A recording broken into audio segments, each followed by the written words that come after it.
Well, here's a video of Bola Ahmed Tinubu muttering those unintelligible words which have since gone viral. Let's take a look. You see the innovation. If we lend ourselves to innovation, we can create wonders. Yeah, it's a successful, again, a town hall, different from Blue, Bulaba.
Wọ́n dìde, wọ́n pínlẹ̀ ogun.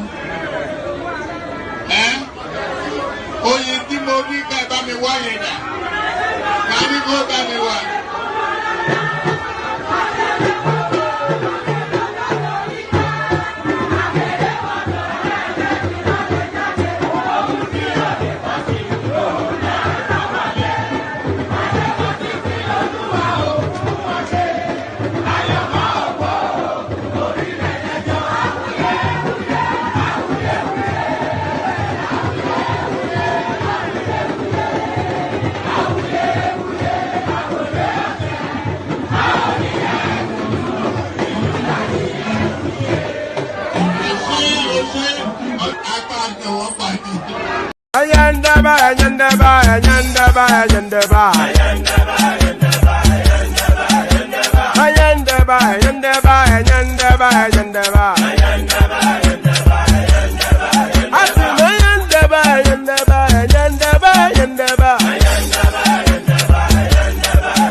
Ladies and gentlemen, sometimes you just have to act like you are drunk, like you are crazy.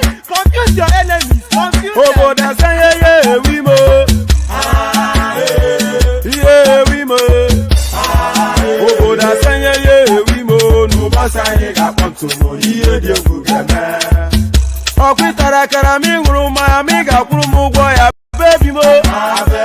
Abe Maria. Why feeling? Ayandaba.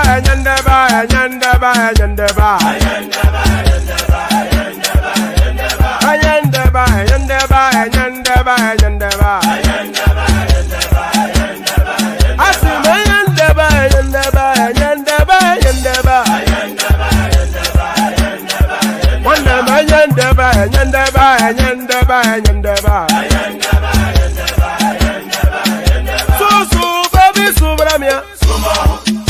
Sunu baby subaramia.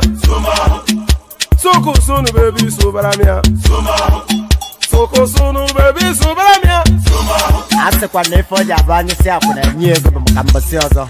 Since I was born, but now I am getting youth. Akuna mota akuna koga book.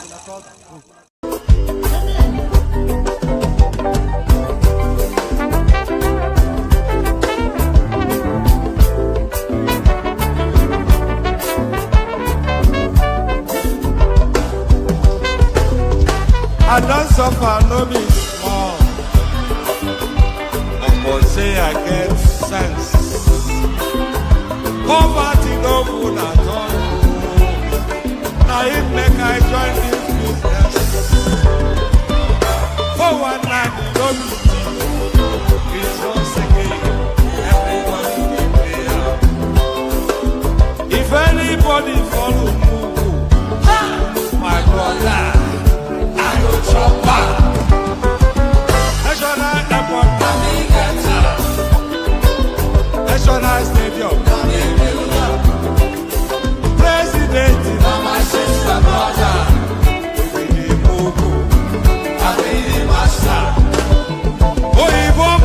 I go drop your dollar, I go take your money, disappear.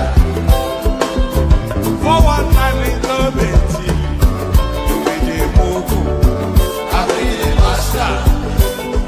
The refinery, the contract, now you white. But you won't pay me some more money, make I bring her.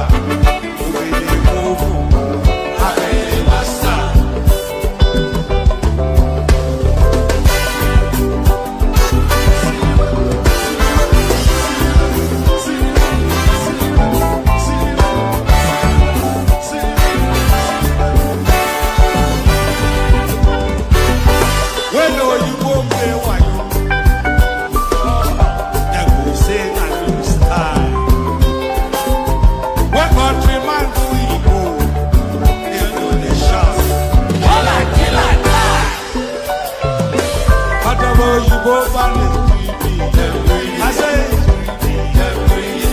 I don't see them fire.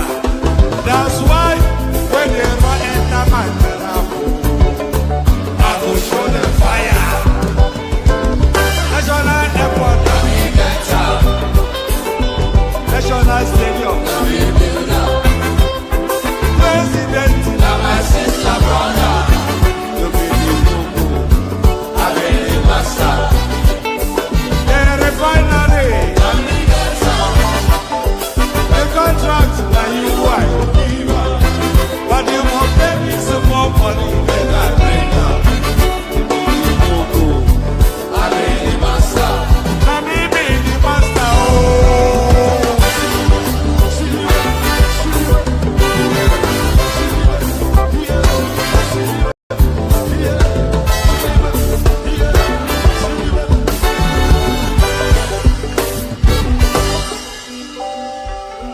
I'm going to be president of this country, whether you like it or not, and I will preside over the affairs of this country, including presiding over you. I think you must start adjusting to that reality. The sooner you do that, the less chest pains you'll have when that reality comes.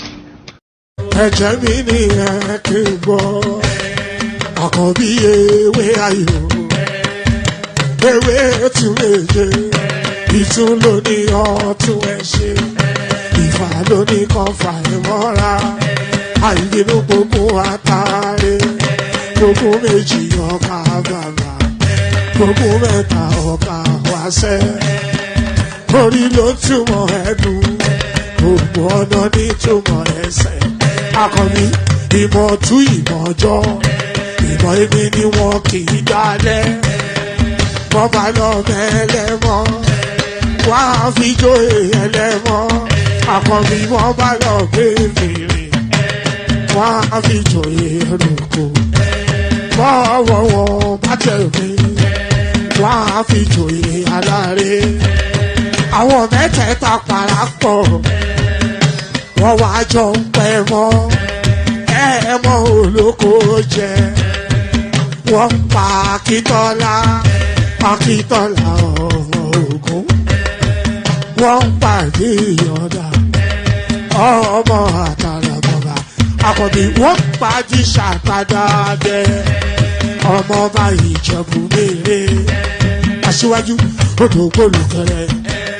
ajagun lólòdì ọ̀run tó bá ṣe pé tìyẹ tó bá ṣe pé tìyẹ náà bá ń darí jọ wí àbérò mi kún gbọ́wọ́ ọ̀bọ ti ṣìgìdì máa gbé àbẹ́tì ló máa ń gbé àyàn tí ìlàyàn ewúrẹ́ ọlọ́run dákun má padà lẹ́yìn ẹ kó má gbàgbé ọ̀rọ̀ tẹ́ aṣíwájú ọlọ́run dákun má padà lẹ́yìn ẹ.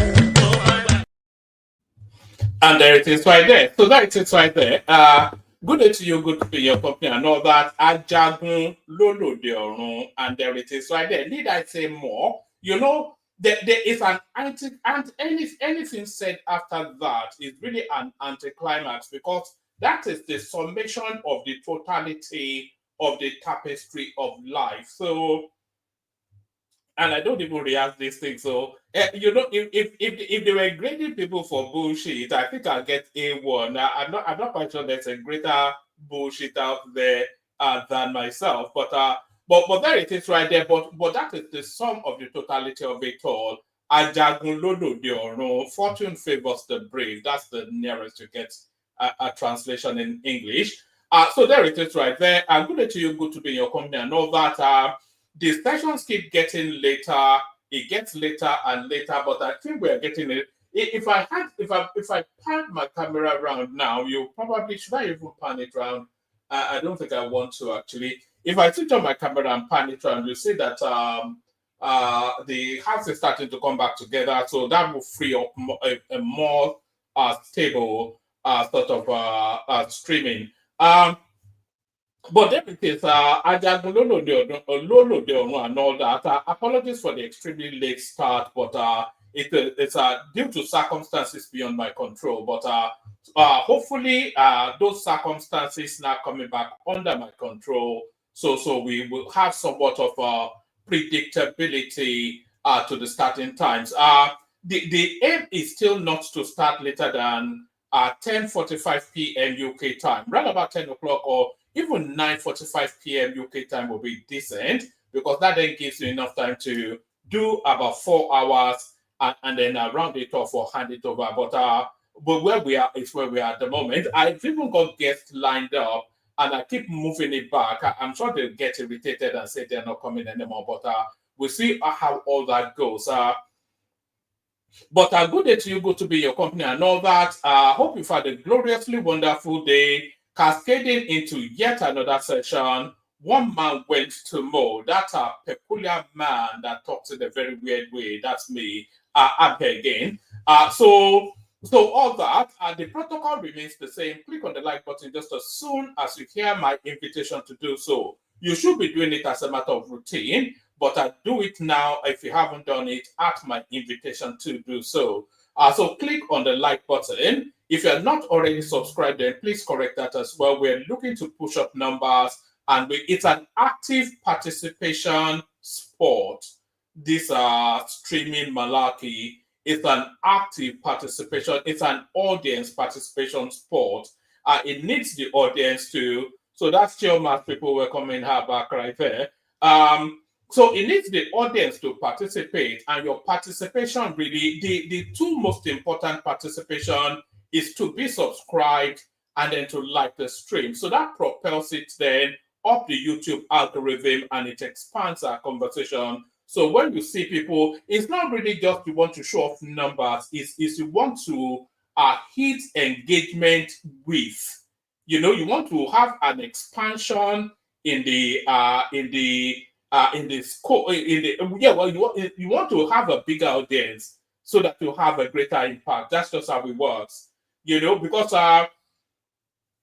we are still where we are, and we're bringing some of the biggest name in Nigerian politics already. So if we were where we should be, then we will be shaping the trajectory of Nigerian politics in however small a way. We'll be impacting in ways that will shape the politics of the country that we come from. Maybe not the country we live in, but we come from. And that's the whole object of the exercise. It's not just a talking shop. It's meant to be a diaspora first 11 sort of platform where people of thinking, they come to discuss matters germane to their country and their lives. And in the course of that conversation, they evolve subject matter to a better understanding, and then that better understanding then hopefully impacts on the wider space. So that's the whole idea. It's meant to be an impact platform, not just a talking shop. We enjoy the conversation, but we want the impact, and that impact it all relates to around numbers, because if you hit the numbers, then you ricochet more around the landscape, and your voice gets then loud enough for it not to be ignored. Do you understand? So it's all wrapped around that. So when I come here every day, pushing you to subscribe and click on the like button, it's just wrapped around that. It's that, pardon me, pardon me, it's all wrapped around that. So hopefully that persuade you to then do the right thing. If you're not already subscribed, then please subscribe. The subscription, very, very important. The like, equally as important. So do those two things, like and subscribe. And another thing you should do as well, you should be sharing the link. So copy the link and put it in your WhatsApp groups, your Facebook groups, and then tell me in the comment section on all of the platforms that you are sharing it. We want the numbers going up on X as well. Going forward, we'll be tackling that X space frontally. They used to call it Twitter. But what I do you now, Harry? You know what to say, whatever radio, and just I want to get today. I want, yeah, I just don't know the or according to what you are in the calling thing.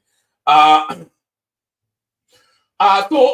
yes. I forgot my chain of thought now. Actually, my train of thought, not a chain of thought, but train of thought.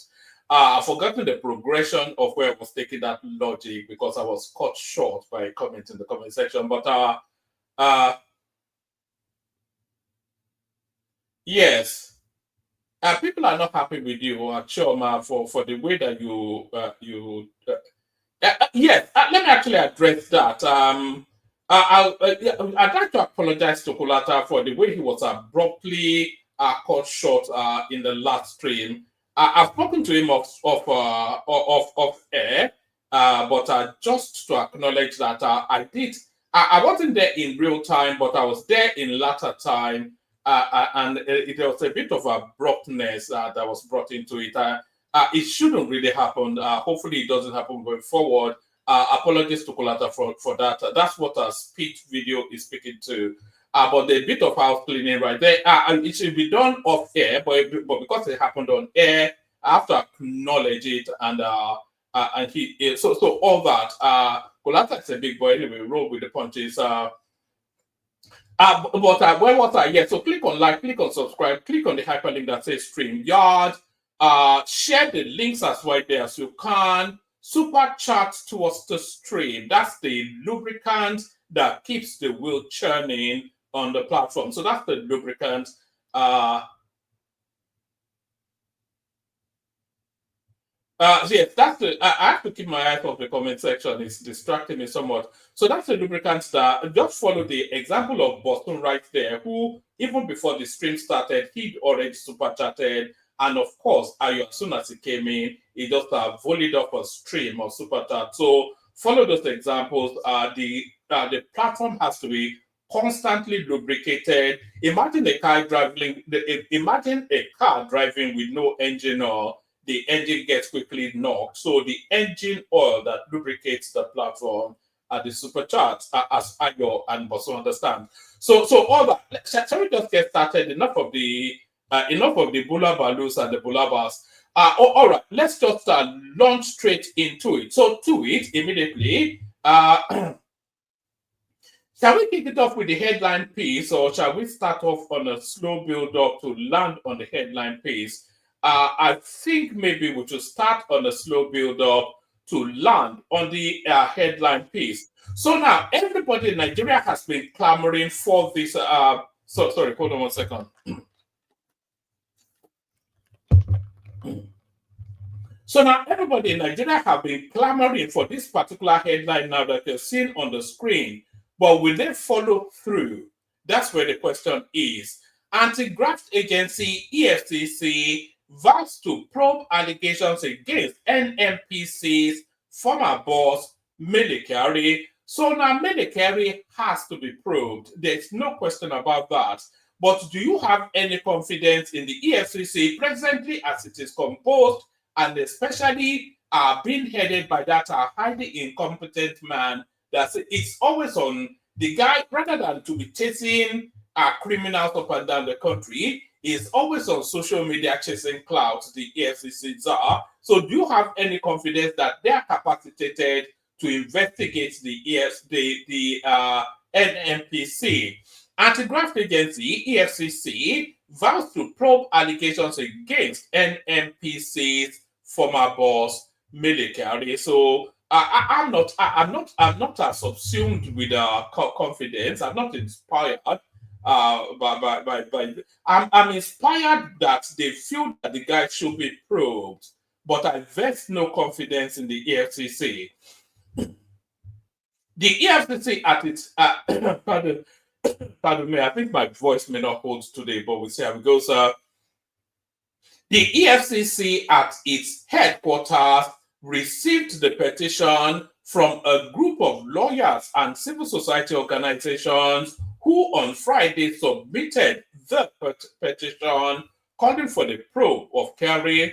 The Economic and Financial Crimes Commission, EFCC, has promised to look into a petition bordering on allegations of corruption leveled against Mele Kyari, the former group chief executive officer of the Nigerian National Petroleum Company, NNPCL. The EFCC at its headquarters, let me start that again, actually. The Economic and Financial Crimes Commission, EFCC, has promised to look into a petition bordering on allegations of corruption leveled against Mele Kyari, the former group chief executive officer of the Nigerian National Petroleum Company Limited, NNPCL. The EFCC, at its headquarters, received the petition from a group of lawyers and civil society organizations who on Friday submitted the petition calling for the probe of Kyari. The commission spokesman, Dele Oyewale, who received the petition on behalf of the chairman, said the commission will look into the allegations raised. The issues raised in the petition will be looked into and will be addressed. It's quite easy to get Mele Kyari, by the way. Remember how they were every single year for 8 years. It wasn't there for 6 years, Mele Kyari.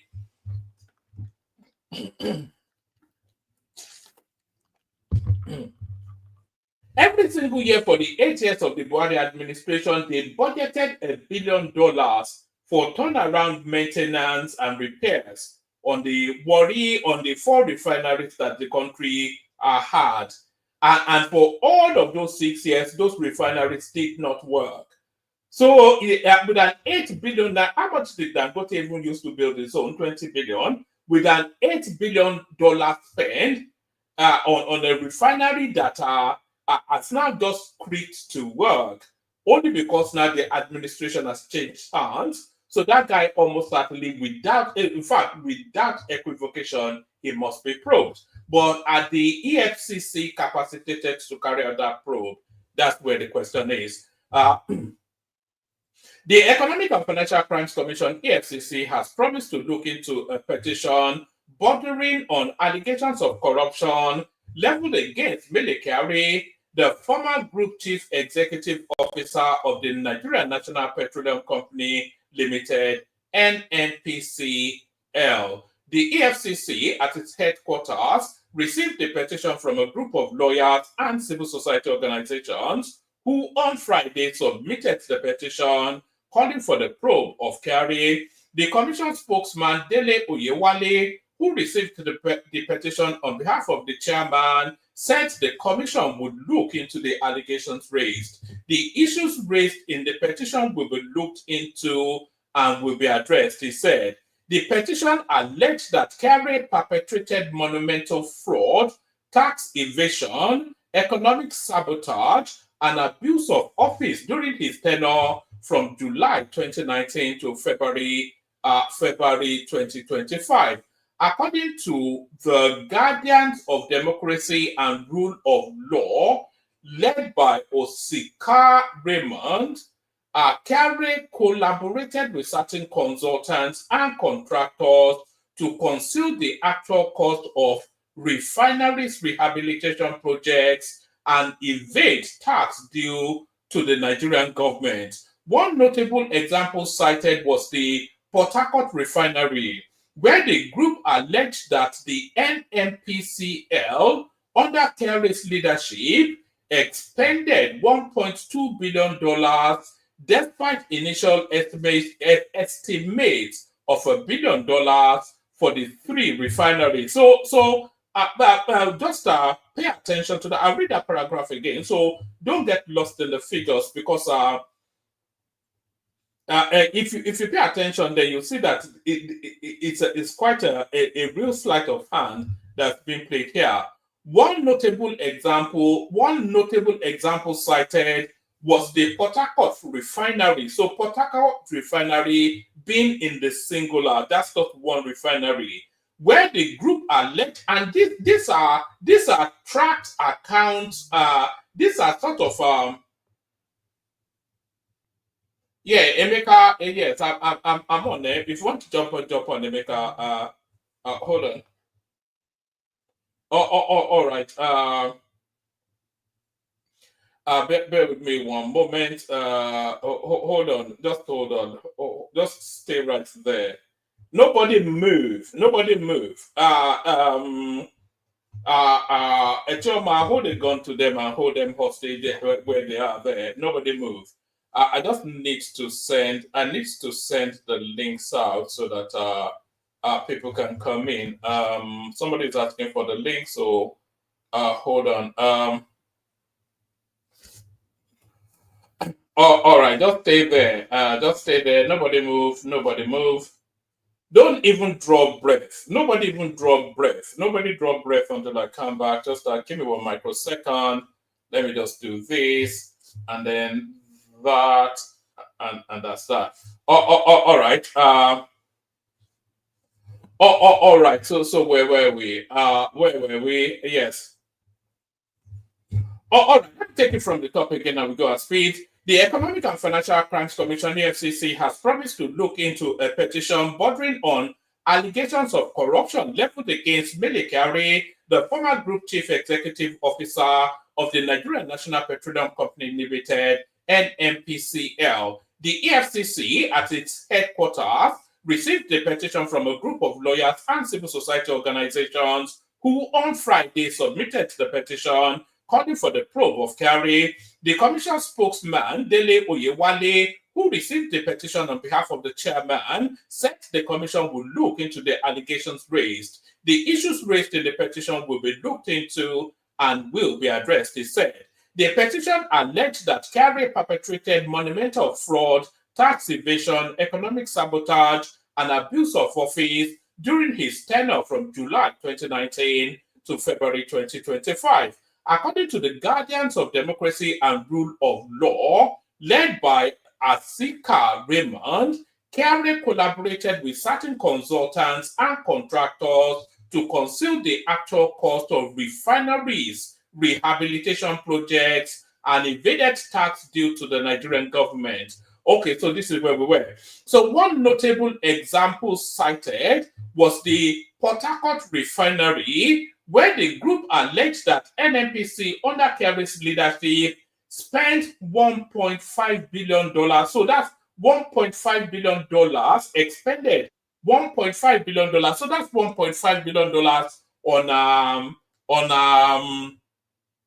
so that's $1.5 billion on Port Harcourt refinery, despite initial estimate of $1 billion for all three refineries. So do you see there? It's claiming the estimate for the rehabilitation of all of the refineries that the country had was $1 billion.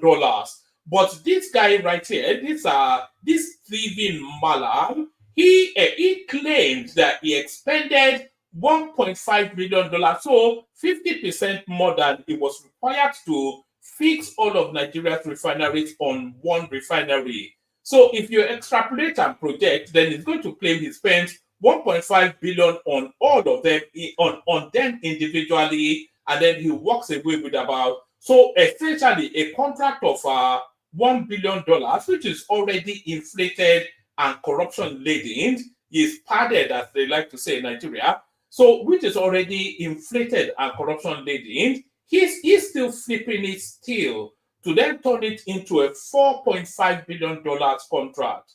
Do you see? So the guy is a categorical crook. Military. One notable example cited was the Port Harcourt refinery, where the group alleged that the NNPC under Kerry's leadership expended $1.5 billion, despite initial estimates of $1 billion for the three refineries. The petitioners questioned the transparency and accountability of the payments made to consultants and contractors handling the refineries' rehabilitation projects. The petition also alleged that crude allocations were diverted and financial transactions were carried out under the guise of pipeline security at a suspicious rate of 80,000 barrels per day with no transparent process or accountability mechanism. Furthermore, the petitioners raised concerns about the fuel subsidy fraud, citing repeated allegations of inflated imports and false claims. They also questioned the value of NNPCL's crude-backed loans, which totaled $21.5 billion. Say, oh God, these people actually stole a lot. Oh, just within that, that not even the stealing from Emefiele, just within the military pocket, and just on one particular scam, they stole $21.5 billion. This is what these people are alleging. They also questioned the value of NNPCL's crude-backed loans, which totaled $21.5 billion since 2019, with questionable purposes and outcomes, the petition added. There is credible information that crude oil allocations were diverted and financial transactions were carried out under the guise of pipeline security at a suspicious rate of 80,000 barrels per day with no transparent process or accountability mechanisms. There have been repeated allegations of fraud tied to the payment of fuel subsidy. It is instructive to note that whilst the rest of the world witnessed a decline in fuel consumption in 2020 due to COVID, NNPC increased its import of petroleum products during the same period. So even under COVID, when everybody was on lockdown, this guy actually insisted that our consumption of petroleum doubled. This is what Military did. Under Military, NNPCL took various crude-backed loans, which hit $21.5 billion since 2019. Aside from mortgaging future production, the structure of these loans disadvantaged Nigeria as the upside from trading Nigeria's crude in the international market was ceded to traders. The former GCEO also supervised massive spending on oil exploration activities in the aforementioned states. These explorations, allegedly running into billions of naira, lacked proper documentation, feasibility outcomes, or any demonstrable economic returns. The group urged the EFCC to investigate carry, forensically audit all payments made to the consultants and contractors from 2019 to 2025, recover misappropriated public funds, and collaborate with the Federal Inland Revenue Service to probe suspected tax evasion. So that guy, the level of stealing is ungodly. It's just so brutal what these people did, especially under Buhari. They just went in there and they stole everything. Anything that was not nailed down, they stole. And the things that were nailed down, they removed the nail and stole it as well. So there it is. Still on corruptions, etc., EFCC declares 8 CBEX promoters foreign accomplices wanted. So they already have a rogues list. So these are the people that stole the money. Joseph Okiro, Israel Umbaluka, Joseph Makab. Anyway, it's all a mixed bag of all sorts. Anyway, so that's the CBEX one right there. Let me go to the headline piece, actually. Let's go to the headline piece. Yoruba youth reject Kalu'S Indigene bill. So, that narrative of indigenship, actually, something that's quite a thorny topic within the Nigerian space. The Yoruba Nation youth group, both in Nigeria and the diaspora, have vehement. Let's do that entirely all over again. I'm not seeing the super task roll in. The Yoruba Nation youth group, both in Nigeria and diaspora, have vehemently rejected a proposed constitutional amendment by the Deputy Speaker of the House of Representatives, Honorable Benjamin Kalu, which seeks to grant indigene status to individuals who have resided in a state for 10 years or are married to a native. So it's essentially, it's almost like an immigration clause, isn't it? This indigeneship thing that sort of dogs Nigeria. Let me see if I can remove that. A lot of these platforms, they just have so many adverts. They're constantly battling the adverts to try and get to the news. Yes, that indigeneship thing is a real thorn in the flesh of the Nigerian state. It's a bit like that Ruga something. That it's a form of Ruga, isn't it? But the Yoruba youth are suspicious of it. The Yoruba Nation group, both in Nigeria and diaspora, have vehemently rejected the proposed constitutional amendment by the Deputy Speaker of the House of Representatives, Honorable Benjamin Kalu, which seeks to grant indigene status to individuals who have resided in a state for 10 years or married to a native. In a strongly worded statement issued by Prophet Oyedele Ologun Loluwa, the group's national youth leader, diaspora, and comrade Oyegunle, whatever its last name is, the home-based leader, the group described the proposal as an anti-Yoruba initiative and vowed to resist its passage.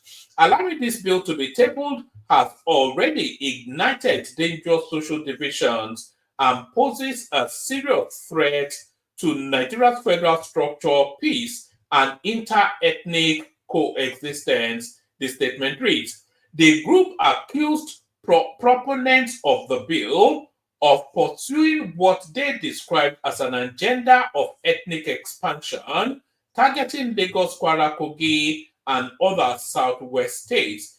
The agenda to conquer our land, especially Lagos and parts of the Southwest, is no longer hidden.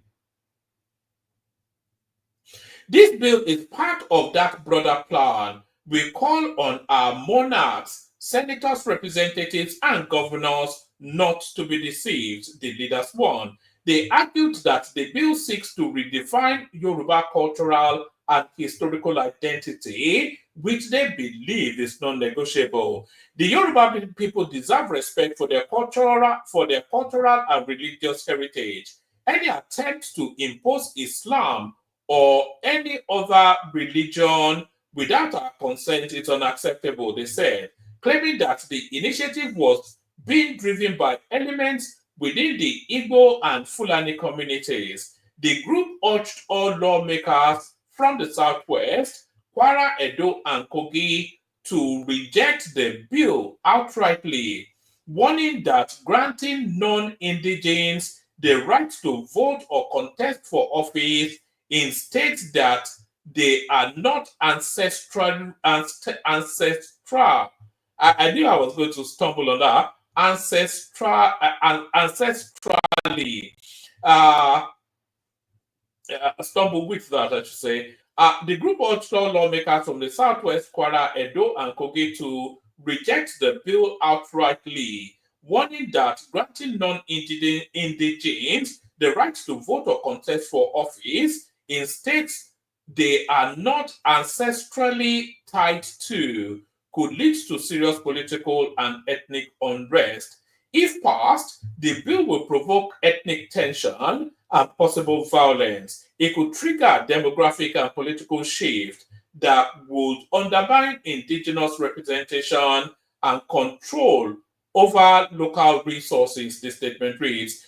The youth leader further emphasized their commitment to the actualization of a Yoruba nation, expressing dissatisfaction with Nigeria's current democratic structure, which they claim fails to serve the interests of the Yoruba people. Nigeria has also, so that's that. I think that's that point made right there. So what is the vexatious thing that agitates them so much? So this is the bill right here that has got this is the bill right here that has gotten all these people all aflutter. This is the actual clause in that bill. The Indigenous Status Bill aims to address. So this is how the bill is crafted and it's been discussed at the moment. The Indigenous Status Bill aims to address issues of discrimination in access to social and economic benefits tied to state and local government origin. The explanatory memorandum states that the bill aims to amend Section 31 of the Principle Act by adding new subsections as follows. Alterations of so what does it actually say? Number 2, a citizen of Nigeria is an indigene of this is what the bill is looking to insert into the constitution. A citizen of Nigeria is an indigene of a state if he was born in that state and has lived in the state for a continuous period of at least 10 years, or was not born in the state but has resided in the local government area of that state for a continuous period of at least 10 years and can provide evidence of tax payment in the state for at least 10 years. Number 3, a person under subsection 2 of this section is entitled to apply to the local government chairman for a certificate of indigeneship of that state. Number 3, a woman who is married to an indigene of a state different from her state of origin for at least 5 years becomes an indigene of that state and is entitled to all rights and privileges of an indigene of that state in cases of employment, appointment, or election into any public or any political or public office. And then number 5, in the case of divorce or death of a spouse, a woman remains an indigene if there were children born of that marriage or of that marriage or not. or she elects to remain, and so there it is right there. So that's what seems to vex those people. They don't want they don't want I don't know what they don't want. I think we all know what they don't want, but let's leave that there quickly. Article breaks silence on PDP defections, Buhari visit. So we run through what's left now. There's nobody in the room at the moment. If anybody wants to come in, come in. Former Vice President Atiku Abubakar has responded to widespread inquiries from Nigerians regarding recent political shifts, particularly the defection of several members of the People's Democratic Party to the ruling All Progressive Congress APC. In his statement, Atiku emphasized the importance of fundamental democratic rights. Freedom of association and expression are not optional in a democracy. They are fundamental rights. He further underscored that these rights, along with the rule of law, credible elections, and accountability, form the foundation of a functioning democracy. He warned, undermine any of these and democracy itself begins to crumble. Addressing concerns raised over his recent visit to former President Muhammadu Buhari, Atiku defended the meeting, stating there was no ulterior motive behind it. He remarked, Buhari is not only a former leader but a significant statesman in the Nigerian political landscape. During the 2013 opposition merger, the leaders of the time consulted widely, including visits to Obasanjo and Babangida. So why is it now sacrilegious for me and other leaders to visit Buhari in Kaduna? Atiku also called out the inconsistency in the political discourse surrounding alliances and visits, highlighting what he perceives as hypocrisy. When PDP leaders were busy sipping tea and brokering power deals with President Tinubu, he's calling him President Tinubu now. I thought he used to call him Bola before. Now it's President Tinubu. The penny finally drops. When PDP leaders were busy sipping tea and brokering power deals with President Tinubu, it was called strategic alliance. But the moment I greet Peter Obi, El Rufai, or visit Buhari, it becomes national emergency, he stated.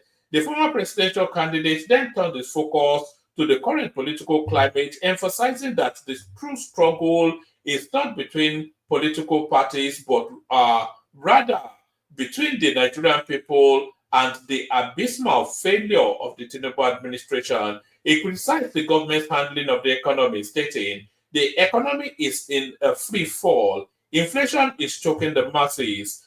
Jobs are vanishing. Youth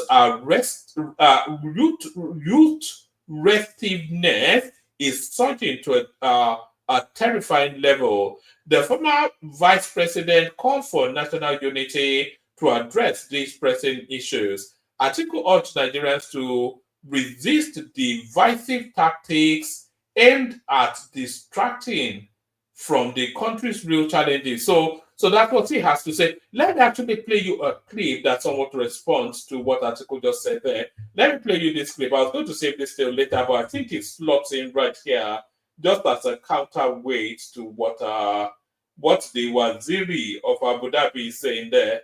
Where is it? Did I just delete it now? Yes, watch this. Welcome to Truth Unveiled, the podcast where we separate the noise from the news and reveal the facts that they did rather keep hidden. So today's headline isn't just about the story, it's a CMA shift in Nigeria's political landscape. And it's no longer a whisper, it's a wave. From Delta State to Bayelsa State, from Akwa Ibom State to Kano State, political heavyweights are shifting allegiance. And the question is why? Because history is unfolding before our very own eyes. And President Bola Ahmed Tinubu is making a case as Nigeria's greatest president of all times. So let's break it down. 5 undeniable reasons, updated with facts and fire. At number 1, we are looking at the South-South flip. Even the strongholds are turning green. The Delta State Governor, Sheriff Oberwere, has dumped the PDP for the APC. The Akwa Ibom State Governor, Pastor Umo Eno, is aligning with Tinubu's renewed hope and as it does his 2027 re-election. Bayesa's Doroye D is praising Tinubu's commitment to development. And even Kwakonso is looking at the villa. And why is this so? President Tinubu isn't leading with vengeance. Is governing with fairness, inclusion, and undeniable results. So let's look at number 2. We have the fuel subsidy removal, the boldest economic reform in 40 years. While past presidents tiptoed, President Tinubu took action from day one. The fuel subsidy is gone. 1.9 trillion was saved in 6 months. That money now flows into roads, reconstructions, palliatives, and even the people itself. This is painful, but real leadership doesn't fear discomfort. It embraces reform. At number 3, let's look at the FX unification, the end of a 20-year scam. For decades, multiple exchange rates enriched the elite and punished the people. Tinubu floated in error, exposed the fraud. Yes, it shook the economy, but it also restored truth to our fiscal architecture. Now, global institutions from the World Bank to Moody's are all upgrading Nigerians' outlook. It's not patching holes, it's building pipelines. Then number 4, let's look at the infrastructural reforms and power moves. Look at the Lagos-Calabar Coastal Highway, look at the rail expansion, look at the digital hubs. The Lagos-Calabar Super Coastal Highway is real. 700 kilometers of trade, tourism, and transformation. Over 30,000 jobs to be derived from that. And it's just one of many. Railways have been revived, rural roads rehabilitated, and digital hubs blooming. Where others have launched committees in the past, Tinubu is launching construction. Then at number 5, we are going to look at the political genius meeting democratic tolerance. Now, Tinubu is uniting the nation, not by coercion, but by competence. Governors from PDP, NNPP, and beyond are joining, aligning, revering. Yet freedom of speech remains untouched. This isn't just strategy, it's statesmanship. So as the dominoes fall and red caps turn green, remember this moment. This isn't just a change in party. It's a rewrite of Nigeria's political DNA. President Bola Tinubu isn't chasing headlines, he's chasing legacy. And very soon, even the harshest critics may have no choice but to whisper, he just might be the best president to ever do this. My name is Osigo Maikiroda, the principal and CEO of Bush Radio Academy. So stay tuned, stay sharp, and stay unveiled. All right. So, how many times have you heard me say that? I'm not quite sure if that guy. I suspect he may not have heard me say it. Perhaps he has. But I've always told you that Tinubu already, and as time goes on, it will continue to solidify and concretize. Tinubu is by far at a clear distance the greatest president that Nigeria has ever had. There's just absolutely no equivocation about that. And all of these people, oh, what has he done? Is incompetent, is this and that. The guy is not fighting back. Or Tinubu is saying the workings. They say show me the workings. So it is the actual things that he's doing that will answer back. So they cannot deny the Lagos-Calabar Superhighway anymore. So many content creators, they are flying drones all over that road, documenting kilometer by kilometer, and everybody dancing Palugo. That opens up the economy of 10 states in one stroke. So there is the economic argument of it, the viability of it, and the audacity to do it. You cannot deny it. And anybody that says it's a white elephant project or it's a misdirected money, then that person is not fit for purpose. Actually, let me play you another clip, which also speaks to what I'm trying to get across. Maybe if somebody with a better articulation than myself can put it more succinctly. My prayer for the state is that we have continuity. For those of us who've lived in Lagos, we've seen how just having one governor after the other build on what the predecessor did. Anyone who knows Lagos 20 years ago knows that has changed. in every single respect. It's not just the roads, it's not just the unicorns, even the color of the water in the marina. I mean, really, for those of us who lived in Lagos, it was black. Over years of cleaning it up, it's now actually looking blue. So we do hope, and we have Senator Obasani here, and we hope and pray that you have victory in the elections, and we hope and pray that you continue.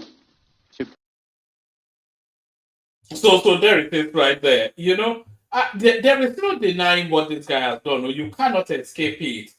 You know, some people just use rhetoric. They just use verbation in order to politic. And some people use action. So you hear some people going around screaming, human capital development, this, that, and the other. What is human capital development other than the NEL fund? Do you know what that? Do you know that by the time this guy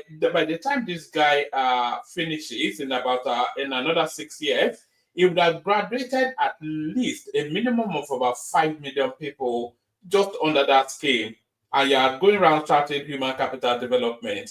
What is human capital development other than the NEL fund?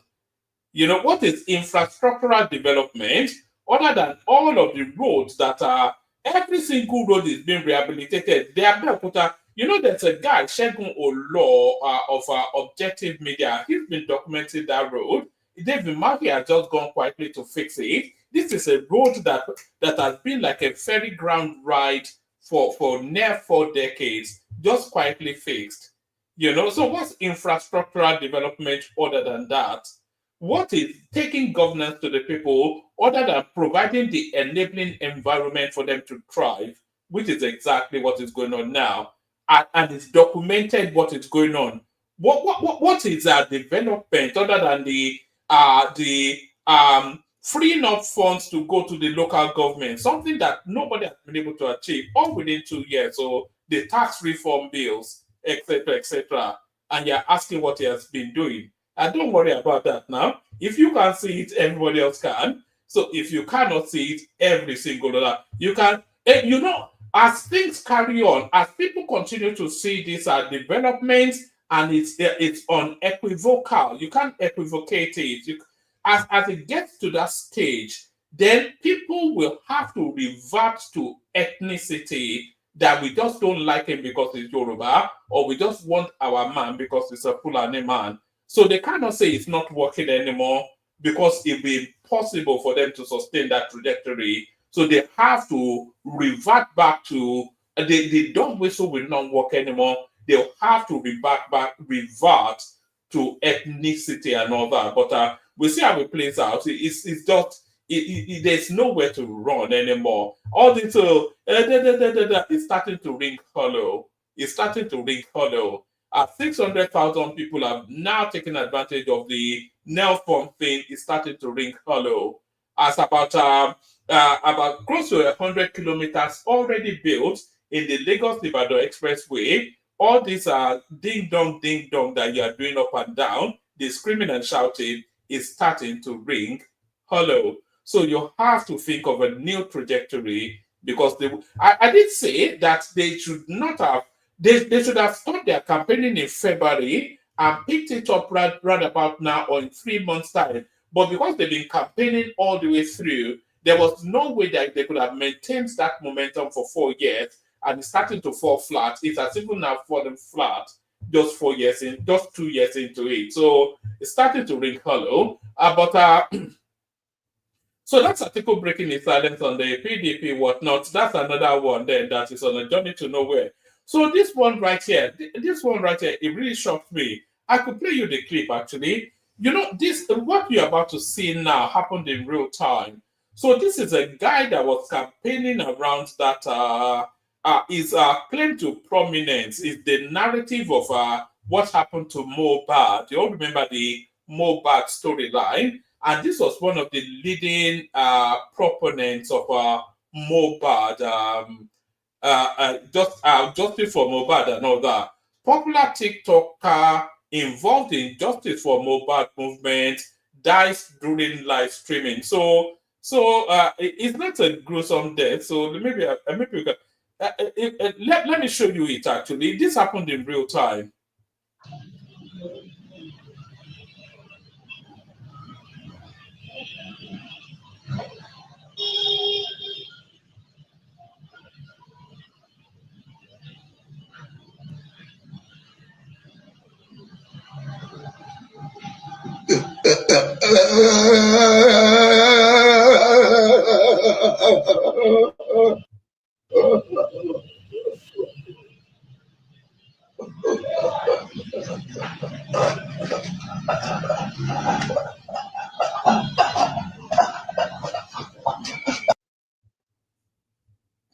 And what you just saw there was a man just leaving this mortal soil or mortal coil or however.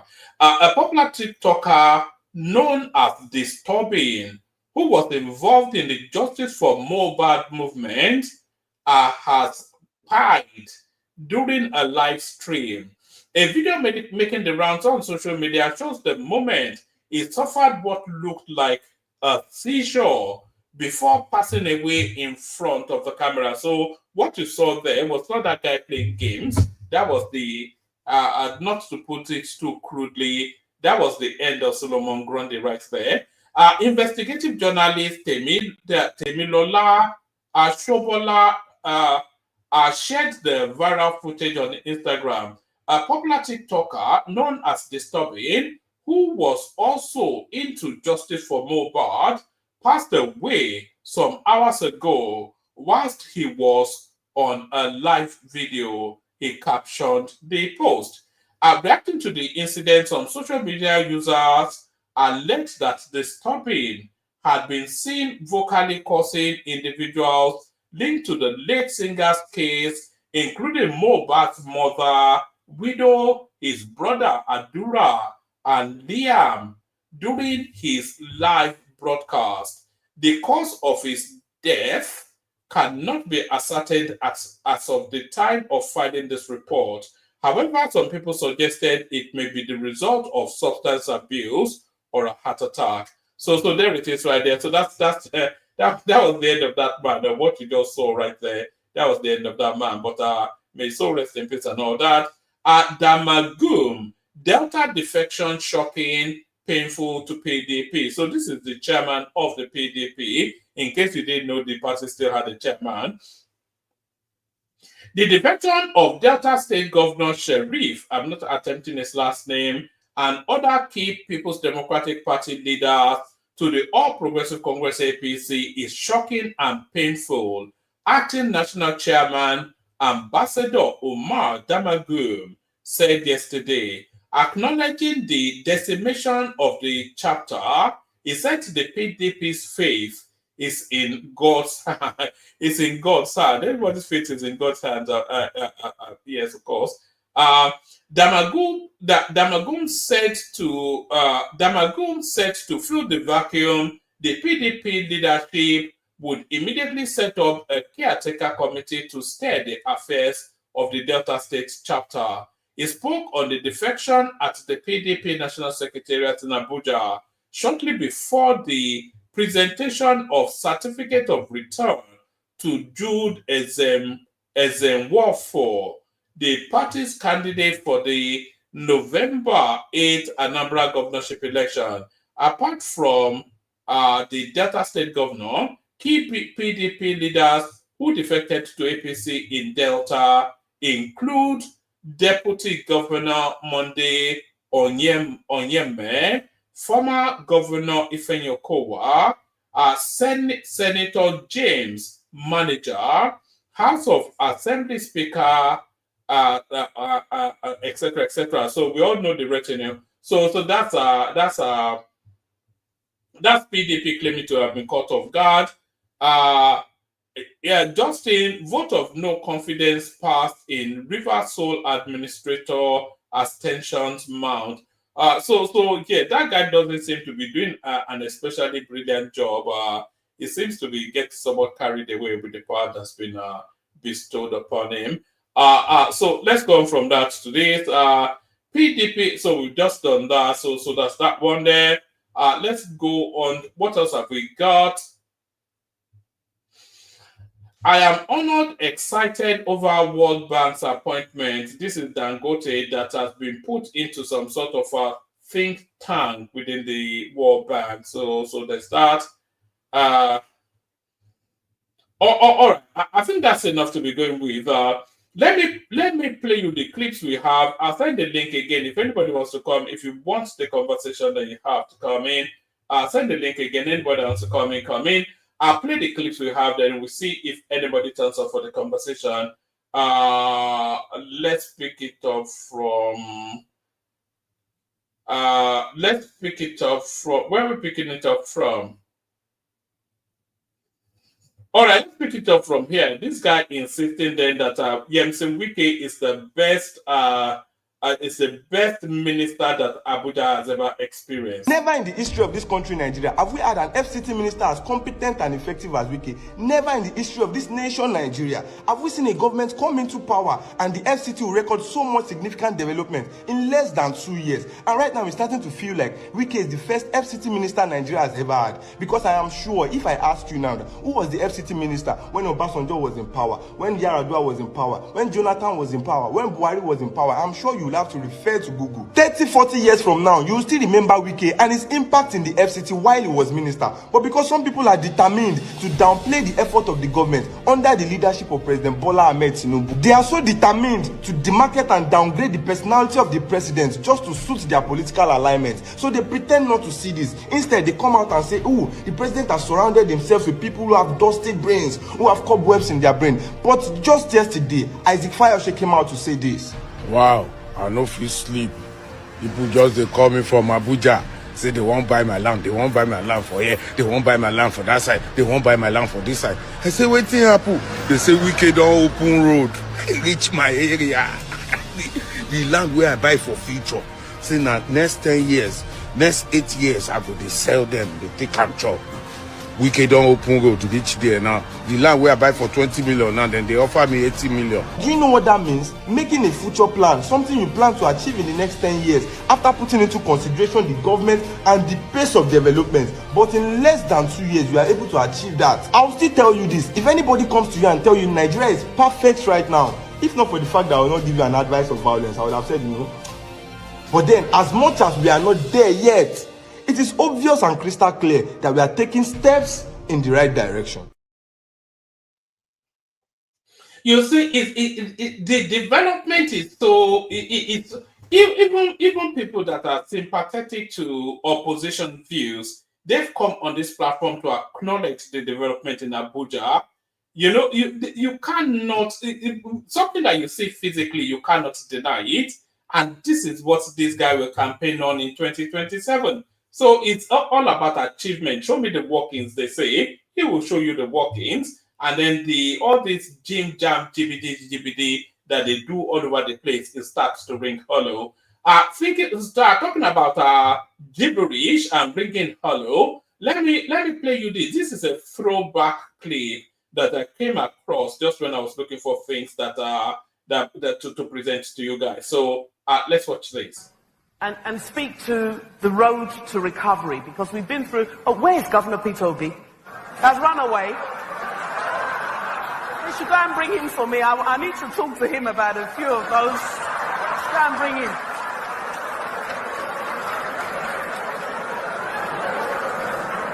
I don't want to join issues with Governor Obi. He's an excellent governor and a patriotic Nigerian, but a few of those things he was reading are not quite accurate.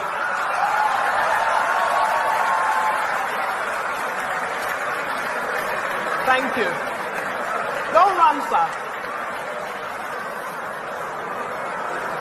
Thank you very much for retrieving Pastor Obi for me, Governor Obi.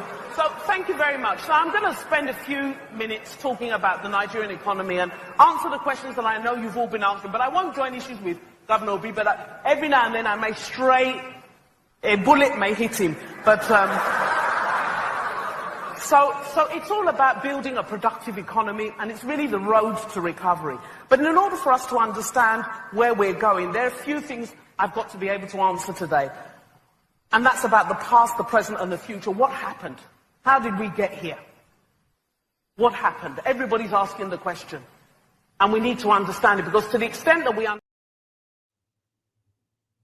So there it is right there. I think that's about, was that 3-4 years ago? That's Kemi Adeltron, of course, the former finance minister. So it's not today that Obi just became a laughing stock. Any and every thinking person are just free to be like a laughing stock. It's just a joke now. To anybody with a brain function of IQ less up to 2 digits, the Obi is just a laughing stock. Always has been. As you can see, it's just a joke of a figure. But still talking about jokes of a figure, why don't we see what Rotimi Amechi is up to these days? In response to the president's decision. They should resist the president. The president was How? How? But by democratically protesting against the president's decision. And Yes. you've seen what happened to the previous protests. Who's going to protect the citizens of Nigeria when they do that? So one day Citizens the president, one day the government will get tired. So in South Africa, don't you protest? Don't the police come out to chase you? Yeah, but always the end result is people losing their lives. The end result is sometimes. But has it stopped South Africans from protesting? I've seen a lot of comments on social media, people saying, why are leaders like Amechi waiting until this unredeemable situation, which led to the imposition of state of emergency in his own state, River State? Tell them to show me one Nigerian leader that has engaged the youth the way I have in terms of protests and other. I led a protest from Port Harcourt to the Port Harcourt International Airport. In fact, we broke the gate as governor of the international airport and walked in because they said Buhari would not fly into Port Harcourt. I led that protest. Don't forget that I was a governor then. I led the protest against the police to the police IG's office, and we blocked the gate. In the attendance were Buhari, myself, Dr. Nu, and others. President Ahmed Bola Tinubu was supposed to be there. He was among those who planned it with me, but he didn't come. He disappeared. What is material is that I have led protests in this country, both as a student leader between 1983 when I got into the university to 1987 when I left. Nigeria knew no rest. There were protests every day. We protested against Buhari when he was the head of state. We protested against Babangida when he was the head of state. All that was organized by me as a member of NANS, National Association of Nigerian Students. Now you are a lawyer, and you actually did write a statement and you published after the emergency rule and mentioned a violation of the Constitution. Now, for a layperson like me who... So that is right there. Why they have not yet picked up that guy is beyond me. It's always calling for anarchy, always calling for violent protest against the state, which is a subversive statement. So why they not? I think they'll start picking them up after 2027. After 2027, any nail that sticks out will be hammered down. After 2027, or by March 2027, I think they will all know to measure no, because any nail that sticks out will be hammered down. But there is one particular nail that's been sticking out within the Nigerian firmament that should now be hammered down. This really tells us then that no matter who sits in Aso Rock, there is only one president in Nigeria, and the president of that country is this. Lafipo Road. I don't know. Which kind of time my mass nigga under block of Jesus Christ of Nazareth? God. Which kind of country be this one now? Says na go carry cow dey follow inside town. Na no go push out for village. Na no go carry cow go village. Which kind of problem be this?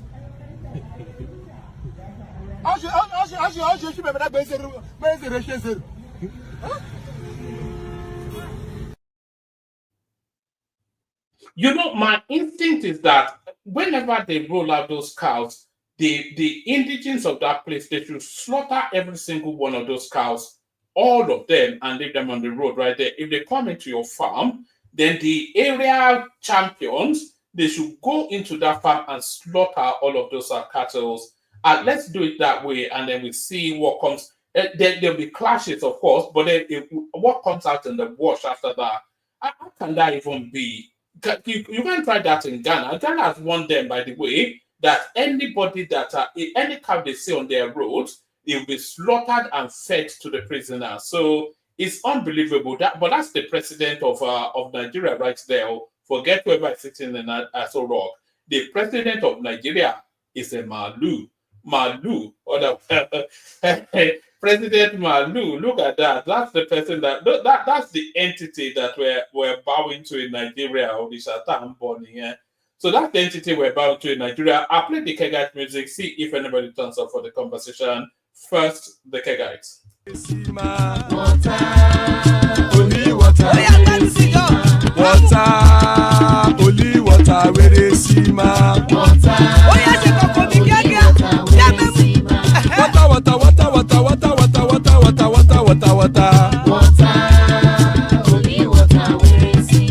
Hapa o naido.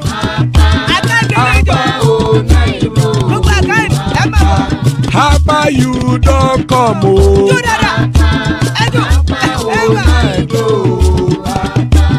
Hapa o naido.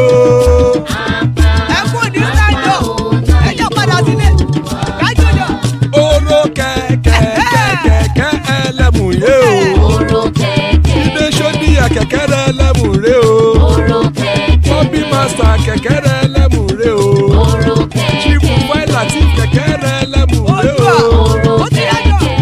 Eruku lẹ̀lẹ̀ ẹlẹ́mù dé.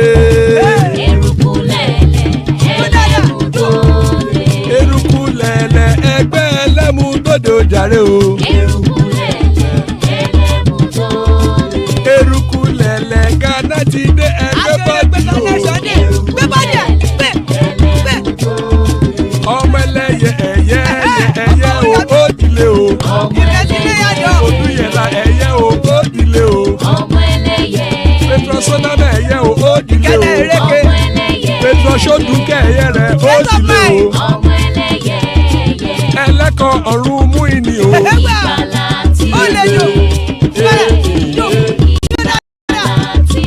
Àkùkọ ọ̀run mẹ́kọ̀.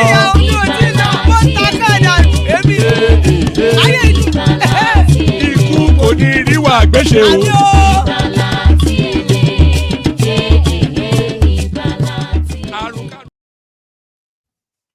And it is right there. Ikuko Niru Agbeche death have nothing to do with us. Joining us, General Thomas.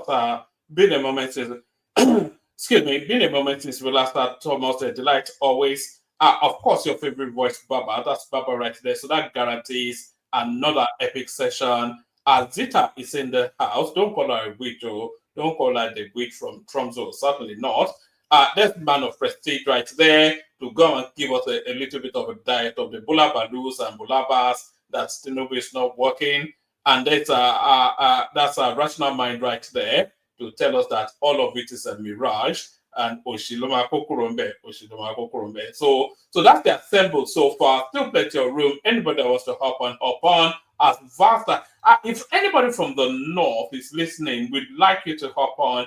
Especially a voice. There's a guy that called Q. I listen often, but it doesn't join too frequently. Q, if you're listening, come join. It's been a moment since we heard from you, or any other voice from the north. Come join us as well, just to balance it all off. So good to have you, gentlemen. Let's start it off. Let's kick it off. Start it off. One man, you introduced the rest people. You introduced me, but you put me inside the studio. Is it like that now?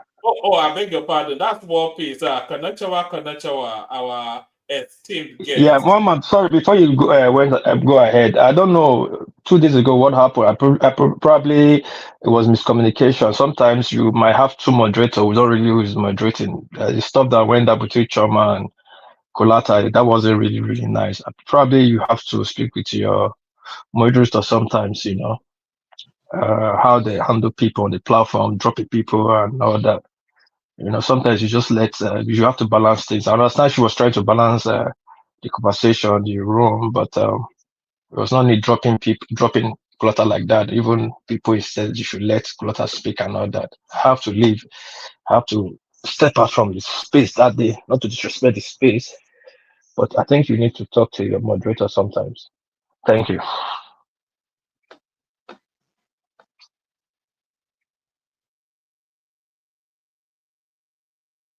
Woman, are you there?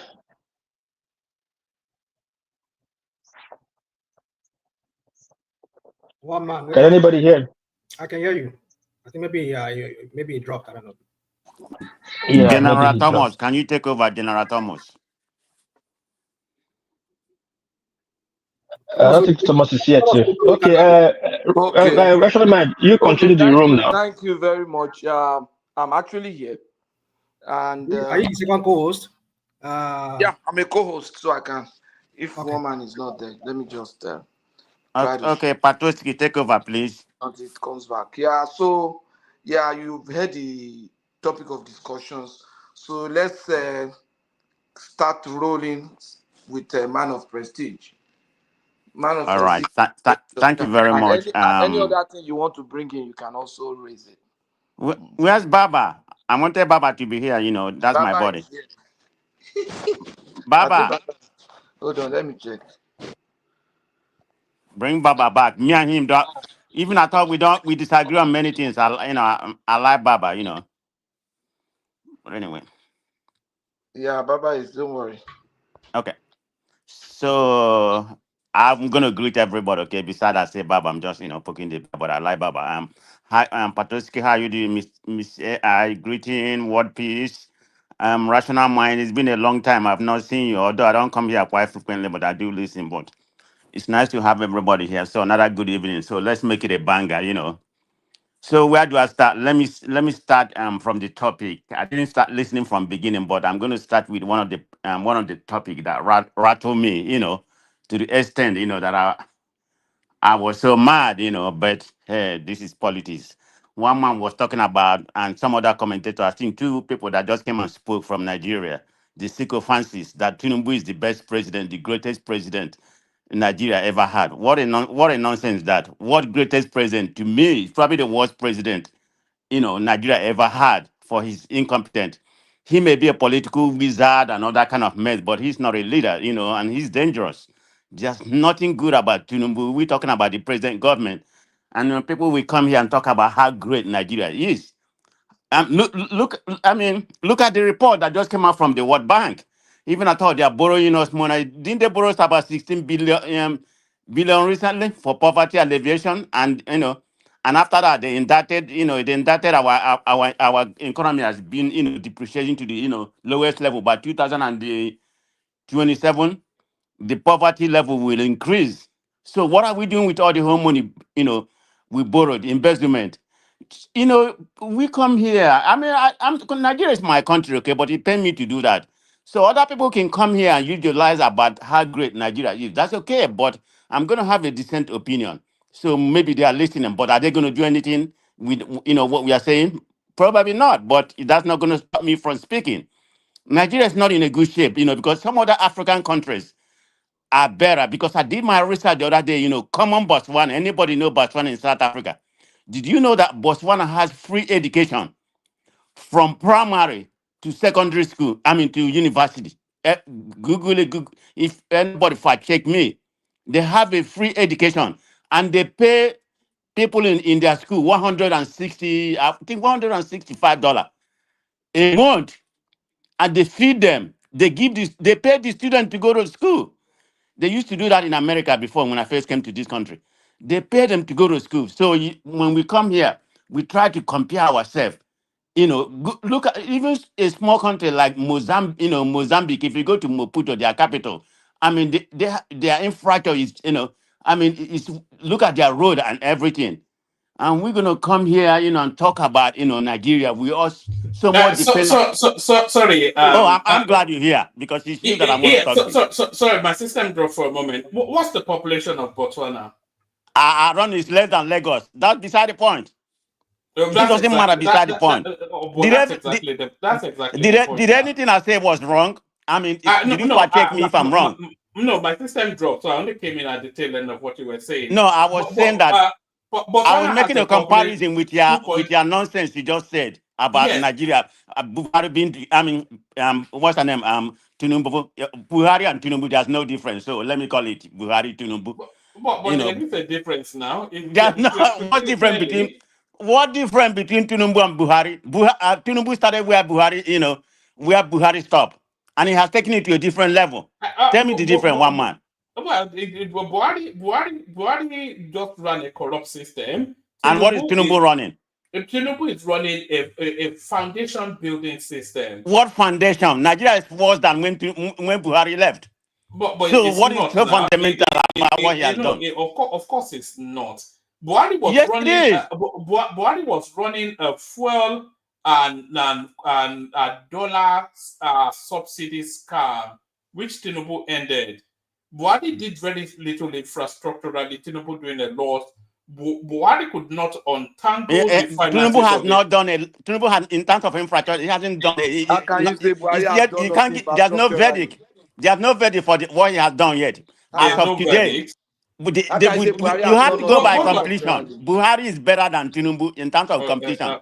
What do you mean? Tinubu is just on the beginning. We don't know what's going to happen. Do you know what has Buhari completed? Do you know how many roads Tinubu has rehabilitated? How many roads? How many roads? How many roads? One man. How many roads? Which countless? Mention three. Don't count them. Just all right. The Abeokuta road, he has completed that. That's been fully rehabilitated. Which Abeokuta one? I can go and search for it. I was watching it earlier on. You know, one man, don't disgrace yourself now. One man, don't disgrace yourself. One man. Don't go there. Infrastructure wise, don't go there. No, but infrastructurally, he has done more. If you want me to it's not. You can say if more infrastructure than any president in Nigeria. No, he has not. In terms of infrastructural projects that are ongoing and completed, okay, done more. One of the projects, nothing has been completed. It's still going. But you know how Nigeria is. It's not about what you start. It's what you finish. So we can't give him a single credit right now until actually accomplished. So don't go there, one man. Call a spade a spade. You can't win on this, one man. You can't win on this. You can speak any English you want. No, it's not a matter of English now. It's a matter of, look, if you want Second Niger Bridge, have you forgotten? Yes. Second Niger Bridge, Lagos-Abeokuta, Lagos-Ibadan Expressway. Lagos-Ibadan Expressway is still ongoing. Buhari is done. Buhari has built more airports than any president in Nigeria. More airports, more roads, more our railway was dead. Dead completely, and you know it. Was dead. It was Buhari that resurrected it. Even PDP. It wasn't actually Buhari that resurrected it. Was Goodluck Jonathan that resurrected it. With Goodluck. The first Goodluck Jonathan. The first modern time Kaduna. Second Niger Bridge. The first. Second Niger Bridge. No, you said railway now, and that I'm just giving you an example now. There are just many of them. But those are all Goodluck Jonathan projects anyway. But I don't want us to get bogged down. Second Niger Bridge, Goodluck. Yeah. But was that not one man? You make me. Let me continue. You make me lose my thought by coming here with all your fallacy. You know that's not even that you can't even defend. Hold on, guy. I can't let you get away with that. It's not fallacy. These are actual works that have been done, completed, and are ongoing. You couldn't even name any one of them. How can I name one on the spot? Of course, if you want me to go and do big. Are you talking about the one in process or completion? No, I'm talking about both. You cannot complete something from start to finish in 2 years. So just yes, I'm talking about existing roads that have been moribund and damaged for years. Okay. One man. I can one man. You know, I respect you. Give me at least 2 or 3. Then I will go fact check them. Give me 1 or 2 or 3. Don't worry. If you want me to go and dig them out, I can go and dig them out. It's just, but they are all there. Everybody. You know, Can you there are name one? Can you name guy. at least Okay, two or okay, three? just carry on. If you don't let me You speak, you carry on. see, you can't even name two or No, three I or can name. one. Don't say that, please, because you are not letting me speak. This is what I'm you letting guys you do. speak. I said No, name two no, or three before I carry on. you just shout through the whole thing. Just I'm carry not on. I'm not shouting. No, I'm being okay, very cordial. no, It just my voice is always loud. all right, Man of just carry, prestige. Man of just carry prestige. on. Okay, let him speak. Oh yeah, one man speak now. No. There. We have heard our piece now. I was as early as just today. I was watching clips of. There's this guy called Just OZ or something. He's always documenting. I can go and bring his thing. He documents all of these roads that are being built. There's another guy called Shegun Olo. He's a very big content creator. Let man of prestige continue. One man. You know, Go and bring it. Go and bring it. We'll One wait. man. Let Let me ask one man. One man.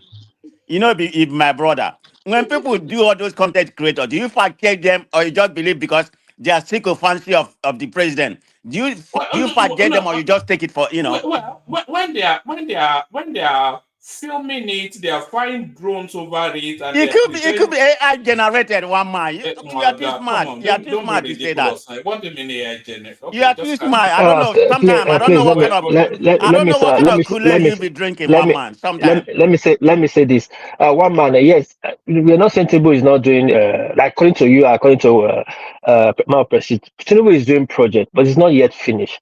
And most of the project Tinubu is doing is a project from the past administration. It's okay, but it's not yet finished. So we cannot just give him the accolade or give him the praises of what he has not finished. The only project we know to have started fresh is the coastal Calabar. highway. Yeah. And that is fresh, only that one. But the rest that he's doing is the continuous plan from Buhari, and it's not yet finished. Yes, he's trying. I understand. I know some people are adding it, but you two is making it difficult for other people to actually see what you are saying by lumping everything together and say it's the greatest. It cannot be greatest when he has not finished his time. He's just here for 2 years now. You cannot finish any road project after 2 years. Thank you, what for putting it in context. Please. All right. Let's do it this way. So you carry on now. Let's do 5-7 minutes monologue. So since Prestige already has the floor, you carry on, and then we do it that way. So let me finish. So in a nutshell, let me conclude about that first topic I was talking about. You know, you was there, you journalizing about with those two content creators you bring here. You know, I totally disagree with them 100%. They don't know what they're talking about because you know, in terms of human capital development, Nigeria is not even close. You know, regardless of our weight or wherever where we are not. It's not being utilized properly. And I give you an example of a small country. Go and fact check what I say. Botswana is an epitome of a small country that is doing far better. Even I thought they don't have any kind of natural resources. Go and see how develop. Like I told you, I mean, they feed them constant electricity. You know, I just give you one example country in Africa that is doing well. It's not about being big. They're not. You know, we are not doing good. So let's call a spade a spade. So I'm done with that. So I can utilize my time properly. Let me go to the second topic about what's going on in Nigeria about all these sycophancies, defecting to APC. So I'm very much concerned about what's going on in Nigeria. I know where we are already. As of the present, we already have what we call a de facto one-party system. That's what we have. That's what we have right now. And I can give you an example of countries that that is up. Sorry, apologies. Prestige, you still have the floor, but if people go to this guy's, that's the guy that I was talking about right there. It's just one of several people, by the way. The whole of his content is about construction, infrastructure, and all that. And this is the road I was talking about, the Lagos-Abeokuta Expressway. So that's one that has already been completed. And you say, oh, if you completed by who? One man? By who? By this administration over the last 2 years. Tell me that. How many times did they build Lagos-Abeokuta road? No, it's not. No, it's not. It's a rehabilitation rather than a construction. One man. Yeah, you're messing yourself up. Okay, you do say rehabilitation before. I'm not. You say completed. That means when you say completed, that means you started and complete. No, Come on that's now, not. one man. If Guy, you I are can. wrong, say you are wrong. No, I'm not wrong. I can scroll back to what I said. Everybody heard me now. I said they have rehabilitated existing roads and they are building new ones. That's what I said. Like we can scroll back, and I just said it. So, but there it is. I'll send the link to the guys. The whole of that road has been rehabilitated by Adevu Mahi with concrete, endless kilometers. So they are doing these things as well as building new ones. They are fixing the existing ones. But I That's carry a that. state road. That's a state Okay, road. let me continue now. I still have at least 4 minutes because you truncated my time. Yeah. So to conclude on that particular topic, whereby you can't Tinubu as the greatest president. Can I continue? No, so sorry, carry on. Somebody just came in and they had their That's mic very up. that's not right for you to even say that because this man hasn't even completed his 4 years. How can you give him such a credit when he's only been in office? Let's assume he's doing okay. Let's take your word that he's doing okay. But for you to come here and make such an exaggeration, which is nonsense in my own opinion, somebody only been in the office for 2 years and you're giving him such a credit, it's just a fallacy. I don't know what kind of world you live in. So I've concluded I'm not going to go into that because I completely disagree with you. There's no accomplishment yet, but it's my own opinion. Everybody knows this. You know it anyway. You just hiding, you just don't want to say the truth. Okay, let me go to the second one about what's happening in Nigeria at the meantime right now, which is the defection from PDP to APC.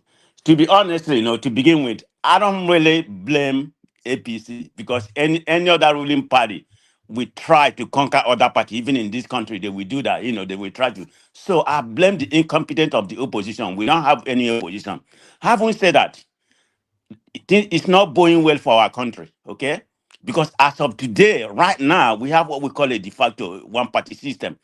I know, and Nigeria has an example to go with that. You have people like Cameroon is in that category, Equatorial Guinea, Nicaragua, Rwanda, Venezuela.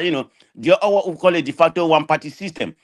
Eventually, by next year or after 2027, we're going to have a one-party system. That's just going to be like China, Cuba and all that kind of place. You don't want that, but if that's what you want, one man or anybody here, we are in a civilized Western country where democracy flourish. Where if you want one-party system, power to you, and you're gonna get what you read for. You're here clamoring for because you are the sycophancy of Tinubu, you like Tinubu, or some of you here, Tinubu is your papa, so that's why you don't want him to be there forever because you don't know what's going to happen tomorrow.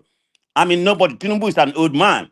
You don't even know what's going to happen. It's about your legacy you build. Of course, Tinubu doesn't care about legacy. Just want to, obtain that position of being a president. That's his lifetime goal. He has accomplished it. But what is it for the common people? Nothing. But like I said, it's not going to. So sorry, I didn't want to interrupt you. What's the NEL fund for? The student loan something? Is that for the common people or not? What student loan? That student loan is a scam. Tell me what student loan? Student loan, All they right. have increased. When you say student loan, and they have increased the school fees for up to 400 times. What is the effect?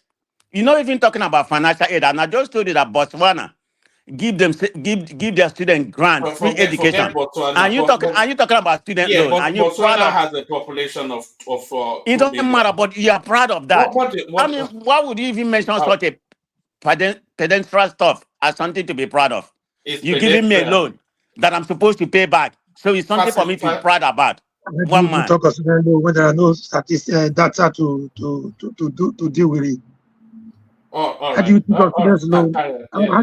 No, just let him have it. I don't know, but carry on. Okay, but anyway, so what I'm trying to say is that I don't see that as anything to help the economy. It's not a human capital development in that area just because you just give somebody student loan that they're gonna pay. But the student loan is a scam to begin with. How many people are getting the student loan? I think it was on this channel that you said something here. One man, you two. Sorry, Karen. Okay. I don't know if it was on this channel that you said that, Sorry. If people are not interjecting, can you stay muted? So just for the flow of the stream. So yeah, carry on. Yeah. Sorry, carry on, Prestige.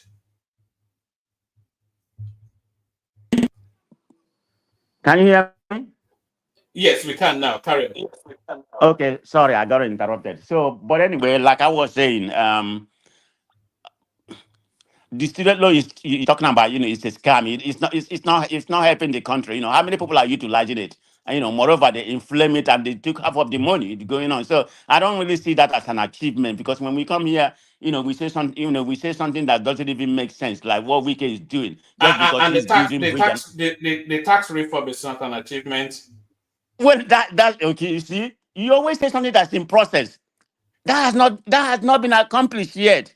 When it's done and dust, then we can come here and talk it. I will give a credit where it's due. I'm not going to give a credit where something is in process.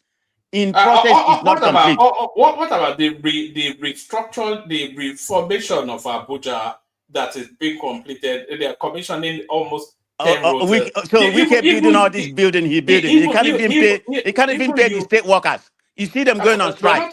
We're talking about infrastructures now. Infrastructure on my food. Is that what I'm going to eat? Hold on. Even you went to Abuja and you came to attest to it. So it's not one man. It can't be about me. You came. I don't do something about me. Even at all, I say I'm doing okay. No, it's not about me, because I can go to Abuja and afford any hotel that I'm on. So that make it, I will be very happy that my You're country. not even listening to the conversation. You're just. I'm listening to the conversation because you're trying to lay it on the. No. Can you just hold on? I'm saying you, okay, man of prestige, you went to Abuja, I think earlier on this year. Yes. And you came back to attest that Wike is doing a lot of good stuff there. You said it on this platform. Yes, on that part, but is that helping the common people? I mean, even at all, he's doing that. He can't even pay people. He can't even pay the. Building roads is not helping common people. That's not the main thing. He can't even pay people the 70,000 naira that was promised. You see them going on strike. I mean, it's supposed to be good. Where we are, I don't consider those as an accomplishment, because when governor, okay, look at today. As of today, my state has become the 4th largest economy. As of today, it used to be 6th. California used to be the 6th largest economy. Today, it has overthrown Japan. Japan used to be the 4th largest economy. As of today, go and find out. California is the 4th largest economy in the world. And we build bridges and everything. Nobody even talk about commissioning of bridge and some other things. It's not important. It's how it's how, what kind of capital, human capital development that your people in that area, benefit from. It's not about building bridge, building skyscrapers. I don't use that as a benchmark, as a benchmark for any government. What's your understanding of human capital development? What do you understand by that phrase? Improving a human being, getting a job and everything, get them job. Without infrastructure. But this is the thing now. No. I didn't say without infrastructure. That was part of it, but hold on. That's just one part. That's just one part. You don't get it. You just talk. Listen to what Zita said now. When you're talking what is Zita said? Zita doesn't know everything. Why would I listen to what Zita said? Why would I listen to what? I know what I know. Yes, maybe if you listen to other people, maybe you might. Hold on. Let me answer one man. No, let me say what I want to say, and then you can answer it, and then we'll have to move it around. It's a bit. It wasn't. Well, I still have more topic to do because you keep on interrupting me. Hold on. You talk about all this newfangled, all this. What elevates people out of an economic bracket from one economic bracket to another? There are certain things that needs to happen for that to happen. There has to be the enabling environment. What does that mean? We're talking about security, we're talking about power, we're talking about skills, and then we're talking about infrastructure. Okay, hold on. It just named 14 as part of the human capital development. Maybe there's one. The other three you name are lacking. The other three name are lacking. Okay, just do your thing and then we move. No, I'm doing my thing because you will never get it because it can't come here. We are talking politics. You can't come here and defraud me, okay? Or gaslight me like you're saying gaslighting. I call it political defrauding. It's like an anti-intellectual conversation. You can call it what you want. I know I know my intelligence. I know my accomplishment. So it don't bother me. I know who I am. Not you. You are an intellectual, but the conversation I'm having with you. No. It's counter-intellectual. You just discredit yourself. You name 4 things that part of human capital development, only one is being accomplished. I was chatting you through a course, and you just shut me down with shouting. No. Okay, you still have more to do, but only one. Maybe only one has been accomplished. Only one has. Hold on. It's my turn. Only one has been accomplished to a pedestal level. The other ones, electricity, everything you just named. I mean, none of them has been accomplished in that federal capital you're talking about. Yes, I said about the infrastructure is good. It's on the right track. But I don't give credit to that. It's not that much, because over where I am right now, we don't care about that. No government proud of that. Okay, it's not something, unless you build all this kind of highway train station like they have in Japan and China. Then we can talk about it to your city. But none of those exist. So I don't really believe any of them is helping that, because you're the one that brought Wickham into this conversation. In order to make an excuse for accomplishment of Wickham. I guess when you join APC, your sins are forgiven. I mean, you here used to be a critic of Wike. Now Wike is your guy. It's just like Jordan one, the Queen of Dorothy, called Reno. Now it's one of your bodies. So whenever people start their own, I'm not going to be calling you. Let me just call Tunumbu fan. You probably is because of the way you've been talking. Everybody, everything they do, you all like it right now, forgetting about what you said before. I mean, like Reno Mokere that just saying about this solar that went and bought for 10 billion, and he's giving an excuse that is for green energy. That's not true. And the person from the Asura just come and rebuke Reno yesterday. He said no, they bought it because of they don't want light to go off. And he was giving an example of United States. I think it was Jimmy Carter, that did that for promotion of green energy. But that's not what Nigeria is. So other people is good. Other people is going to suffer from from lack of light. Only Afro Rock is going to benefit. Huh? Sorry, carry on. Who is that idiot?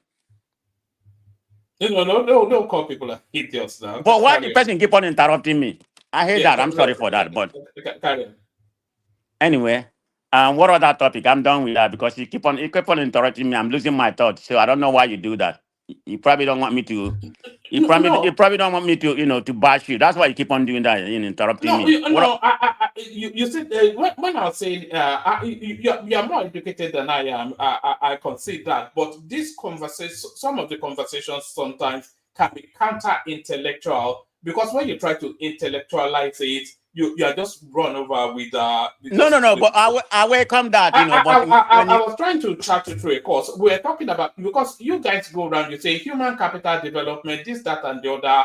But then when you want to break it down into its different component parts, and then you want to then weigh the progression of the country against that component part, those component parts, and then you see where this particular administration is weighed in those component parts, then you can see if development is taking place or not.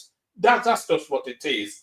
So they're not going to solve insecurity in 2 years, but as there been marginal gains, there were marginal gains until we're having this spate of insecurity now. I think universally, even the people in the plateaus, they were saying that. So there are marginal gains, given except for the spate of this insecurity now. Are there marginal gains in terms of infrastructure? There are quantum gains in terms of infrastructure, and we are talking about retooling a population to be fit for purpose, and that is the human capital development in terms of education. And you can see that very astutely funded space that guarantees that it can go on in perpetuity. So there are gains there.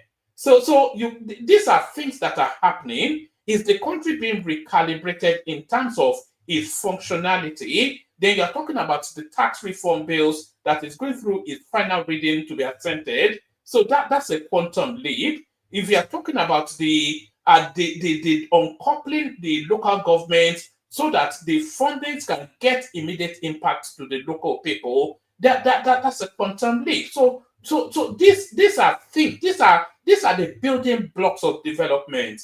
So it's not just whoosh or gush of just rage. That's why I said it's counter intellectual. Just not you especially, but that space is just shouting, No, I don't. I mean, it's just my voice. Yeah. I don't have an issue with it. Not you particularly. Not you particularly, but that's. I don't want to say the obedience bit, but it's just. No, you said the obedience first. I mean, it doesn't matter. I mean, I'm one of the obedience supporters. Even I thought I'm not obedience per se in that regard because I don't correspond with them. So, but I like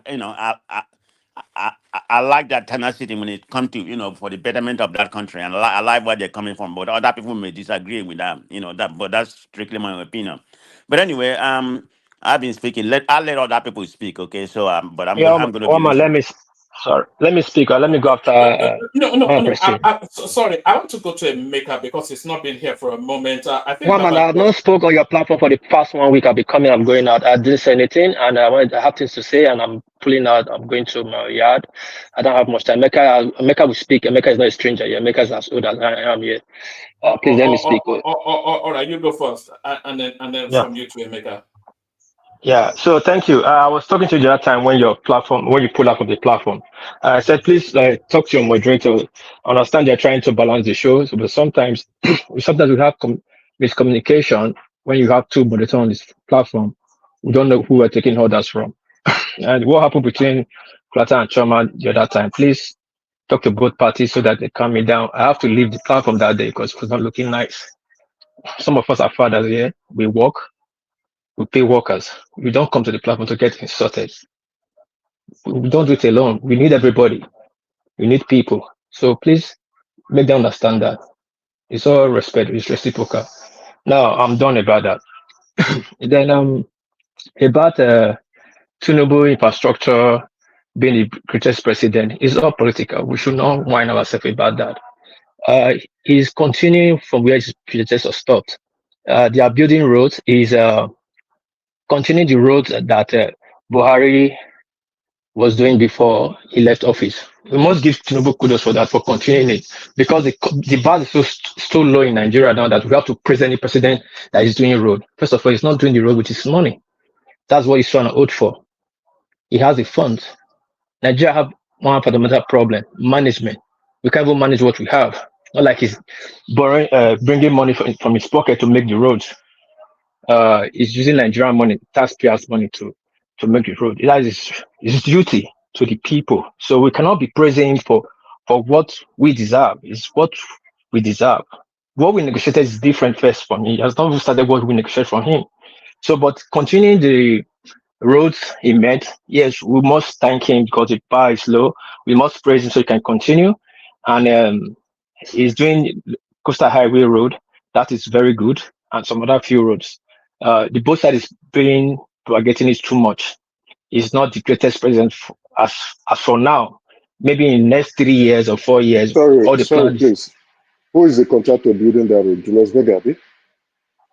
I don't know. I don't care. It's building road. America, they are doing road in Japan. That is company. I forgot. Sorry. Go ahead. Sorry. Okay. So let me answer. Let me respond to you. They are building roads here in Japan. We don't care about the contractor. Like I said, we have set the bar so low that we have to be looking for a contractor and praising what we deserve. It is duty to manage the funds. Building Abuja to use Abuja as a status quo is funny. Abuja is meant to be built. It's the capital city. There's no question about that. But there's other 35 states. This problem we are facing in Nigeria, sometimes we the people are the problem. Where we are supposed to speak, we don't speak. Where we're not supposed to speak, we'll be making so much noise about it. Both party, both the Tinubu party and the obedient party and the Nigerians. Sometimes we have to go deep down to explain to Nigerians that Tinubu is doing something, which is funny, which they can see with their own eyes that the man is doing some certain stuff. And again, We don't need to tell Nigeria that it's not doing enough before they know. Not that somebody comes to stream and say he's building skyscraper where there's no land. It's funny too. But the best thing, we have to like come together to speak of to talk about what we want. If it's one thing we just want, like let him fix the economy, then we'll face on that. We talk gibberish on so many things, and the other day we hold him accountable for nothing. That I say, Mama, tell me the other topic so I can round up to the next person move. One man.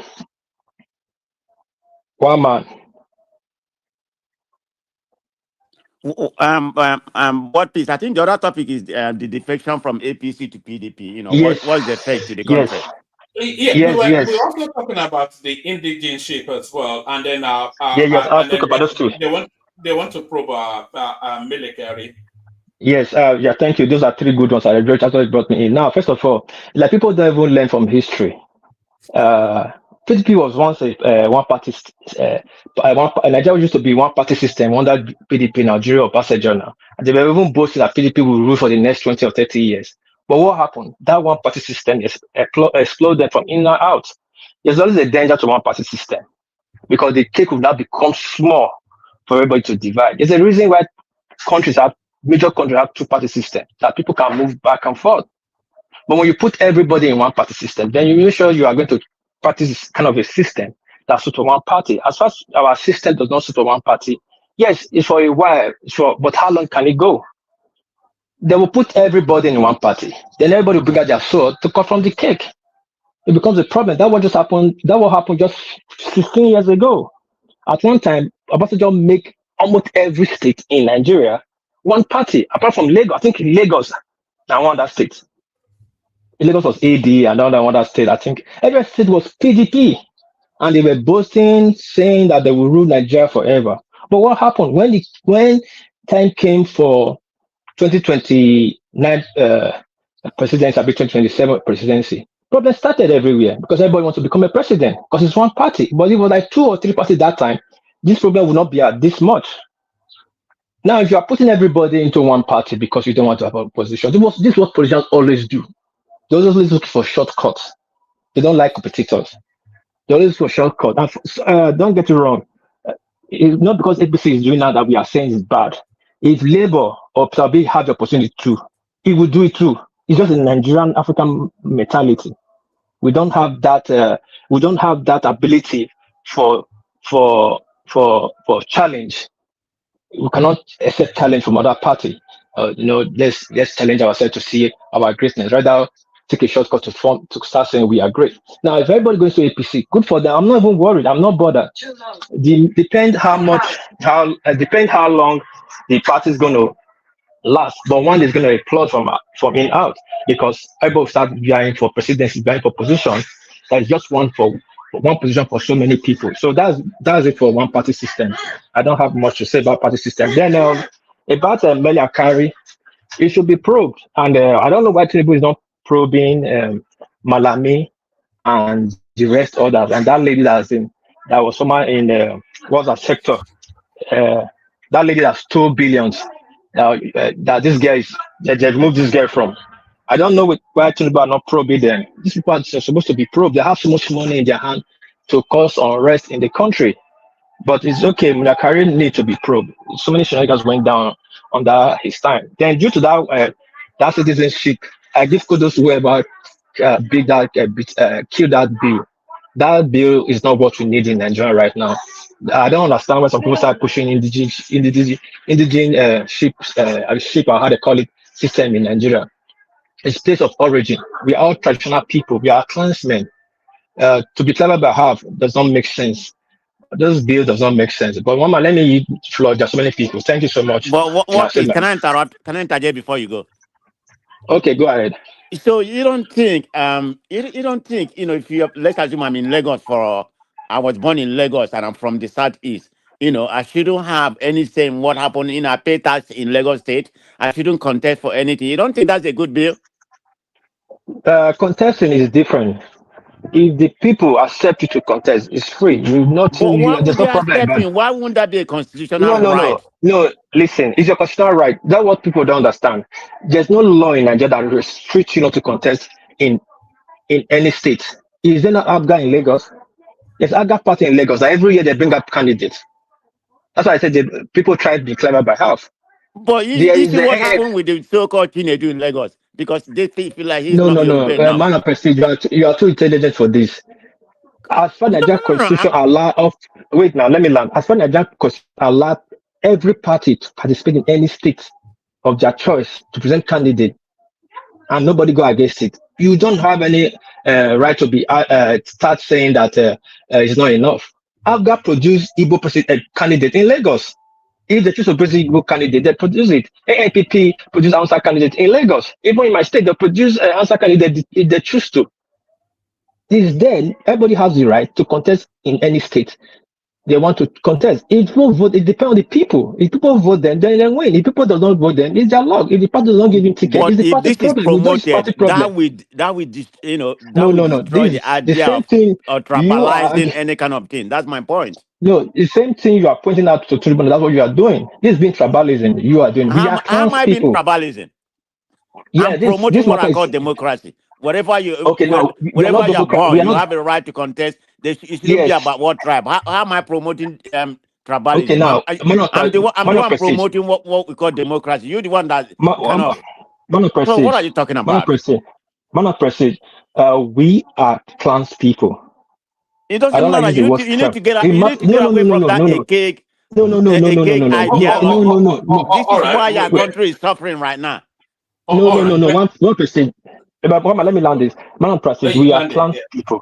We are clans. But look at England. It's simple. The English country you are. They practice monarchy system, constitutional monarchy system, and they make it perfect for them. Not say perfect in the world, make it perfect for them, for everybody to be part of it. Same in Nigeria. We are practicing a system that allows anybody to contest in any state. In how much you belong to a political party, and that political party choose to bring an Igbo man out in Lagos or in Edo, nobody stops them. No, said not to bring out the candidate. Is left for the people to vote for that person or not, and it's left for the party to push to champion that candidate, present that candidate well to suit the people vote. Simple. To tell people no, he's born here, he must be voted there. In our south in Africa, in Nigeria, it won't work. So thank you. I use my floor. All right, thank you. So Oman, sorry. Good afternoon. Good evening. How are you? How are you? Good everyone. Yeah. Happy weekend. Oman, can I just put something, please? all right. Hold on. Put it as a statement. So after Thomas lands, I want to go to Emeka just to maintain the flow. So it's just something that has been going on the internet about this our brother Peter Obi. The Obedient have started their religious campaign again. I think Peter Obi is not the problem. I think his followers are the problem. Can you imagine they are now on internet saying Peter Obi is the only one that was invited to the burial of the Pope in Italy? And the last time I checked, one man, you can buy your ticket now, one man, and go and see the corpse of Pope. It's a public display. But now they've started. Why don't they invite Tinubu? Why don't they invite Atiku? But Can I finish, please? Can I finish, please? Sorry, Tinubu na Catholic. No, but Akpabio is there representing the country anyway. Akpabio, but carry on now, Thomas. Yeah, but the Obedient have started their campaign now. Oh, because he's a good man. That's why they invited him. One man, I can buy my ticket now, go to the Italy, go and see the corpse of Pope. Is a public corpse, is a world corpse. Is everybody, is a world grief, everybody's grieving about his death. Everyone can go to the Italy to go and check. But internet, on TikTok, on Facebook, Peter Obi is the best man. That's why he's representing his death. Is that. Is this what they're going to sell again in 2027? It's up to you guys. Why are you worried about some sycophancy obedience? I mean, it's not even a topic to brought up. That's some sycophancy of obedience. So, there's nothing. All right. And it's also factually not true because Akpabio is still representing the country. But let's welcome Emeka, who we've not heard from in a good while. So, it's always good to have the established voices that have not been around back, because so people know they've not fallen out of love with the platform. King Emekus, now Dobale Adeo, One man the great, as everybody. Anyway, let me jump right into it. Good evening, everyone, both fellow panelists and the viewers at home and those in the comment section. It's always a delight being around and listening to conversations, even though they get heated. Straight to what piece. Not to just to tell what piece you're quite right. I think why am I forgetting this? My brother's name again. He's also right. Both of you, you're right. You can contest for any position in any states in the country or even any local government. But I think we still need to codify it in law. The reason is that politicians, like what happened in Lagos, they will use it to campaign, right? So when it's now a law, it removes, like, so you want to use it to campaign, like, come, you're going against the law. This guy is a resident of this state. He pays his taxes. He has been here for quite a while. He has established himself. The community knows him. The community love him. Don't use it as a campaign topic. So I think the view, the mindset or the view, the objective, is to completely look at a way to eradicate tribalism in our election campaign, like what happened in Lagos State, right? We don't want people to be accused by the nature of their tribe. I think that's wrong. So if we should have legislation for that, yes, so be it. To correct that anomaly, people should be able to vie for any office as long as they are Nigerian citizen or they are a legal resident in that particular location. So others who are the opposition party should not run against that to say he's not one of us. Don't vote for him. It's wrong. It's completely wrong, in my opinion, and it should be kicked out of our politics. We should run for office based on our excellence, our capability, and also the vision we hold to implement the dreams or the views and what the electorate expect us to do. I'm not saying this is not one of us. Don't vote for him. That's barbaric, in my opinion. So that's what I'm not saying. You are wrong. You are right. You can, but we have people who would use it as a campaign talking point, and I think it should not be after 25 years after 25 years of democracy in our country, and we're moving towards a modern society or civilization. We should eradicate that. If we're fighting against racism, then back home we'll now be fighting against tribalism. What's wrong with us? Let's stop this nonsense. Let politicians stop it. And let's compete based on what ideas we have. Let our ideas be the weapon rather than the tongue we speak, the place we are from. We don't choose those places. So I think it should be out of our politics completely and should not be allowed to foster or pester anymore. All right, so one of the topic I actually wanted to dwell on is I saw the World Bank report yesterday. I was really not happy with it. The prediction that by 2027, more Nigerians will be poor by 3.8 percentile points. So looking at the economic indices of Nigeria, I agree with that report because everything is going downward hill economically. I think the president is failing in that area. And I'm not seeing any sign that is going to revamp or reverse the trend to begin to pick up steam economically. Inflation that was addressed first quarter, or no, in fourth quarter, now first quarter, it has gone up again.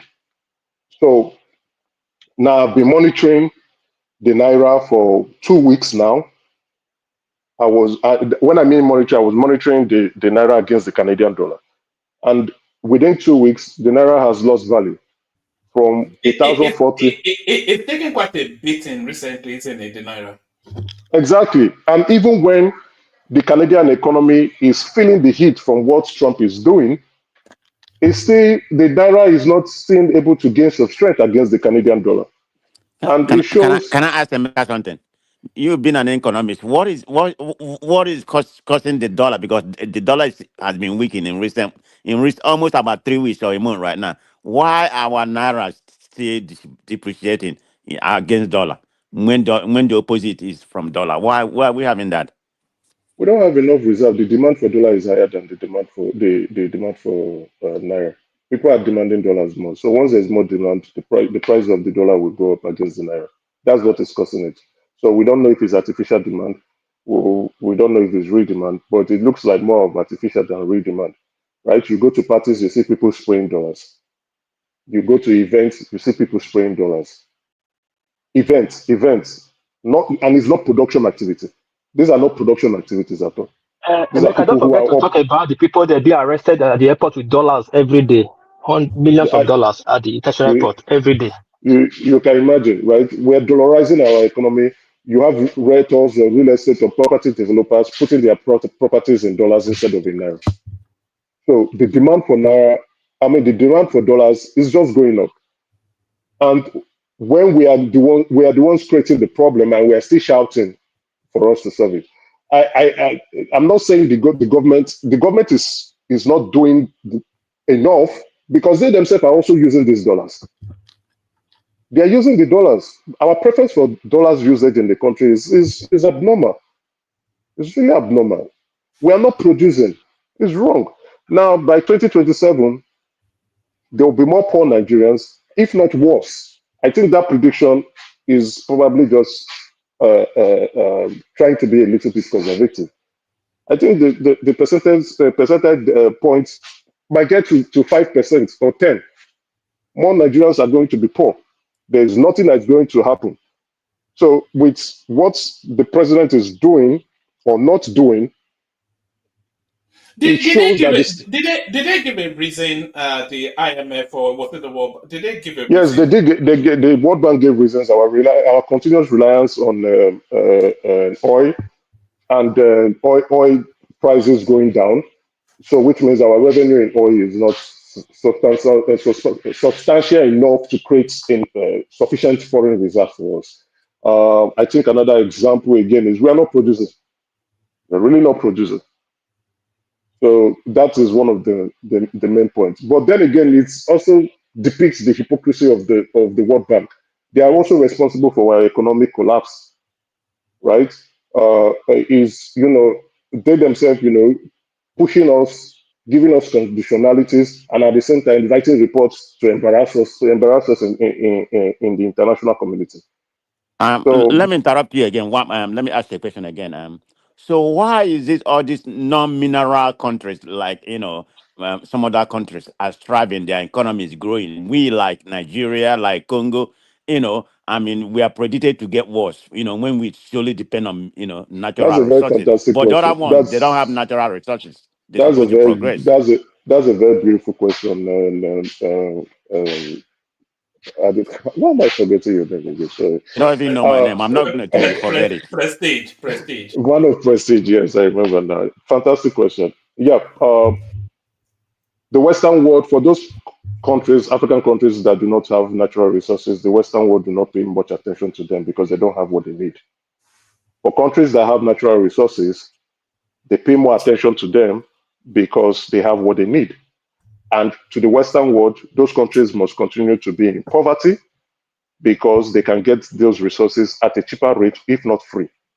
Now, the new end thing is to create insecurity concerns in those countries like the Congo. The Congo has never experienced 5 years of peace since independence.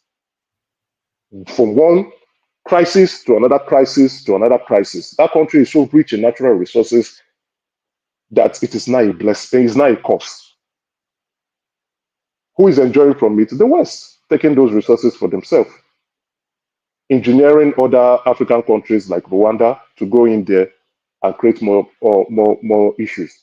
The president of the Congo was literally begging Donald Trump, let them strike a deal, that they have lots of uranium and they have rare earth minerals. there is enough for the United States. Let them strike a deal. Why is he doing that? Because he wants the conflict to be resolved. He said, let's resolve this conflict. So for Nigeria, Nigeria is a strategic country for them in terms of population, one, natural resources, two. So they would not want Nigeria to progress. All these loans they are giving to us are not loans that benefit us. These are loans that stifle us, keep our cost of capital so high that we cannot even borrow from our local banks anymore. Since 1985, our inflation has been going up. It has never come down. If it comes down, it's probably he went to the market to borrow something. It goes back up again. Since 1985, what happened in 1985? Structural adjustment program. When IMF gave us the loan, that was when our problem started. They keep putting pressures on every president. Every president. The problem is Tinubu took the bait. Remove fuel subsidy that was trying to help at least remove some economic impact. Now our standard of living has really gone down and is going down the drain. We are not producing. We can't produce. It's not that we cannot produce. They don't want us to produce. They want to take our resources out, produce, and sell back to us. I was having a conversation with someone, and the person said, "Oh, Dangote Refinery," and I said, "Because they are moving to green energy. That's why they allowed Dangote Refinery to come up, and they are still fighting him as a result of it. They don't want us to produce."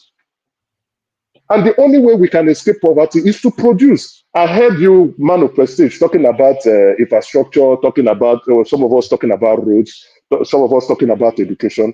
What we are doing now, if we improve our education, make our education, which our education is so good and very cheap, we are producing for the West. We are only going to produce top talent for the West. Our IT professionals are leaving for the UK, Canada, United States, Dubai. Our medical doctors are following the same routes: Australia, Canada, United Kingdom, and Saudi Arabia or Dubai. Our nurses are going to the UK. Pharmacists, the same thing. We are producing top talent for Western countries or rich Middle East countries. So are we going to continue to live that way? What I'm saying is that I had so much hopes. Not that I'm not saying I'm not a supporter of the president. I am a supporter of the president.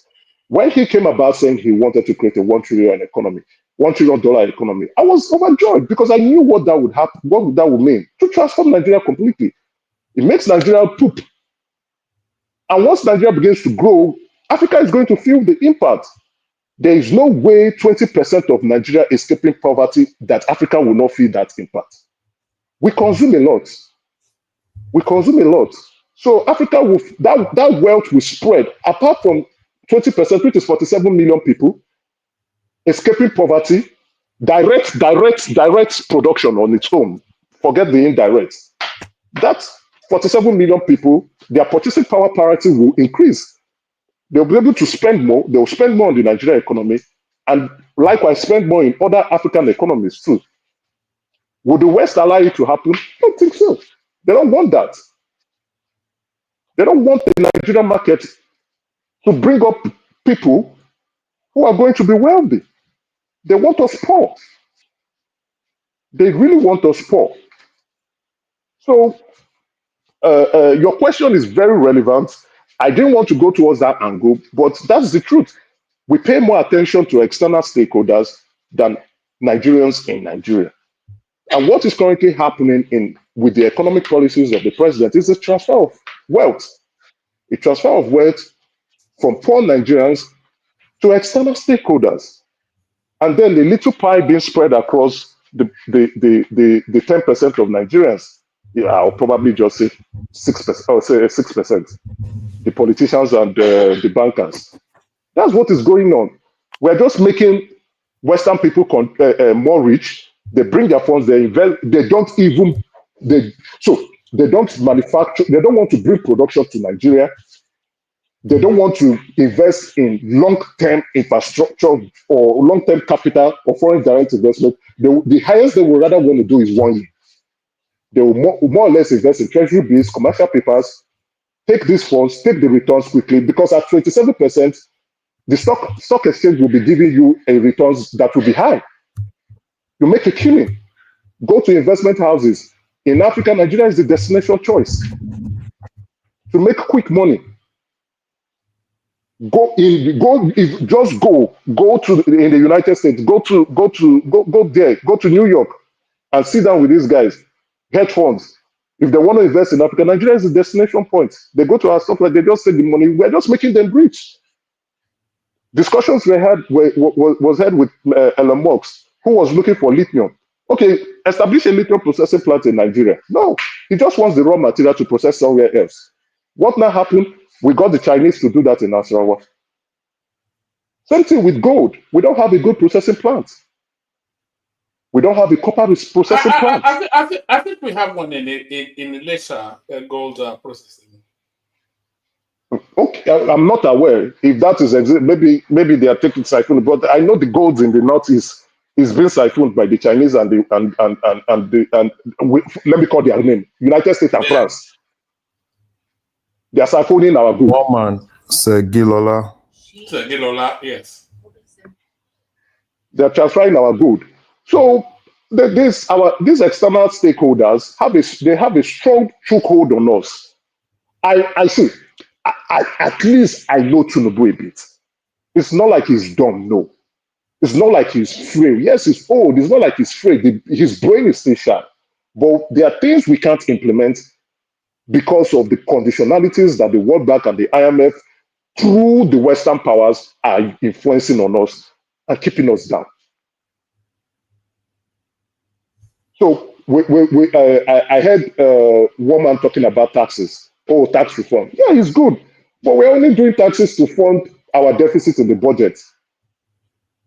What would that do for us? Is to pay civil servant salaries. And then usually the construction of roads inflates the construction. And we will not be the one funding it. That was why I asked who is the contractor building that road. Okay, I remember that is what's the name of that company? That is Tinubu's those Lebanese people. Those guys are technically Nigerian. Chagori. Yeah, they are technically Nigerian. They live in Nigeria basically, so they are not going to take that money. I think they were born in Nigeria as well, if memory serves. Yeah, the sons were born in Nigeria. So, but their pattern, the patriarch is he's a Nigerian citizen now. So they basically their interest is in Nigeria, so they won't take that money out. But most of our contracts we give to Julius Berger. Julius Berger will take that money out. So we're in poverty. The poverty we have is by design. It's by design. It's not that we can't try to want to do a couple of few reforms to help ourselves. It's by design. But I don't know. I'm hoping the president will be able to try to address a couple of few things, right? Because no matter the roads you build, if you cannot improve the standard of living of people, there's nothing you can do about that. People are just going to be looking at road.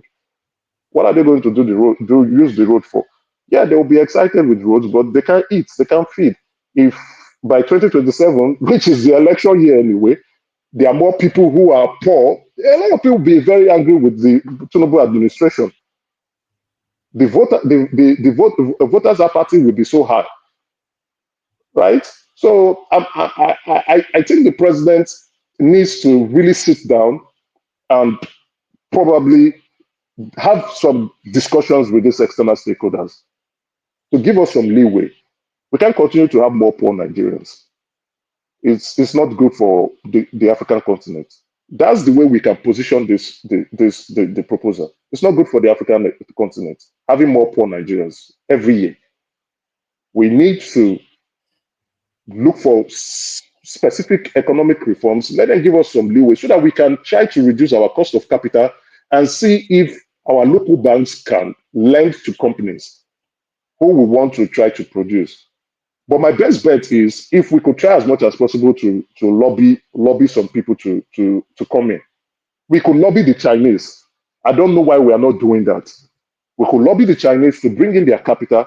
The Chinese have over 869 billionaires. We could lobby them. We need 200 Dangotes to have 47 million people out of poverty.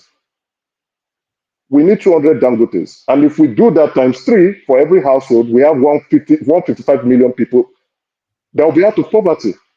That's more than half of Nigeria. Then we are left with how many people? Like basically, let's say roughly 60 million left. We are not talking about in other indirect forms of employment that will be coming from this huge inflow of capital building industries or sectors. We need to target specific sectors. Number 1, agriculture. Number 2, technology. Number 3, our steel industry. We need to get that running. We need that running because of construction. Let's build, instead of importing steel, we have this thing on the ground. We have it on the ground. Even gold. Now we're talking, we only have 1 gold processing plant. Then where are the golds? They're shipping it off our country. Where are the golds? Where are we keeping it? Do we have a gold reserve? I doubt.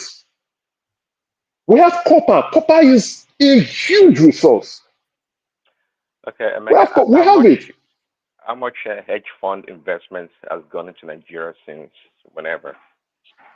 Hedge funds don't really come to the funds don't really come to Nigeria that well, right? So they'll rather would invest in the Middle East, but when some of them want to take the risks, they will come to Nigeria.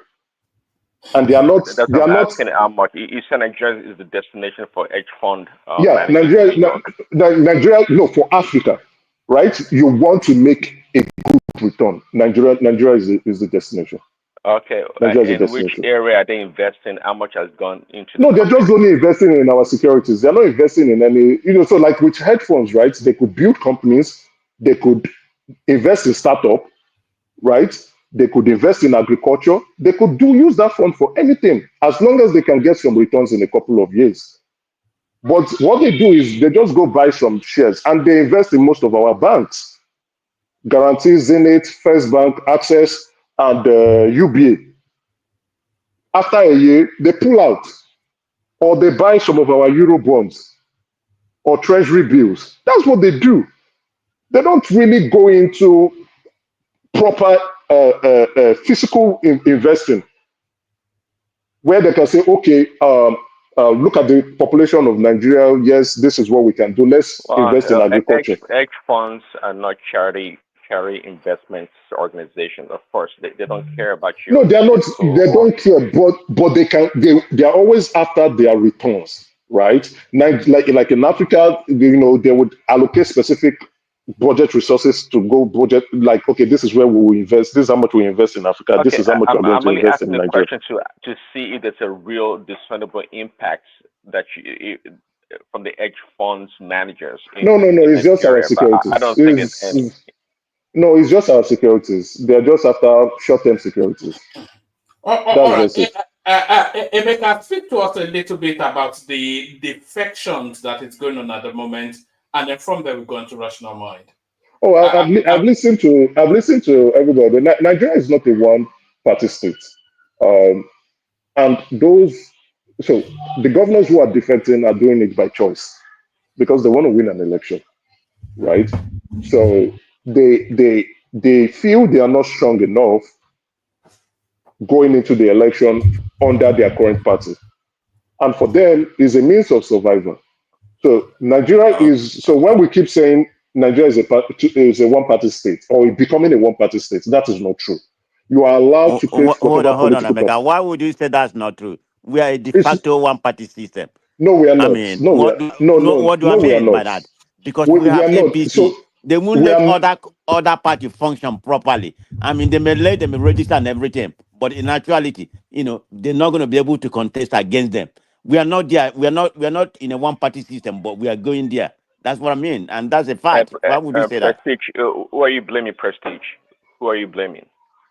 Who am I blaming? I blame the incompetent opposition. Like I stated earlier, I don't blame Tinubu. Any party will like to conquer other party. But I'm just saying it's not good for us. But I blame the other party for being incompetent. No, APC is not responsible for the nonsense going on in Labour Party. APC is also not responsible for the. Whether they are responsible or not responsible, Let me explain is the properly, Labour Party right? incompetent? BDP incompetent? I'm not blaming Tinubu on that. He's doing what a party want to do. You see, you keep going back. How am I going back? So you keep going to blame someone rather than blame the people creating their problems. You're not saying the same thing. I start blame. No, we are not saying the same thing. We are getting to the same point, but we are taking a different route. Okay. Go ahead. So speak. we are getting to the same point. So the Labour Party is destroying itself, just like the PDP is being inactive. The APC is not stopping them from playing their role as the opposition party. They chose not to do that. But APC is the one destroying Labour Party, destroying PDP. No, that is during the election. Yes, that is political strategy that you can use. After the election, no, they destroyed themselves. Abure was defrauding the party. Peter Obi refused to stand up as a leader of the party, even to date. So the PDP, which is the major opposition party, refused to coordinate themselves. APC didn't do that. APC didn't have a hand in that. Then those governors who are saying, "Oh, we want to come to APC," they didn't say. In fact, the maker was really article that destroyed that party and Wike as well. But yeah, but they are all PDP members. They destroyed themselves. So they destroyed themselves. So when we are using the word, "Oh, Nigeria is coming," no, the opposition failed to play their role. Their leaders are all looking for ways, cheap ways to continue to be in power, and they are exploiting opportunities that present itself. So they are saying that the APC is a better platform for them to retain power, and they are saying, "Okay, let's strike a deal. Let me move over to the APC." The opposition refused to be an opposition party. We can't blame the APC. Let's appropriate and attribute the blames properly to the parties who refuse to be organized. So that was why I was telling Man of Prestige that, yeah, we are coming to the same point, but we are using it's a different route. And I think, in my own opinion, my route is the true fact of things. That's what we see on the newspapers. That's what we see on the streets. The APC has no hand in the destruction or the uselessness of Labour Party. I also want to end with this note with Peter Obi. I would expect Peter Obi to be more politically mature now and understand his audience. It is not everywhere he goes to. He can do that within the locality and vicinity of Nigeria.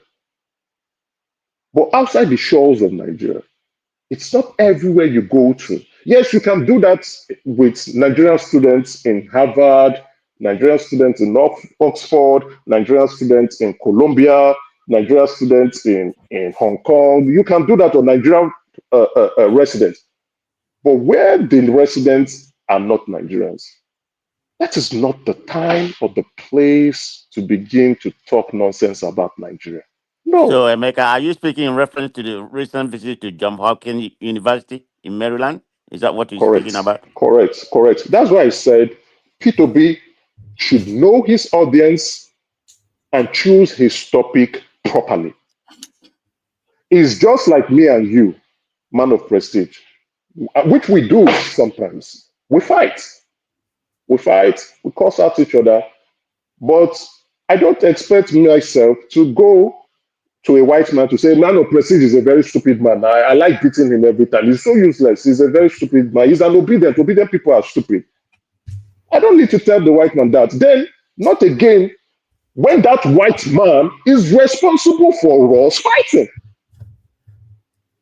So I would expect the people to know his audience and know the kind of topic to speak. That forum should be a forum where you address the West on how they can make Nigeria better. It is not a place where you go and dress down Nigeria in the presence of non-Nigerians. When those non-Nigerians are responsible for our issues, they know that They see it, they are responsible for it, they are also pushing the propaganda, and then you are enabling them. It's wrong. If you want to dress us down at home. Yeah, talk to us, insult me, we're at home. We can abuse each other. When we go out, we don't need to wash our dirty linings in front of the neighbors, especially when the neighbors is responsible for our issues. So I would expect people to be matured. He's sounding like a robot. Each time he holds a mic, the next thing is begins to say nonsense about the country. He doesn't know his audience. So he must know his audience, choose a proper topic for the audience so that that topic can have an impact. Not talk all the time. It's like saying everywhere, like a baby who does not know how to talk. Thank you very much.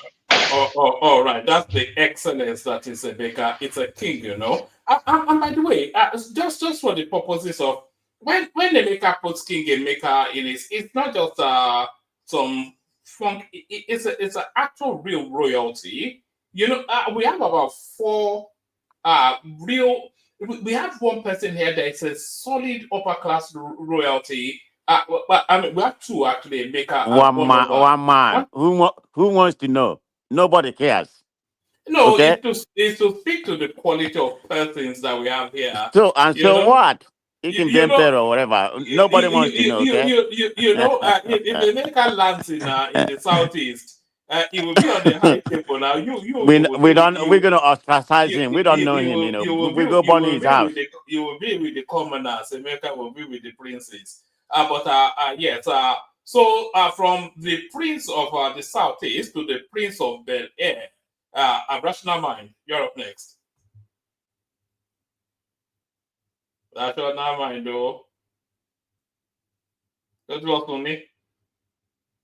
Already. Rational mind. Am I still here? All right. If rational mind is not ready for us, let's go to Zeta. Have I been kicked off the platform? What man? We can hear you. Thank you. So Zita, you're up next. It started somewhat sideways the session, but we were really talking about. They want to probe not the Mayfield, they are probing him already. They want to probe Milikari now, which I concur with. But if they are having the EFCC do it, then it's going to be a botched job. I think they want to probe who? Milikari, the just recently departed NNPC guy. I thought we discussed that thing before. It doesn't make sense. Since he's not talking, they should leave him alone. He did their job. All right. So we're talking about that. We're also talking about a proposal in to change the sort of, you know, in Nigeria, they ask you for your local government in order to identify then your entitlements within whatever space, but they are trying to change the criteria for indigenship, that you don't necessarily have to be historically localized to that space, that if you've lived in a space for 10 years, then you have the entitlement to claim indigenship. So if I lived in Jalingo now for 10 years, I can be a Jalingoan or whatever they call themselves over there. So a lot of people are agitated by that. So that seems to rankle. And we're still on the topic of the defections to the APC. The chairman of the PDP has come out today to say that he's shocked and pained. Are we running the danger of turning into a one-party state? So a lot of people are they're a bit concerned about that. So Atiku comes out to speak on that. So all those or whatever else interests you in the news, floor is yours, Azita. Okay, first of all, let me start with the identity removal. They should. I don't think Nigeria is right for that. But if they actually want to do it, they should start with colleges and universities.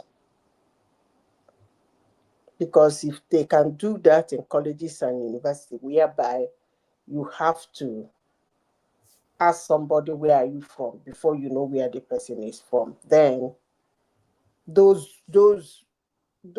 age brackets can build it up.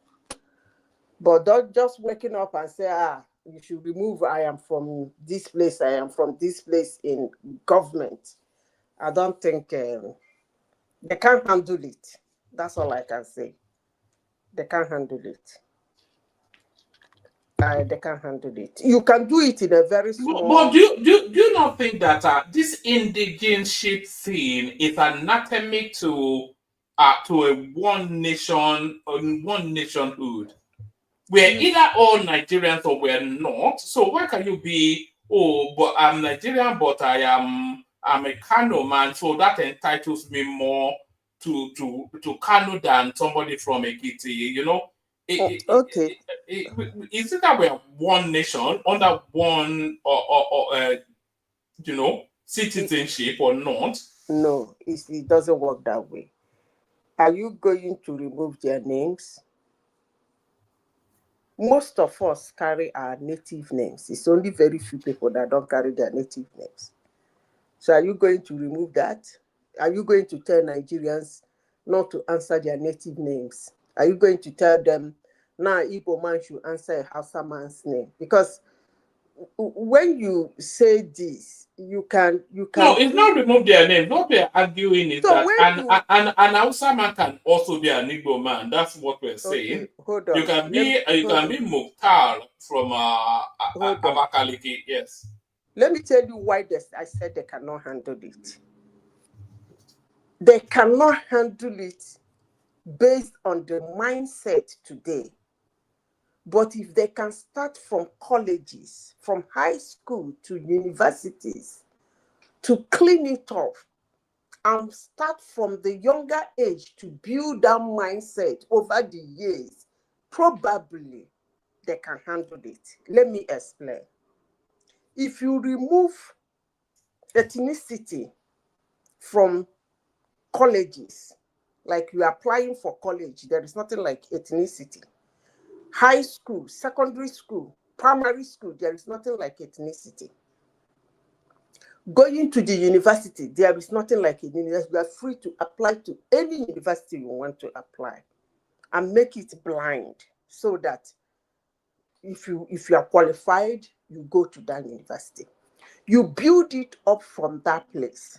But if you wake up now to say, remove ethnicity, the whole Nigerians, let them apply and do anything. When you hear somebody who answers Adewale Adetunde, obviously you should know he's a Yoruba man. You don't need anybody to tell you his ethnicity. So it doesn't make sense. That thing should be done, when I mean reorientation first. There is so many problems in Nigeria, but trying to solve them with policies sometimes doesn't work. Not because the policy is not good, but it's because the people you are trying to get to work on that policy has a different mindset. The policy is very good. It's a good thing. You have to remove it, but no, you don't just wake up and remove such a thing because there is no, I don't know how to put it. Let me not just say it. Let me keep quiet. Let me keep that one aside. But Madam Zita, can I interrupt just a second? Yeah, go ahead. Okay, what you just said makes sense. That's just one part of it. Because what you just proposed right now is like a generation change, which is going to take a long time. It's a mindset, which is probably not going to be in our lifetime. But if they incorporate everything together and make it a law, whereby, if I go to Lagos and contest and they're trying to use tribalism, that person will be punished. Don't you think that would be a deterrence for that to happen? I'm just saying, no. what you said is good, but incorporate other ones. There is something you said. You said it's going to take a long time. No, it's not going to take a long time. Humans, if you have managed human capital, you will find out that women are very most ridiculous things. They easily forget. If you call somebody, just how many democracy have we had? We seem to have forgotten the shenanigans of the military to the extent we are asking them to come back. That's the level of human existence. So if you do it now, in the next, let's assume somebody is a president, first term, second term, you won't believe what will happen. It will be a total turnaround. You will see so many people from the North schooling, and it will even make this university well diversified. It will make them more solid, and then teachers from the North, teachers from the East, teachers from the South can teach anywhere in Nigeria. But saying if you are trying to put it because of election, it even makes it worse. One thing is to penalize somebody because somebody said something. Another thing is for you to win that election. So are you trying to cause chaos, or are you trying to sort Nigeria? These are two different things. Because somebody is from Edo State and wants to contest in Lagos State, and somebody said, because you are Lagos State, you are not a Lagos State, you are a stranger, you cannot, and the person will be penalized. And then so what? Does that make that you can even anger because the election is local. You can even anger the review. This is a very sensitive issue. Let me tell you, honestly, sincerely speaking, no woman wants to lose his identity. Very important. So if you are trying to do this, remember that some people already will be thinking you want to take their land. Honestly, sincerely speaking, it's a very sensitive issue. So for any government to jump in and want to do it, to me, it doesn't make sense. It's a good policy, but there must be a reorientation. The people have to understand why you are doing that, to bring unity. But if you jump like that, and a Yoruba man jump into Igbo land, into my village, I want to contest for councillorship because he has been a doctor in my village for the past 10 years, then they're going to fight him to finish. I mean, I don't understand, but let me leave that topic. Let me go to deflation. You see, deflation is something that is, it works two ways. In as much as most people who support APC might be jubilating at the deflection, enjoying, hey, this person, everybody is one party system. I think acrobatically. We can see it in the other light. What if they want to meet Tinubu at his game? That field, he knows how to play football. What if there is a secret meeting to meet him in that field and see if we can pull it out? Because that's exactly what he did in 2023. They were heavily infiltrated. Most of their members were heavily angered. What if all these people moved to APC and they are there to infiltrate whatever that is, scatter them? When somebody declared that he's an APC member, when he starts disagreeing with the things you are doing, obviously you will not say he's no longer an APC member because he's now your member. Remember, that was what happened in PDP in 2015. Some of them decamped, some of them stayed. When Buhari won, you saw what this hopeless Saraki did to him. Because Buhari won with a free mind, like, hey, okay, fine, it's all of us, it's all APC. I can work with any of them. After all, they are the people that fought for me to be this president. And Saraki ended up being the worst Senate president Nigeria has ever had. He eventually ended up going back to PDP. So, in as much as APC people are celebrating, They should hold it there and they should look closely. That's my take in that. I'm not saying they're not decamping truly. Please, you people should not, so that tomorrow now, when I know the name, when they call me somewhere, call me pastor, somewhere, call me Bishop Trumzo. I'm just saying the other side of it. Let's see it the other side.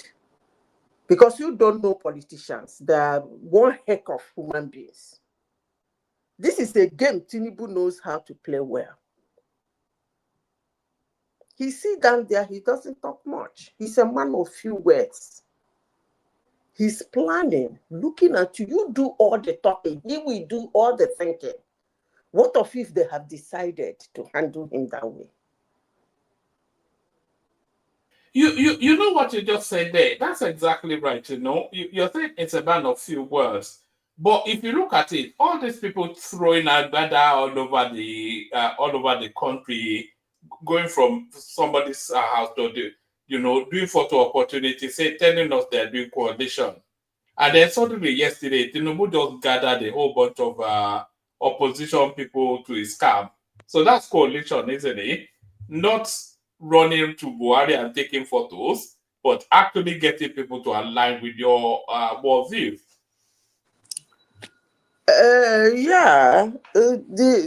It's massive. I'm beginning. Make I shut up. Yes, it shut up now. Okay. It is massive. The deflection for Okowa too. Okowa, vice president, don't go the other side. But one thing you guys should understand is that a politician deflected doesn't mean that place will be won by the party he deflected to. That is very important. For those who know politics, it doesn't. All these things is motivation that gingering people. Hey, you know something, Zeta. You see these deflections. These are defections rather. Do you know how I see it? I see it as a portal for rigging. So if they are going to rig the election, then it's easier for them to rig it under the banner of the governor had deflected and he's brought all his own votes. So because the elections, there'll be a whole bunch of rigging in 2027 anyway. But the narrative aligns more if the governor already deflected, the whole state actually deflected or defected rather. So if they either win it outrightly or rig it, the argument against it is not strong. Do you think they are being paid to deflect? I know. I think they are defecting on our self-interest. They know that there's every likelihood that Tinubu will return himself in 2027, and they also want to hold on to their state houses. Or do you think they have a dossier on them, most of them? I don't think so. I think it's expediency more. You see that Okowa, you see that your Okowa, if they open his own can, they will turn him around. You see, never mind. Why I'm saying this is that it's just, they listen to us, Sha. I shouldn't have said this. I would have allowed them to do that. Go to that field and fight it out. Because this thing I just said now is just like a caution to APC. If a lot of people come to your party, when they are not having a bitter misunderstanding, watch what happened in 2015.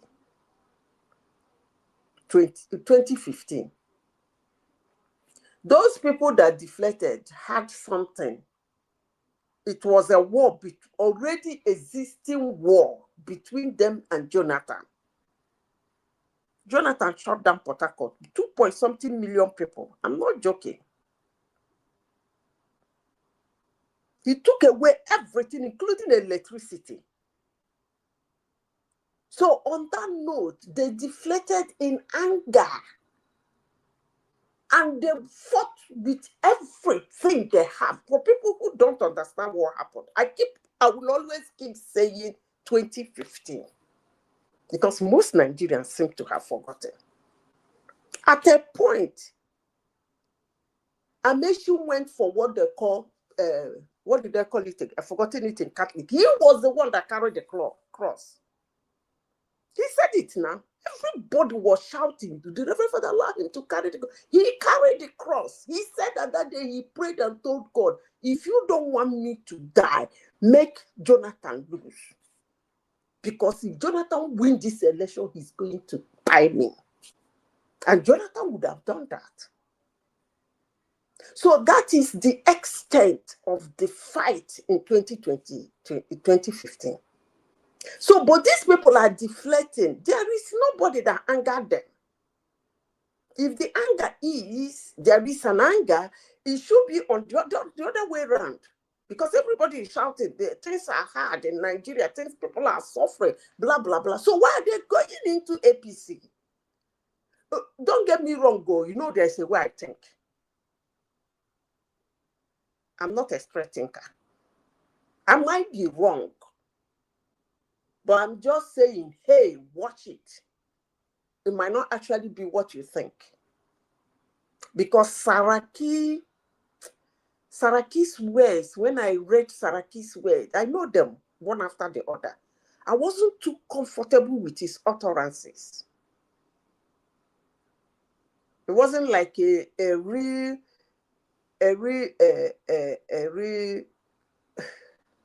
cry for help.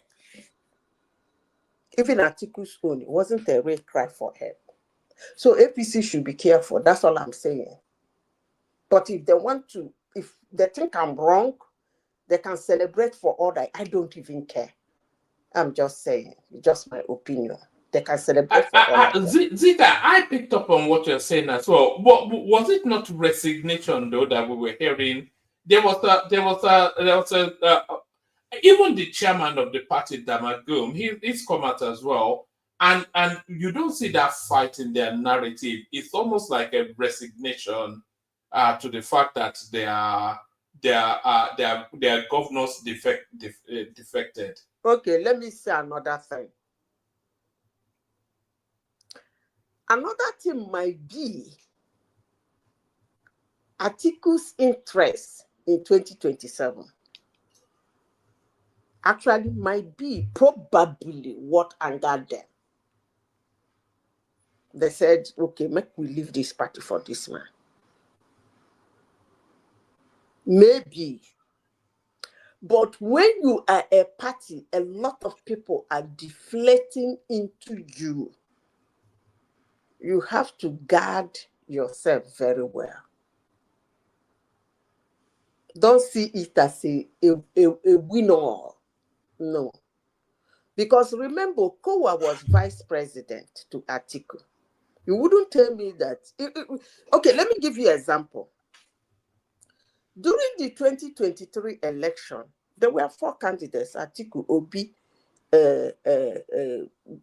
Tinubu, and Kwankwanso. If you listen to Peter Obi, he never attacked Atiku. Throughout his campaign, he was one time his vice president. The same thing with Okowa. He's his vice president. It will actually look ridiculous for 2027. Okowa will come out and be saying stupid things about Atiku. He might be right, but that might kill his political career. So when you see people like that deflecting into your party, hey, well, celebrate, but for a while, put your ears down and your eyes down. Anyway, let me just say, at least Tinubu knows who he's working with. The rest are just deflectors, Abi. So let it be that they answer deflectors and they're just deflectors in the party. For Delta State, I know Tinubu is going to take Delta come 2027. That is for sure. You know, there are a lot of things that give him Delta State. And at the cherry on the face is this Lagos Calabar Super Highway. I think it will be a real thing for a South person not to vote for Tinubu in 2027 off the back of that Lagos Calabar superhighway. You said what? I didn't get what you said. No, I was saying that his biggest selling point, Tinubu in the South will be the Lagos Calabar superhighway. No, that is not the selling point for Tinubu for 2027. The only selling point, well, it's too early to say, but the only selling point I know for now for Tinubu is that he's a good politician. That's the only selling point he has. As I speak to you now, he's a very good, calculative politician. Apart from that, nothing else. And he doesn't talk much. When you are dealing with somebody who doesn't talk too much, you don't know what he has in mind. He listens very well, but he doesn't respond much. So that's why it's like PDP is running. What he discussed with people like Wike, people in his inner caucus, we don't hear it. It's like a coven. Nigerians don't hear. Quite unlike other presidents, before you know it, we hear how Jonathan drink finish, no road to his bedroom. We hear all those words. He be holding the word, manage to waka. Somebody will get the video and show people that matter. But this guy is like a coven. Nobody knew what he has told Wiki. Look at how he just got up and declared state of emergency in Rivers State. And unknown to some Nigerians, that guy has been talking to Wiki and Fufara for 2 years now. But most Nigerians don't know. At a point, it's okay. Una no one stop the fight. Two of you should get out. But most Nigerians are not seeing it that way. But we that struggle to enter, oh, never mind.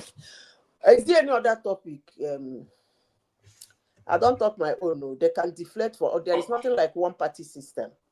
Peter Obi is coming out in 2027, so Peter Obi will be the president. Another person will be the vice. You know, Zita, this 2027 will prove to be yet the most important election that Nigeria will Why did you say that?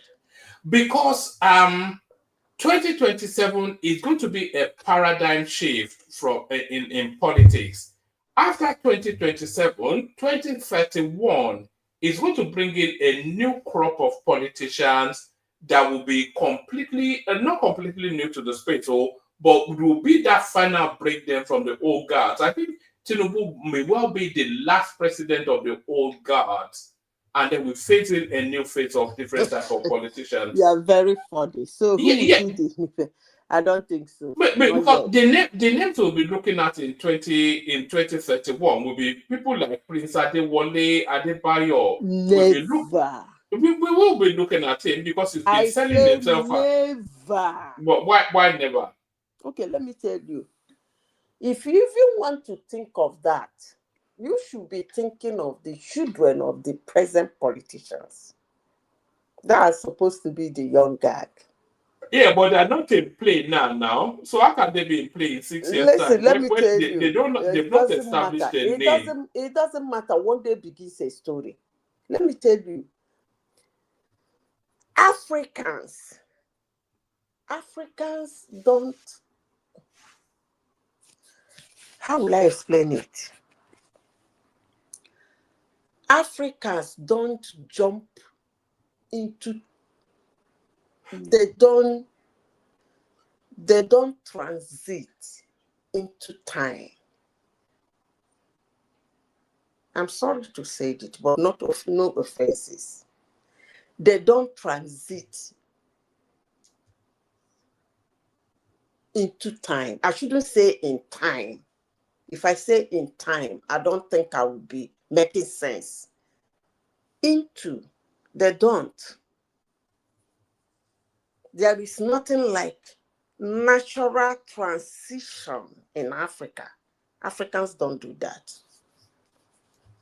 Unless you are telling me that before 2031, 99% of these old guys will be killed.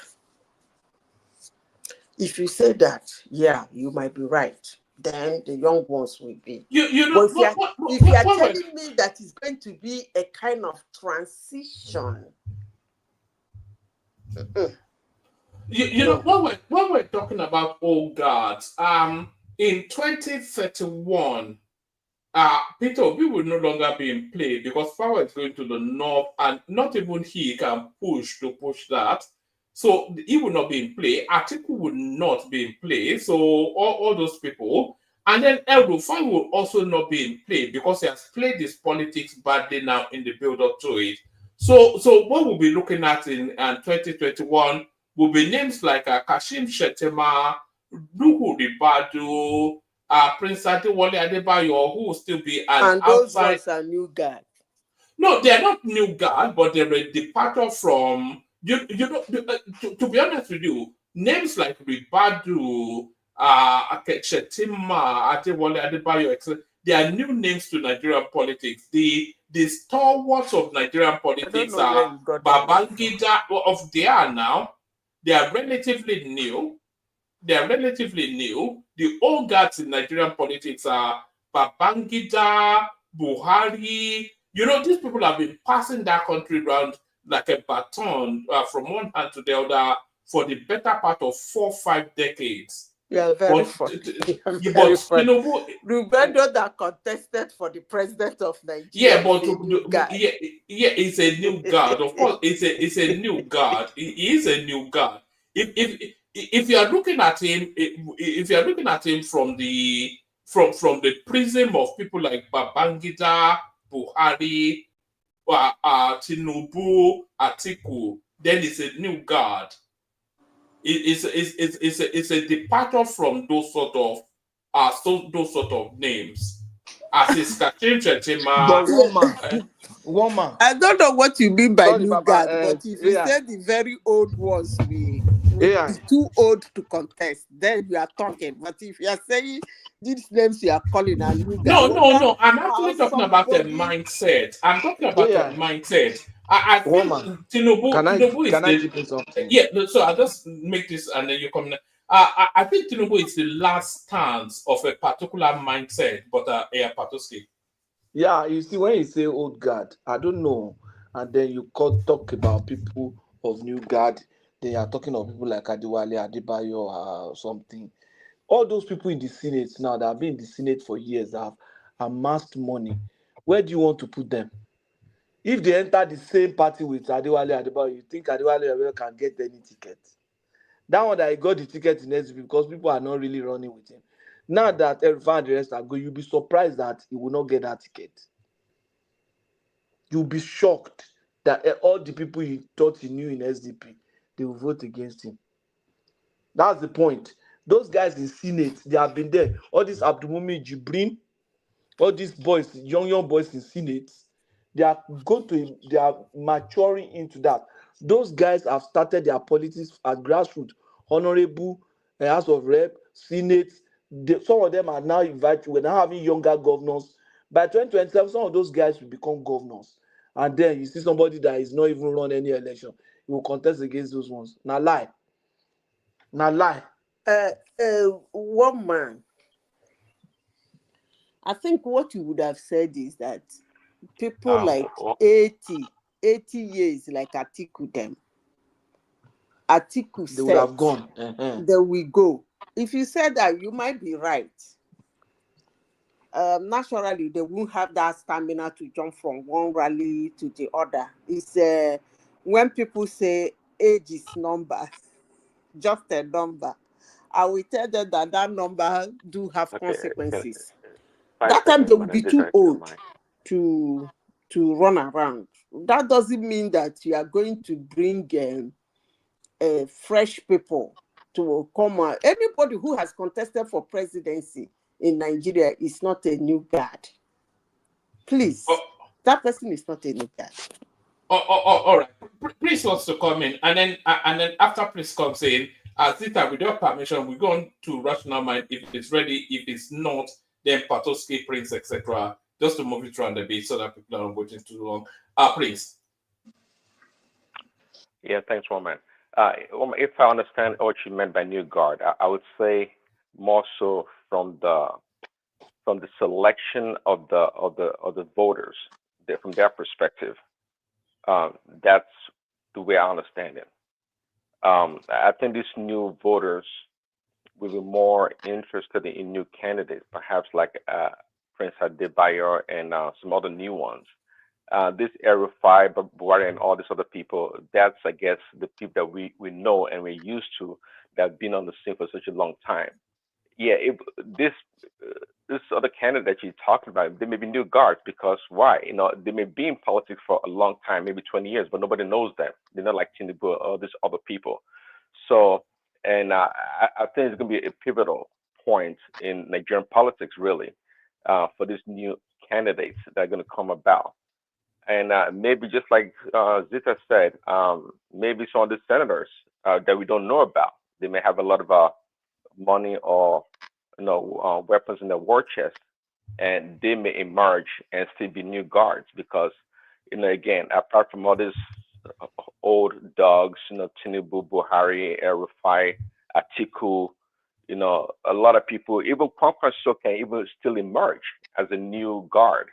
I don't think a lot of people know Kwankwaso for that matter. Apart from Kanu in this past election, he didn't make any real impact across the country apart from Kanu and maybe one other state.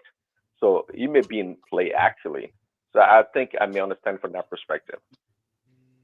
Yeah, that's broadly where I am actually. Except Kwankwaso, unless Kwankwaso tried to burnish his image over the next 6 years, it's too localized to Kano. I don't think he has a reach beyond Kano, and I think that was established in the last cycle of elections. But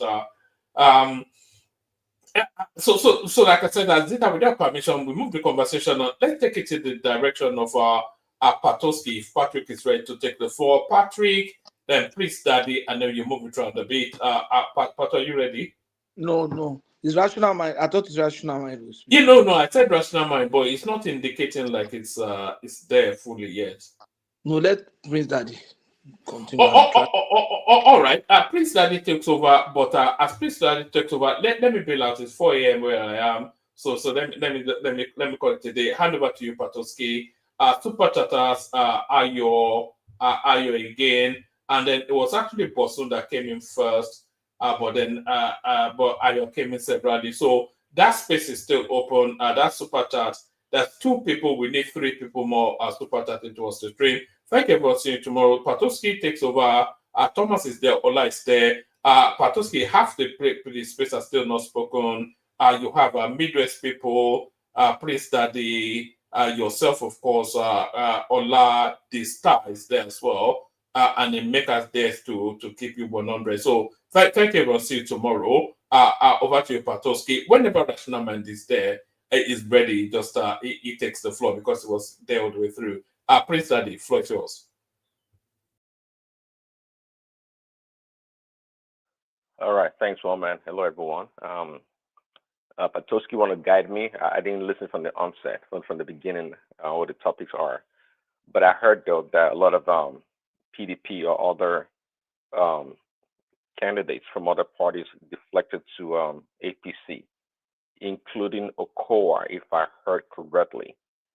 And from Madam Zita's analysis, she seems to be kind of reticent to the loyalty of those or some of the people deflecting.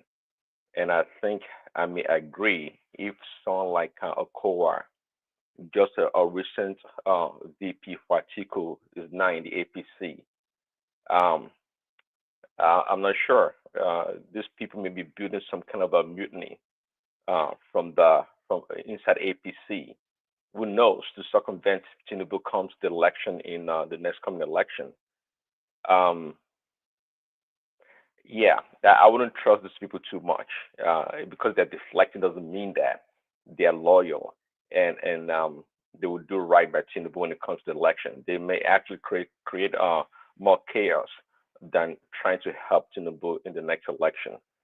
So yeah, if we're talking about just neutral, somewhat neutral candidates, then that's fine.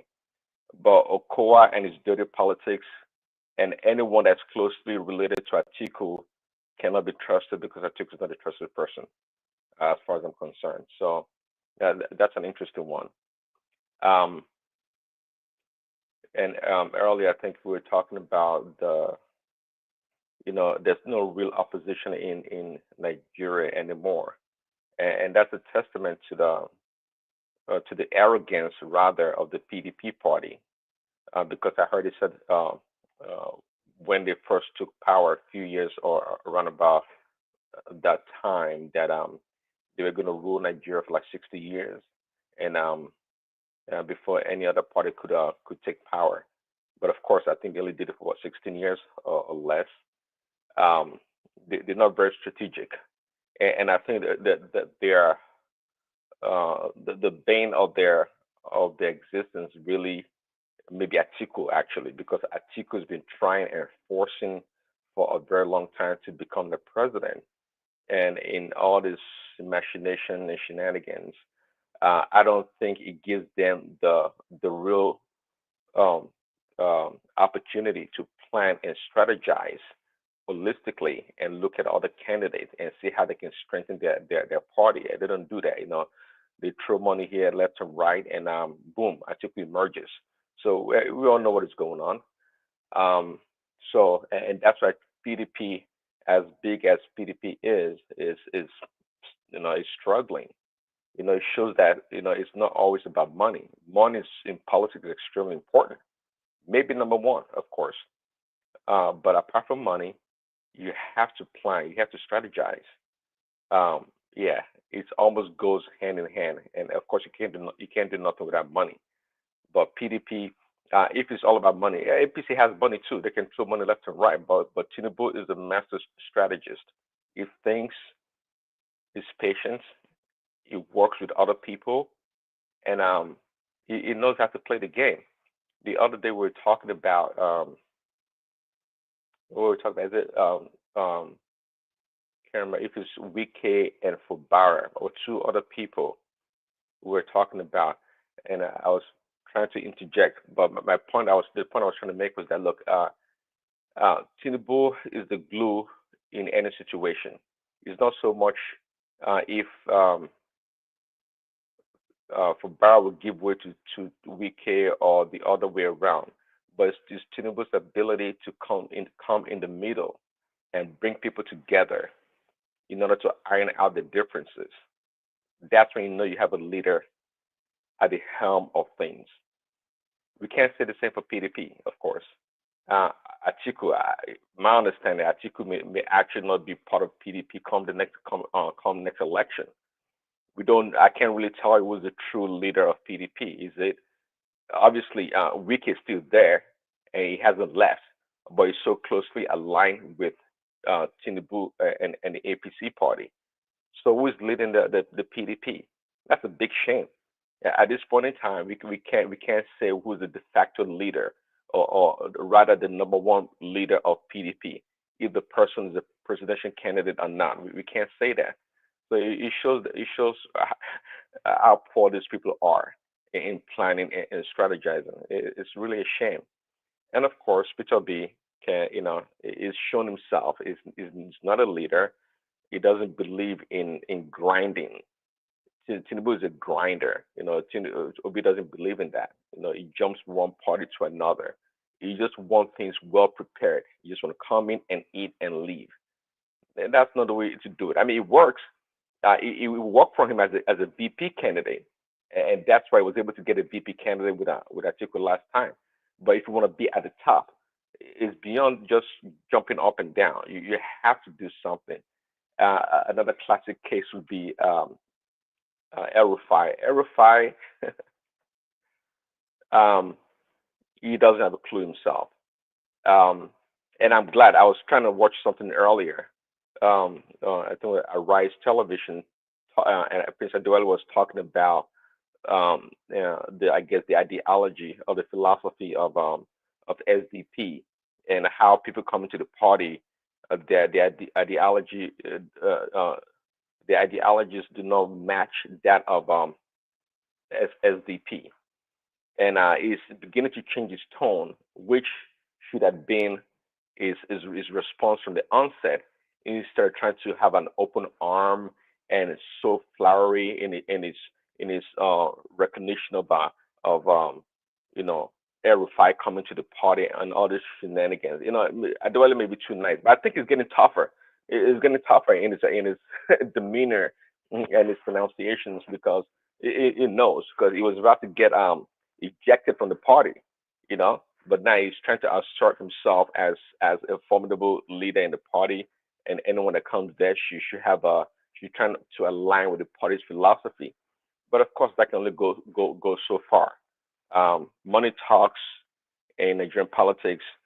This kind of politics is not germane to Nigerian space.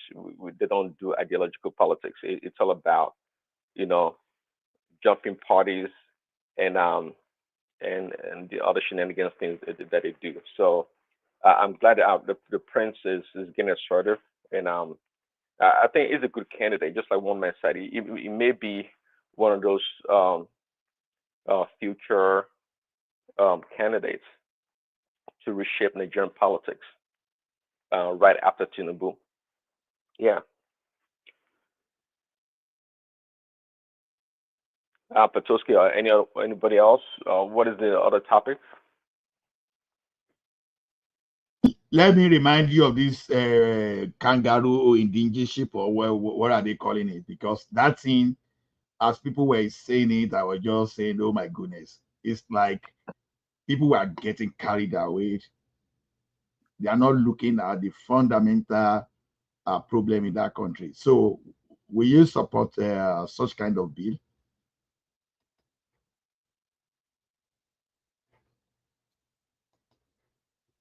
Prince Daddy, can you hear me? Yeah, I heard you. Yeah, I didn't really get that. If you don't mind explaining, what is the gist about it? Yeah, what's it called? Indigenship. Is that what it's called? Yeah, the thing is this, you understand, I think it's all about politics. People are looking at it from the political angle. So when you stay in a place for a certain period of time, they want you to become the indigene of that place, which to me, with our current situation in the country, if what happened in the past 8 years has never happened, maybe I will say for that kind of situation. But with the past 8 years of Buhari, and someone is still promoting that such kind of bill, when are you going to wake up? I forwarded something to Simba, I think today or yesterday. Now look at Yoruba land. There's a place we call Oyoile, or your Katunga, you understand, where some people are now living in that kind of forest and the foreign people. Now look at this now. We've been having these things since the time of Boko Haram. Then again, it upgraded to banditry, and suddenly, you chase people away from their ancestral land, and suddenly someone is talking of indigenship. So how are you going to account for such situation? You chase people away, they are in the IDPs, and someone at that time you are bringing that. It simply means that all those foreigners that settle there, if they've stayed there for a particular period of time, and they become a citizen of the country, the people that committed crime against the race citizens of this country, they will look at that, because people are only looking at this thing politically. They can't think beyond the immediate political gain, but they are forgetting something so existential: the threat of someone overrunning you, of someone. Okay, now when you put a year, say 10 years, okay, Boko Haram chased some people away in 2012 and occupied the land. I'm starting an example. Okay, they've stayed on that land for 10 years now. Automatically, are you saying they are a citizen of indigene of that place? That is what we should be thinking. Everything is not politics. Even when Kemi, the one that is leading a party in the UK, because everybody was talking like tribalism, as if tribalism is always bad, right? What did the Prime Minister do? He reminded him that Kemi is trying to be the champion of Western modernization or whatever he was. That is civilization, Western civilization. Western civilization. That's a pure racism coming from the top. Racism? Don't they do racism in America? Trump is doing it now, and people think that every time. See, let me tell you one thing: when it is for you to survive, people find a way to use racism to protect themselves because you know who you are. That's protection. But when you are using it just like a petty way, just to chase people away from advantage and use that thing as it's another thing entirely. But you are under threat. You are being overrun every day. And some people from foreigner, they are occupying your land. And it is the best time we want to introduce such kind of bill. Abba, some politicians in that country, I think they should sponsor some bill. They should land in jail after they leave that particular. No, you should. What we're supposed to look at is what is the motive behind the bill. Then who are the people that are promoting it? Let us look at it. There are many. Let me tell you, in Nigeria, we understand ourselves and we look at the motive behind everything that we are doing. Some people carry gun to grab land. Some people, they want to use politics to grab land, to extend their empire. So why? So we know all these things now. So why? Okay, let me ask you: why are the Yoruba youth ganging against it? Why are they against it? It's very easy for somebody to be here and be behavior. Oh, and I'm a nice person. This is the way the thing should go. But we understand the dynamics of our society. It's not so. Even as the Zita said this morning, are you going to change your name? Now, even with the present constitution that we have, irrespective of if you can contest anywhere in the country, but it's not left for the people to vote you. Now, look, so what is this man going to change? 1 second. So if you can contest anywhere in the country, what is the purpose of this bill? Is this supposed? What is the purpose of it? I don't get. That's what we're saying. It's total rubbish. There's never been a situation since 1960. Since 1960 to date, that you cannot contest. The only thing is for people to there has to be a reason behind that bill. If it's true, and then if you live in a certain community, you can contest. Fine. Let me tell you something, Prince Daddy. If they pass that bill successfully, let me tell you this: that are already on that land, they will become indigene of those lands. Prince Daddy, let me tell you this: if you don't know, all the election that Azikiwe contested in Nigeria, he contested it in Lagos, in the old Western region. He contested in Lagos, and there are so many Igbos that won election under the banner of NCNC in Yoruba land that time. So why are we talking about? So why is it that we know what is? Let me tell you, all these things are for politics, and some people are just using it to say, okay, we have control, so we can extend our empire. It's not going to work. We know. I know. I know about Vic and the rest contesting in the Western region, but this bill they're talking about, there has to be. I mean, so far you make the bill sound nefarious, like it's meant to harm certain people. But we don't know. I don't know the bill. You know what exactly. Yes. Simba, let me say this. I said this earlier this morning, and I will say it again. It will happen if they want it to happen.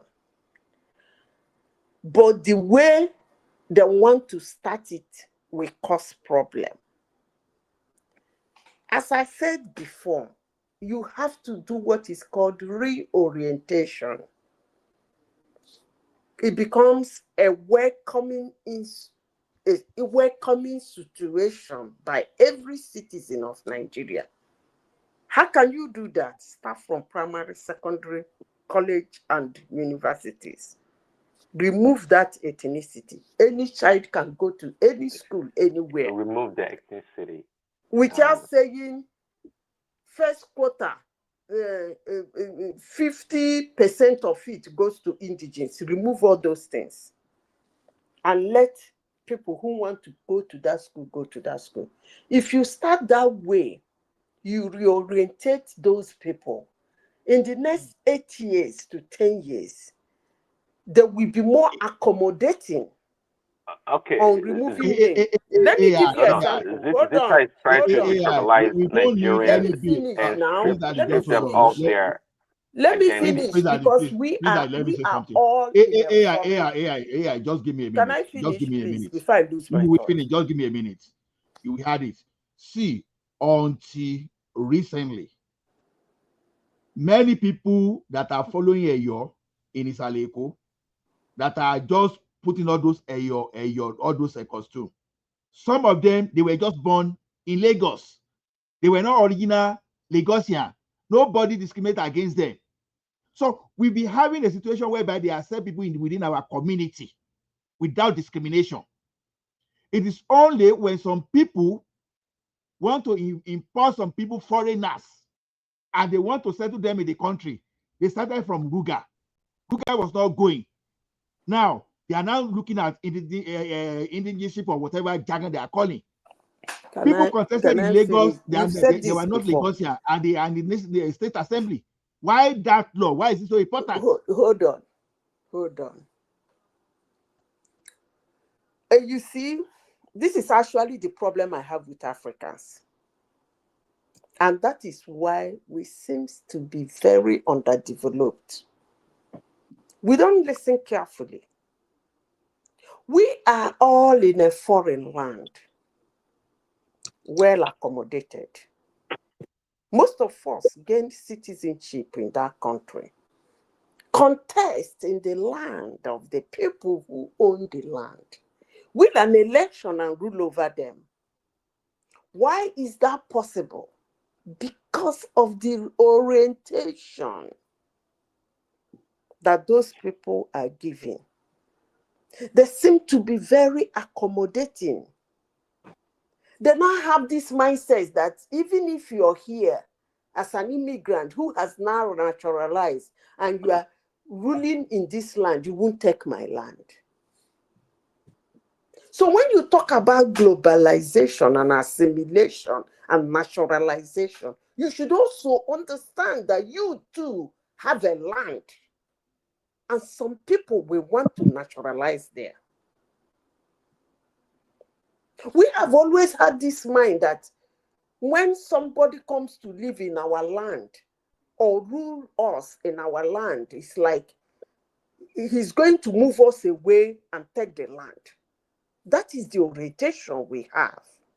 That orientation is not peculiar to us alone. It's not peculiar to Africans. Let me jump in back. It's not peculiar. You can't go to China now and go and say you want to go and protest for election of Japan. Excuse me. So you can all those is only you people should not be bringing what is happening in US and US as a template that okay US is a different country. Let me finish. Go to any indigenous country where you have indigenes. People don't accept foreigners like that. So forget it. Let me finish. They just reminded me in UK. They just reminded me of his origin. I didn't say that. So if I can continue, I didn't say the whole world is doing that, but I'm just trying to point out that any place you see that thing happening is because of the orientation. It's not that those people are not seeing you as a stranger. Obviously, of course, they see you. But if they try to tell you to go out, if somebody tries to tell you to go out, some people will jump up and say, Why are you telling him to go? Allow him to stay. It's the orientation. Some countries don't have that orientation, so you cannot. But it's predominantly in Africa. Okay, let me Okay, chime let in Prince here. Daddy So talk. I in will respond one to you. Let second, Prince like Daddy in the talk. Then I will country, respond to in you. go ahead. Prince Daddy, go ahead. Go ahead. I will respond after you. Okay, I was gonna say in a country as well defined, tribalized or ethnic society as Nigeria, just like many other countries in the world, including European nations. Okay, it's not that easy to try to detribalize people and remove their identity, their unique identities, in order to become one. I mean, eventually, if you just like Madam Zita said, through reorientation to destroy their background, their culture and traditions, yes, you can achieve that goal in the next, I don't know, 2-3 decades. It's possible if that's the goal of the country. But we are a well-defined people. Even what we're talking about here is not unique, just like Simba said, to Africans or Nigerians. Even in Europe, there are well-defined people in Europe. Only in America, maybe the only unique country in that regard, that people are more lax in terms of identity, apart from the American Indians, the Aboriginals. But everybody else around the world, they're quite protective of their identity, where they come from, within the country, and at different And your localities. Yoruba sister is a leader of a party in UK. As I said before, and I will continue saying it, is a orientation. No. Before I started listen. talking this morning, I told them that jumping up to say, remove this, so that somebody can, it is wrong, it will not work. Because people will think you want to remove them from their land. That's the first thing I said here this morning. When this session started, I told one man, no, you cannot just jump up and say, anybody who has lived this place for 10 years or 5 years is automatically a citizen of that place. He can contest an election. That if you do that, you cause chaos. Because the orientation we have now is that when that person comes, he's going to occupy our land. He might take our land. So nobody wants to lose his identity. It is a form of you can call it colonialism, somewhat. People come to play. No, Prince Daddy, hold on. Prince Daddy, hold on. AI, are you saying it's an assumption? Are you saying it's not really happening in that country? Say what? That someone want to grab someone's land. Are you saying it is not happening in Southern Kaduna? Are you saying it is not happening in the Benue? So if I'm suspecting that someone want to take over my land, is it something that is not factual, that it cannot back up with facts? Okay, let me explain to you. If the orientation is that we are one, the idea of taking your land should not even come in. But that's not reality. Please, let me finish. Please. If the orientation is that a Nigerian is a Nigerian, the real indigenes of Shagamu might be 50. The rest might be 200. They will still live in peace. All those lands that the 50 has sold to them one way or the other, they will still live there in peace. The idea of there's no place in the world where there's no place in the world where that is happening now. Your sister is Madam, wait. Your sister is the leader of let's let her finish whatever she said. Don't mind her party. Let her finish whatever she said. Is a leader of a party in UK, and I'm sure she has a mansion in the UK, and I am sure she's owning that land where her house is in the UK. And no UK person is calling her that she's taking her land. I am not saying a way that somebody came to your land to force you and fight you off your land. You are bringing a total different thing. Like Fulani herdsmen invading people's land, taking over. That is a total different topic. You don't mobile topics like that. What we are talking about is a reorientation of a policy where people feel comfortable having other people from other tribes living in their land. and having every good thing that come from their land, they can share with them. That's what we are talking about. We are not talking about right. Fulani Okay. herdsmen and fighting up, killing people and taking over their land and occupying their place. That's not what we are discussing. Okay. One second. But that's absolutely just one hold on, way please. to Please, Daddy, displace just All hold the on. topic, won't put them together. There are many ways you can displace people. You can displace them Exactly. politically. You can We are displace not them by talking war, about by using displacement. dagger, That is anything. not So what we are forget it. discussing. We are not by discussing violence, displacement. by policy, I by said it the By moment we anything. started this session. I said what? it, and can you people listen, please? Oh, When no, we we listen to you started now. this Let's session, the first talk. thing I told one man is, if you do it the way you are doing it, it will look like displacement. You don't just wake up and say, people, you live here, you go. No. The owners of the land will think you want to displace them. That is a different topic. Okay. Rather than talking about, hey, haven't it been happening? Fulani herdsman has chased people out of their land. So, that is a different thing. We're just like talking some about people would say that. insecurity and occupation. We are not talking about Okay, madam. insecurity and occupation. Just I like don't some like people would discussing say. like Just this. like some people would. Okay, One second. everyone, Let me hold chime in on. real quick. Just like Everyone, hold on. some people would say that. No, Prince Daddy, you continue. I just want to pass. No, Allah, let Prince Daddy talk now. You stop him the other time. We Prince talk. Daddy, No, I won't stop him. He will talk. I just want to. You are stopping him. You say you won't stop him. No, Prince, I won't stop Prince Daddy now. I just want to check those people who are here and those people who are a pusher, because I know that I've not heard the rational mind spoken. Rational mind is asleep.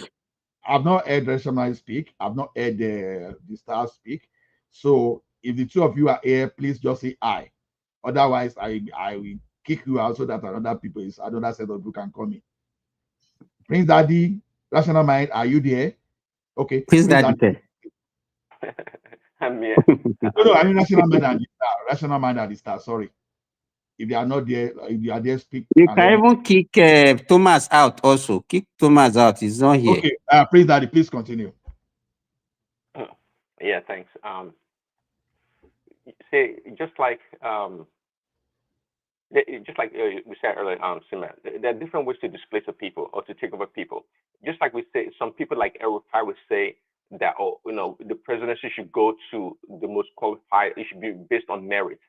Well, if we want to go based on merit in a lot of things in that country, we can say there are certain tribes that would never smell certain positions or be qualified, because certain regions tend to have more dominance in certain areas.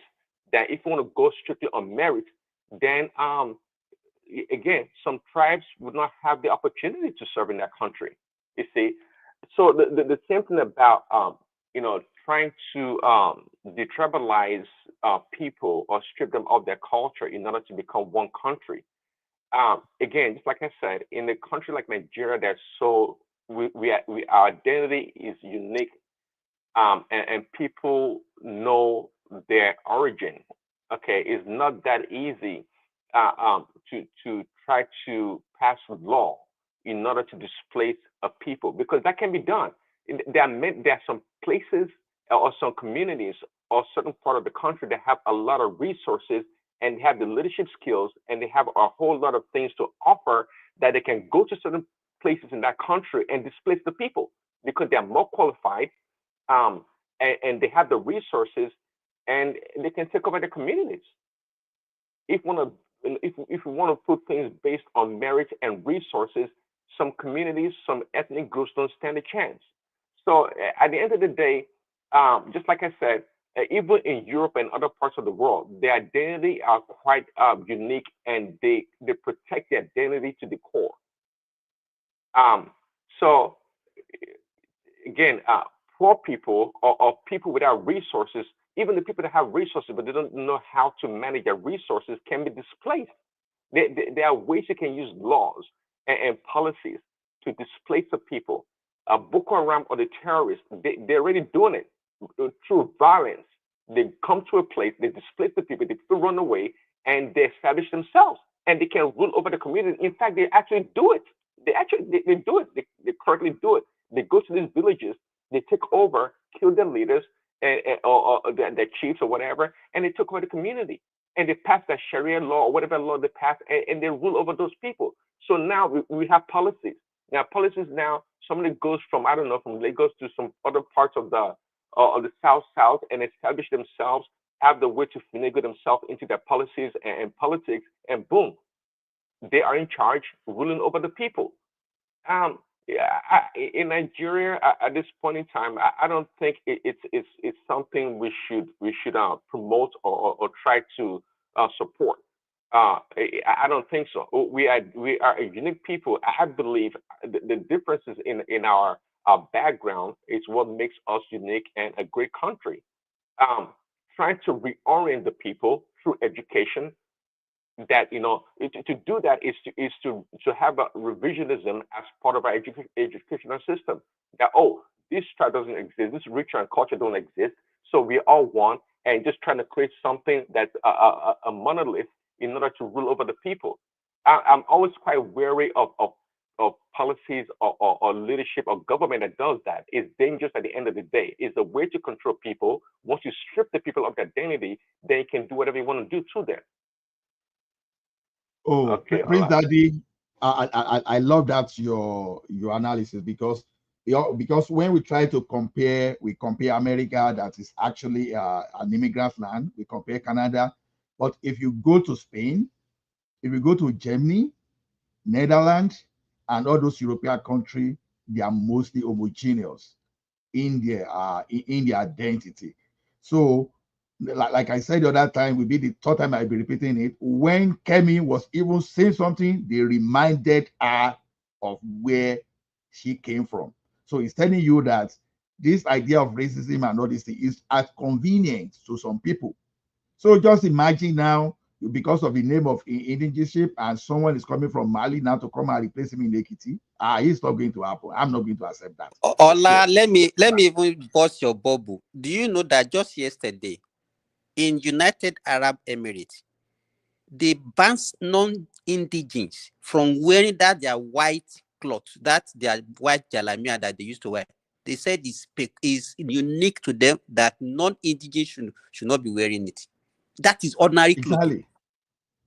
You know, I told you of one time that I went They said they want to Dubai. preserve their identity, that so non-indigens should not be wearing it.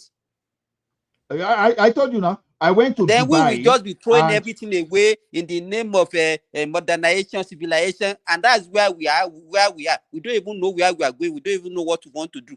Exactly. We've lost our value. You understand? Like, look at this now. Okay, that guy, we were supposed to attend the same training. So the guy came late. I think it was about 2 or 3 hours into that training. They asked him, say, it's just because at the border, they did all the check, everything, they delayed. I said, why? He said, oh, he said, me as a black person, that is very easy. They will just allow you to pass. But he said, me, that coming from Saudi Arabia, there's no way they can identify. You understand? They have to conduct a lot of background check just to make sure that nobody is coming from Iran, from other country to come. He said, because they speak the same language. And these people, they are not ready to allow any people, the same people that speak the same Arabic language, just to come to their country, because you won't know the difference and they will pollute them. They mentioned in that they will dilute their culture. So they said it categorically. So this idea of, and one thing, see, all this bill is very unnecessary and very insensitive, to be honest, because nobody, I use Lagos as an example. No, we've seen foreign people. In fact, many people that are not indigenous of that place that have contested. We see many people that are not indigenous of that place that have participated in their cultural festival, that they assimilated. It's about people accepting you. It's not about imposing on the people. The law, the people are not supposed to. The law are supposed to guide people. You understand? But the law are not supposed to replace the people. That is exactly what we want to do in that country. We want to use the law to replace the people instead of allowing the law to help the people. Ola, sorry, yes, I would just want to add someone to the stage. Is your mentor, we have your mentor or something. Is he active there? Your mentor? Let me see. Who is Where your is the mentor? person? He's on My stage. Let mentor? me just take. Your mentor. No, that's the So rational mind. It's on stage, but it's not there. So let's bring. let's take it out. Let's take him out. Let's bring the star in. Pato, are you using glasses? The star Okay, is not there too. That's why I even move him to the back seat. The star, are you there? Oh, sorry, mini. Mono glasses. The star, are you there? Of course, So Mono I think my Midwest, have you spoken? No, I've not seen Have any. Midwest spoken? Midwest, why are you so so after you gentle there. this But morning? Simba, sorry. Okay. I was surprised though that ordinary clothes they say people should not wear. Let me tell you about the Middle Eastern country. All of them, they have their national unique clothes that they wear. If I see somebody from Kuwait, I can identify him with his clothes. If I see somebody from Oman, I can identify him or her. So they have, especially their men, they have unique way of dressing. The way a Saudi man dress is different from the way an Emirati dress. Do you understand? They have. So they don't want dilution of anything. So, and we just say all those things are not important. Civilization, because we don't blame them, Simba. We don't blame them for wanting to be. We don't blame them. Yes. Unique. Yeah. It's okay. Nothing wrong with that. Simba, you have to understand, in Nigeria, we see our culture as primitive now. We see the British way is as more civilized and first before our ways. So we always trample upon our own to accommodate the British, the colonial ways. So that's the mentality we see out today. Like, hey, the Western way is the way. So if we want to accommodate anything Western, we can just discard it's like we don't recognize our original ways now. Because if we are talking about orientation, what kind of orientation? So we should forget our culture, the people that rule, everything about you have to understand, and still believe that we are all one. I think where we made that mistake is everybody will put in charge of. The problem I have with you, Simba, is that whenever I speak, you are don't Western seem to educated people, me. so they come with Western. You don't understand me. Whenever I speak, for some reasons you seem not to understand me. First of all, we are not talking about international reorientation. That is a different thing. What they are doing in Nigeria is removing ethnicity. And if you live in Igbo land as a Yoruba man, and you are contesting in Igbo land, because you are no longer answering a Yoruba man, definitely you are an Igbo man. That's how it works. You will eat and dress like an Igbo man. Even you, when you are talking let earlier, me finish, because Zita, you said, are they going to remove their name? When I said reorientation, I said, if you start that thing now, the way they want to stand. How? Tell us how. Tell us how. How that reorientation can take place, and what are you going to be telling them? Listen to me.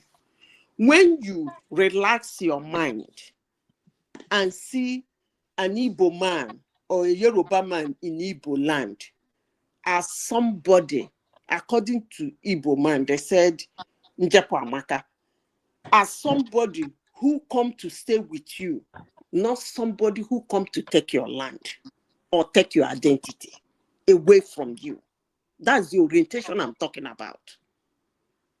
You see somebody who is from the north that came to Yoruba land, lived there several years. You see that person as somebody who came to live with you, not somebody who wants to bring his own culture or his own Hausa to turn all of you as a Hausa person.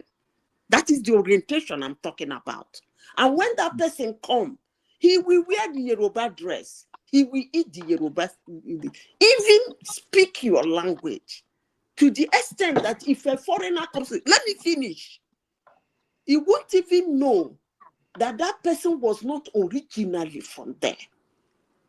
That is the reorientation I'm talking about. But if they do it the way they want to do it, all these things you people are saying now is actually what is going to happen. Everybody will see another Nigerian in his land as somebody who wants to take away his identity and bring his own. So that can I was chip what I in was something? saying. Since Can I morning chip I in came something? here. That was the first thing I told one man when he said it's good. I said, no, it is a good policy for a country.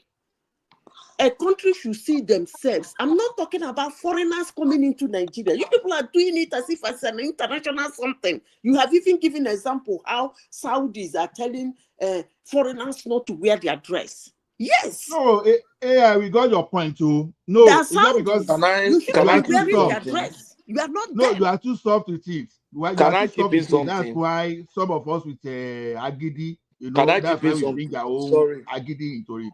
We got your Patrick, Can go point. I ahead. chip in something? Sorry, let me say something. You see, I take side with AI this time, and I'll give you my experience. Look at me now. I'm an Edo guy, but if you put the number of time I slept in an Edo house in Edo land, if you put it together since I was born, it's not up to 1 week. Not put it out separately. If you put everything together like that, it's not. I've not stayed up to 1 week in Benin land, but I was born in Yoruba land. Patoski, you don't count. You are a unique anomaly Mm-mm. to what we're talking about No, here. no, You it's don't not. count. You No, might as well no. call yourself a Yoruba But man, for which is fine. example, don't you think I No, should no, have no. the same right? Patoski, what we are saying is totally different from okay, Fashola now today. People are saying it's not from Lagos. We know Tinubu is not from Lagos. But all those things are just talk. But did that discourage Lagosian from voting for them? Ambode, they said it's not from Lagos. It did that stop people, even to the extent that Bode George is even angry that non-Lagosians are ruling Lagos. You will see the level of that acceptance. But there's a difference between people accepting you as one of them and someone that want to come through the backyard to just take you over. Just like so, happen somewhere. That is what people are fighting. So Not like you guys don't are let saying anybody use. is it that is saying now?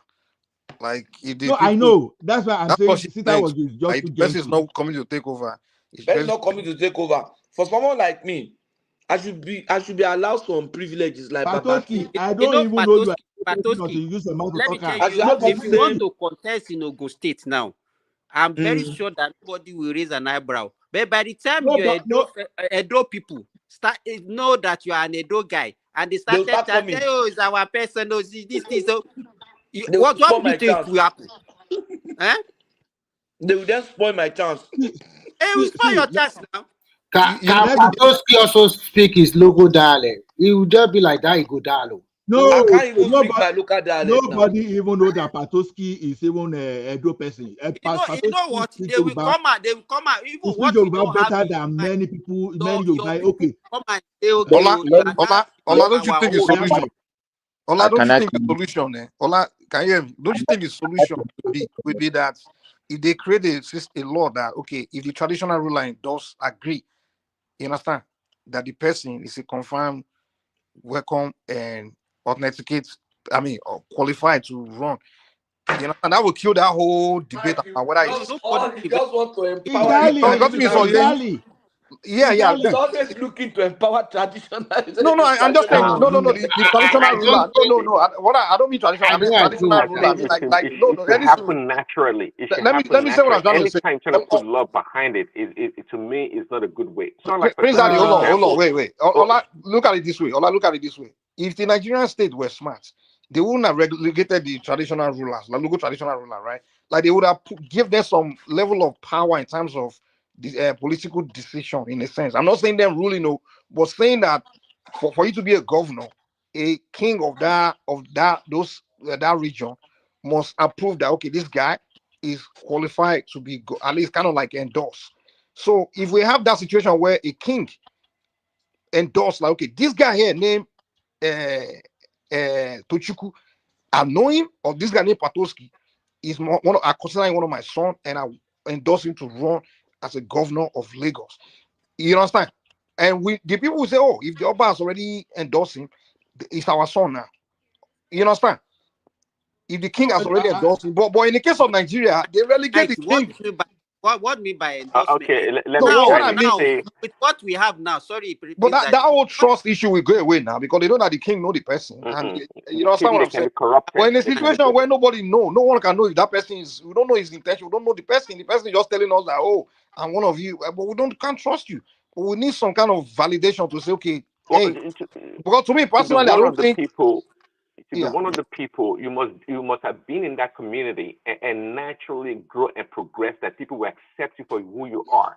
You don't need an official body or person to qualify you. People will embrace you for who you are. But That's everybody a will more not know you. natural, Everybody organic way to knows go that know about you. it. Like Patoski, for example, now it's only people Yoruba people that grow up in that will tell us that okay, it's truly one of us. It's not popular. Yeah, Yeah, exactly. if it So was An if it was election. plain, hold on, It's if it not was plain popular in this politics, it's not then everybody in the he community that will know him now. It's no, only no. those He that grew up in that place, and Okay. he Let took the me language, explain. and it's part of the community playing politics. People just see him as a natural one of them. Nobody's going to be questioning him. But they are telling you that when politics starts, some people will walk transfer in his Gary. If he said, do people start saying, he's our son, they will kill him for him now. Just like we said. Rose Bible, did we accept him? Did we not call him Chinedu?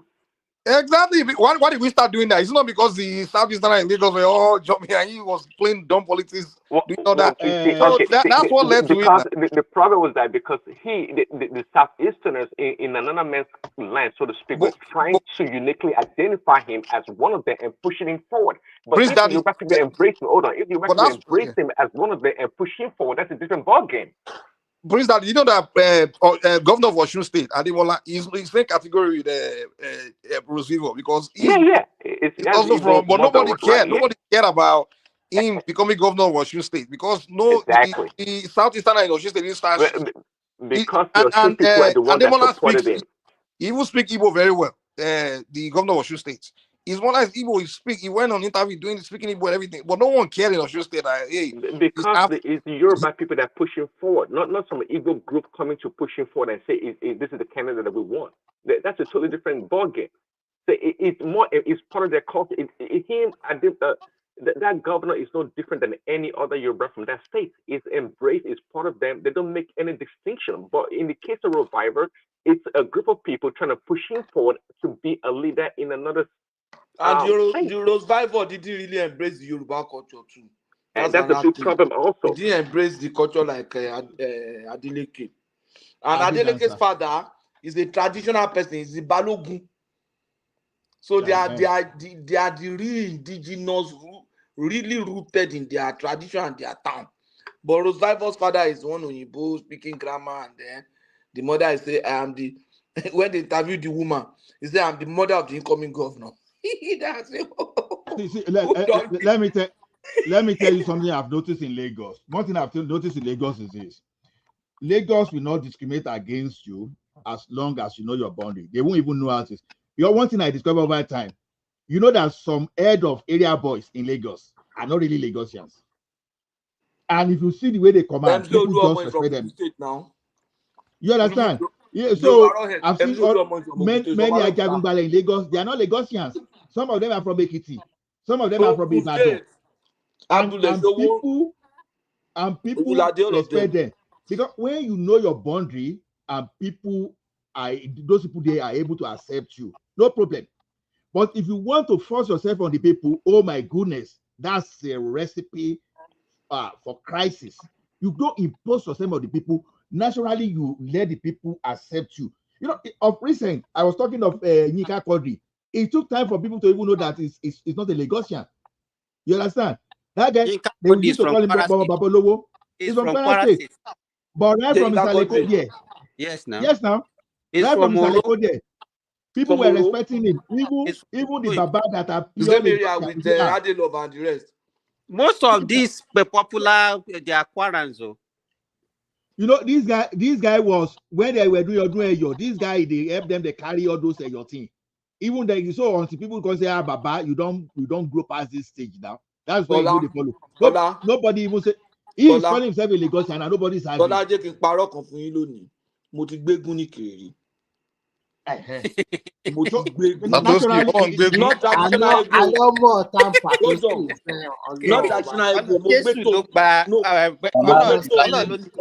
Mike, not traditional Tombolo. Patoski doesn't matter. tó máa mọ́rẹ́ lání yẹn tó máa mọ́rẹ́ dání tó máa tẹ̀lé egun láyẹn. No, Patoski doesn't matter. Tí àwọn ọmọ ọlọ́jẹ̀ bẹ̀. No, let's ask Patoski, what is the motivation behind it for you? No, Can I come in? Okay, Midwest. Midwest voice. Let's say Midwest voice. Okay, I greet everybody. Okay, sorry. Good morning, everybody. I want to ask a question. The person that raised this bill, from which region is he from in Nigeria? Is the deputy Senate Speaker, Deputy Speaker from Enugu, Kalu. It's from Abia, I believe. From Abia. From Abia. Sorry, from Abia. Now, people are asking question. What is the motive behind this bill?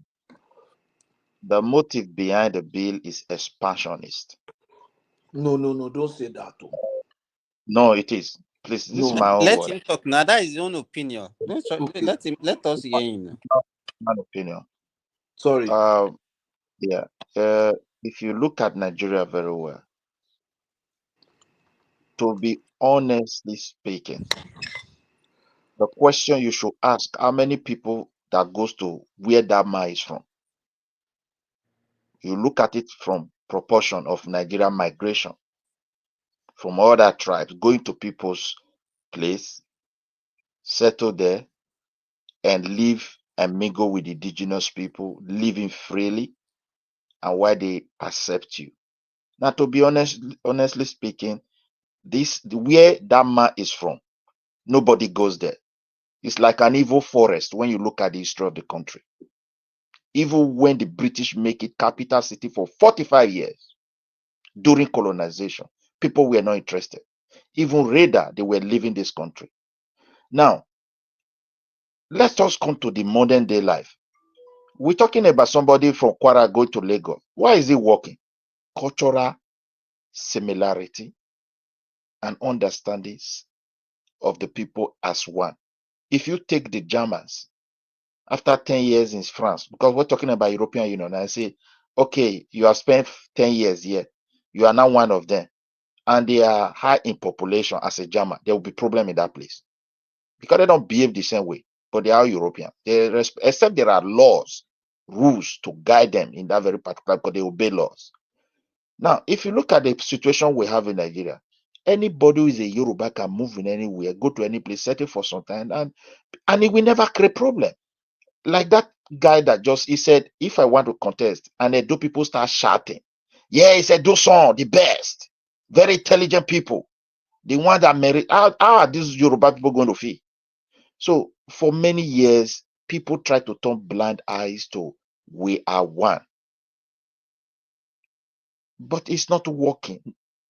It is not working, not because of the people who turn blind eyes or those who are trying to accommodate people. It is because of the people they are accommodating. I will use my state as an example now. If measures are not taken, what happened in the southeast where you see IPOB ravaging everywhere may start happening to these people from that very particular place in places that hosted them in Nigeria with the way Nigeria politics is going. One, they don't respect people's way of life. They don't believe other people are even human beings before them. They see other people as inferior. They champion themselves as the best. And every cultural heritage of people that hosted them, they try to change it. Now, when you look at the people from Southeast and their neighbors from Port Harcourt, Calabar land, they are the only people who are calling those people Igbo from Edo everywhere for many years. And that has resulted to a situation whereby this tribalism has increased. Something that have died down naturally to some certain degree, even before we started this democracy in Nigeria. It was even far better than this, the way it is today. So why is it now moving that kind of bill? Yes, Igbo has enough population. So their orientation is to go and take people's land, or in the name you are Igbo, Igbo ho here, Igbo ho there, Igbo ho there. Cameroon left this country because of that nonsense. And if we go back to history, it has never worked with them. And today, There is a keg of gunpowder going around over this very particular. People are hungry. Currently, I know what is happening in Edo State. We were so liberal. Let me use my state now as an example. Those who are trying to say it will work. Ogbemudia is popular. Thank God it's popular. Every Nigeria might have heard of that name. One time governor of Edo State, military both civilian rule, a leader of the land, a man who also joined hand to liberate the land from Biafra, rapist army, and evil people that you can never satisfy. He was born in a place called Igbanke in Benin. Now, throughout his life, he was raised in that place. He never spoke a dialect called a Ka language or Igbanke language. He spoke Benin. All his family, in fact, his great grandfather is from that place. They all bear Benin name, and a lot of people who stays in that place, they bear Benin name. Now, what really happens after the Civil War, because of the liberal nature of our people, they put their minds together how to heal the wound of seeing those horrors of the war. So they just root anything that have to do with the history of the war from our mind, not teaching our people about what they suffer so that people can easily mingle. So a lot of Igbo came to that very place to settle from all those Eka land. And as a result of that, their presence has also, affect both the spoken language of those places, and somehow nobody cares. But today Igbos are claiming that place to be Igbo land. And currently the Oba of Benin suspended some chief in that place. They are going to social media, and for many years they have been doing it anyway. But those things is an example and a testament to what this kind of bill they are trying to pass. What people have in mind in Nigeria is conquest, and I think we should learn from what is going on there currently, whereby people come to your land, they will settle. Before you know it, they start dragging everywhere. A Yoruba don't have problem. I am a Benin person. I know many Benin people who are politicians in Lagos. If they don't tell you, you don't know. But even the Lagosians, they know. Even they are political, because you can't hide those things from your fellow politicians. They know, but yet it doesn't disturb their career, and you don't hear any noise. I'm just telling you the truth. So, and even if you hear noise, they know their boundary, because the culture is similar. You can't go there and go and insult the Oba of Lagos, even when you have been. If you do that, you may do it to destroy your power. It's going to cost you along the line. So we are not related in culture. We are not related. This country, we are not one. Those who are calling for, they want to go, they want to do. The government should address it. They should talk about it, because they don't stay in their place. The population of people that stays there is like almost like 10% of whom they are. Their healthcare and boardings to the other state, nobody complain. And when they favor you, they leave you to stay with them, which is sometimes you want to tell them you are not the master of the place. So this is the real issue here. Not that people don't want to accommodate. And again, I will speak about Nigeria himself. Why is it that we always borrow what we don't have foundation to manage? Ola use Spain as an example. I've lived in Spain. Look, in Spain, you see them as one. No, they are not one people. For example, on a national level, you can do everything as a Spanish. When it comes to regional government, a Valenciano or somebody from Valencia and somebody from Barcelona are two different people. They have two different language. Just the way we have it in Nigeria. If you are a Valenciano born in Barcelona and you understand the culture and that language, that is when you can be the regional leader. That is when you can work as a local police. If you don't speak most of the indigenous language of Spanish, you can't be their local police. That means you don't know the terrain. That is just the condition. Because they believe If you're from Catalonia, you're out of it. I don't even think they consider Catalonians as Spanish people. Yeah. Midwest. See, well, let me put this one. In Valencia, if you cannot speak the Valenciano is a language. It's still in existence. They must protect it. Midwest, a quick question for you. I know you live in Sweden, right? Do you guys have some nomadic European? They are quite different. Their women used to put a kind of big dress, like a black dress, and they put a big something on their waist to make it a little bit bigger. There are several of them here, and they don't talk to the local film people. Do you have some kind of people like that? Yeah, they are called Roman. These are gypsy. Is it not Okay, then you are you referring?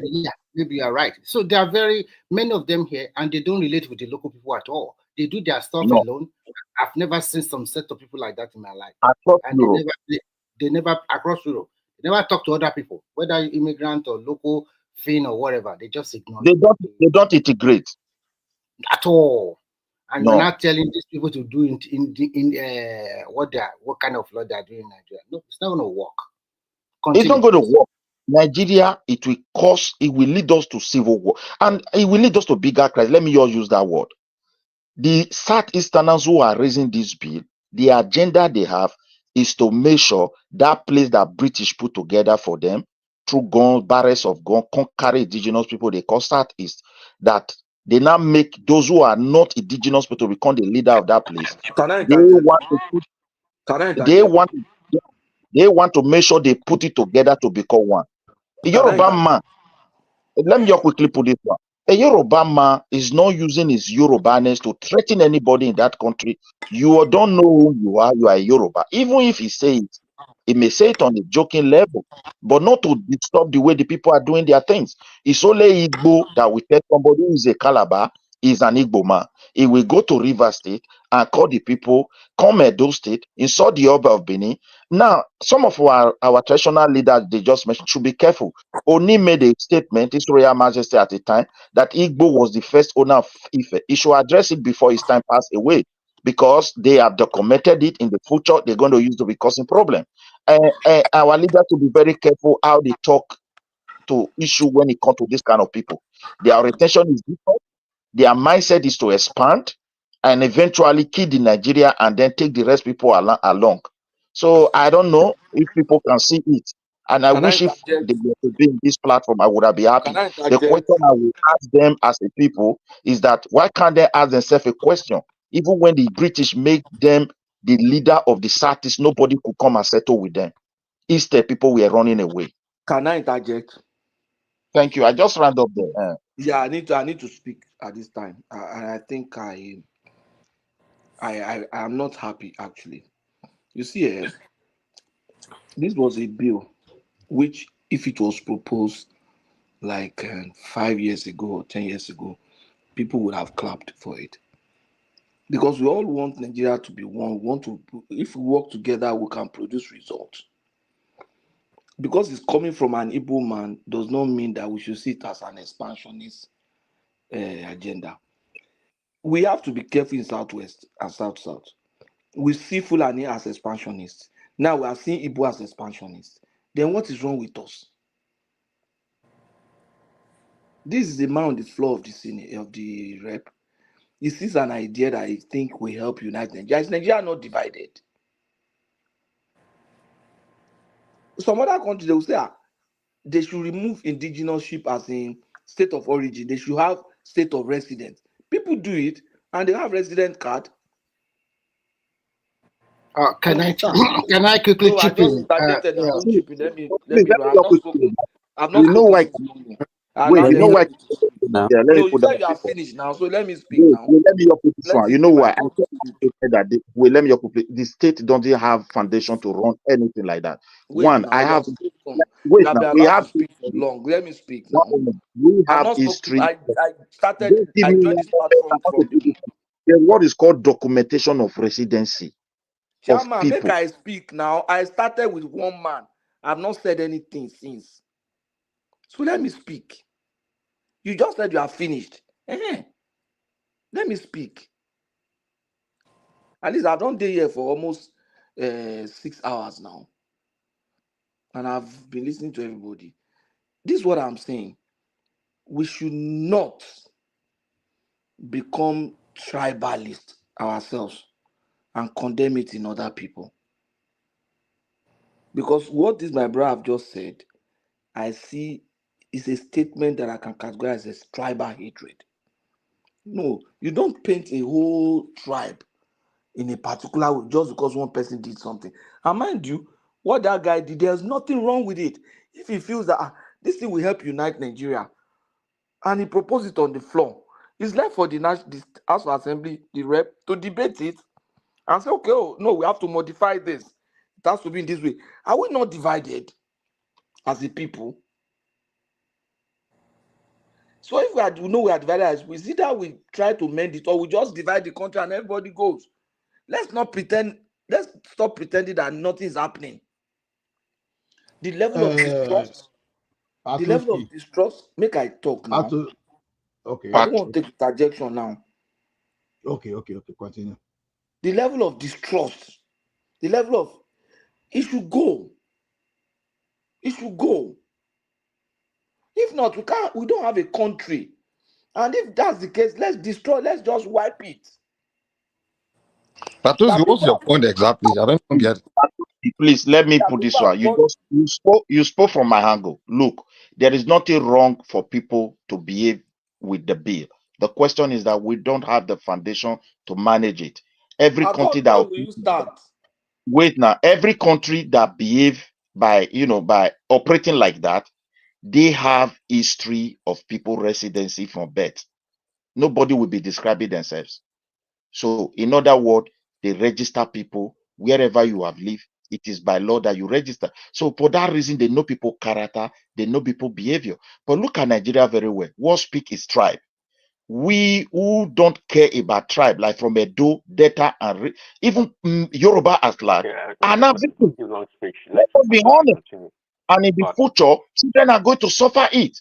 I use my own state as an example. If you see an Edo man talking like this, you should know that people are beginning to pay attention to something. I am not a racist person, but I will not allow people to rubbish my culture, to rubbish my identity, lay claim to me, insult my king, try to make derogatory statements about my origin. Will you not be hungry? Midwest, Patoski is a liberal Yoruba man.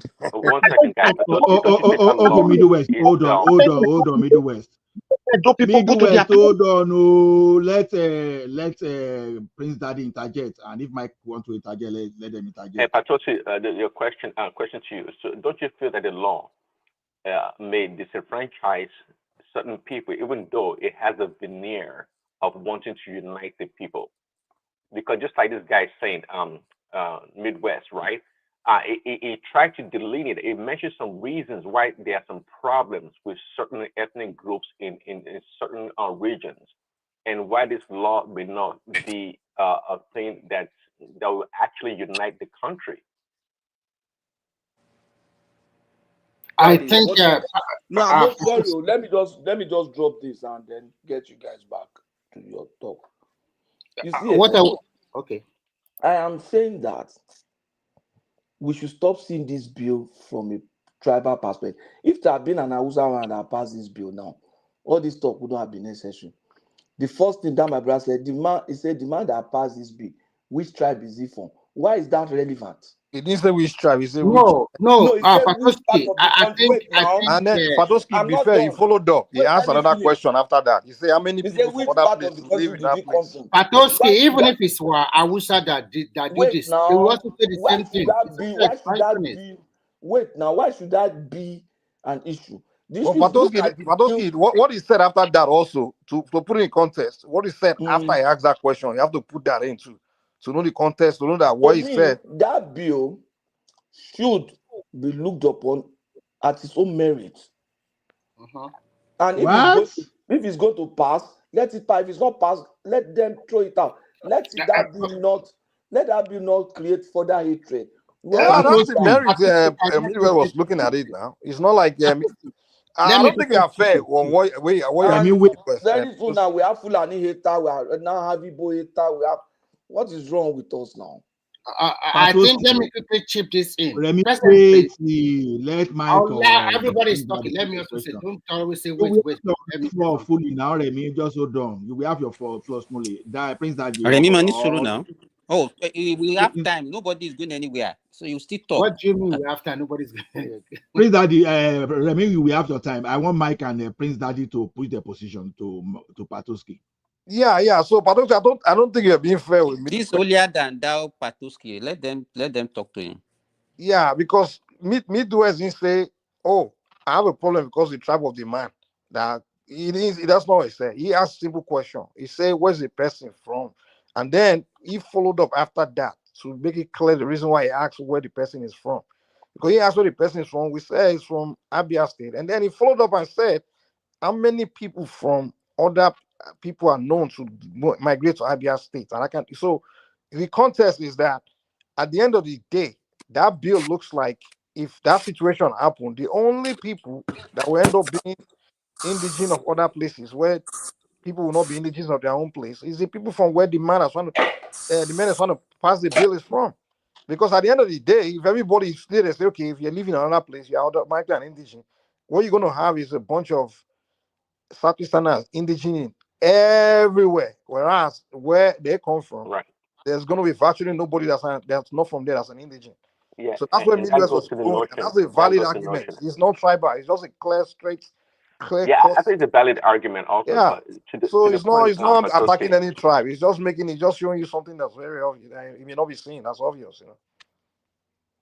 yeah. So Patoske, when politicians pass laws, let's not pretend that it's always for the good of the people. There are many selfish laws to benefit certain constituencies or certain people. So even though the bill appears to be one Nigerianness, that may not be the case. Just like Midwest made this submission, there's a reason behind it. And I agree with Remy that if that bill had come from a northerner, I think we'd be raising the same eyebrow. I don't think it's something of an Igbo thing. And if you listen to my submission earlier, actually, I had no clue that the person that passed the bill was an Igbo person. I didn't ask, nor did I know. I made my submission clearly based on what I feel it's right, that the country is not right for that. Trying to strip people of their identity and trying to impose people on other people's community by way of policy of law is not a place for us right now. So Okay. go ahead. Yeah.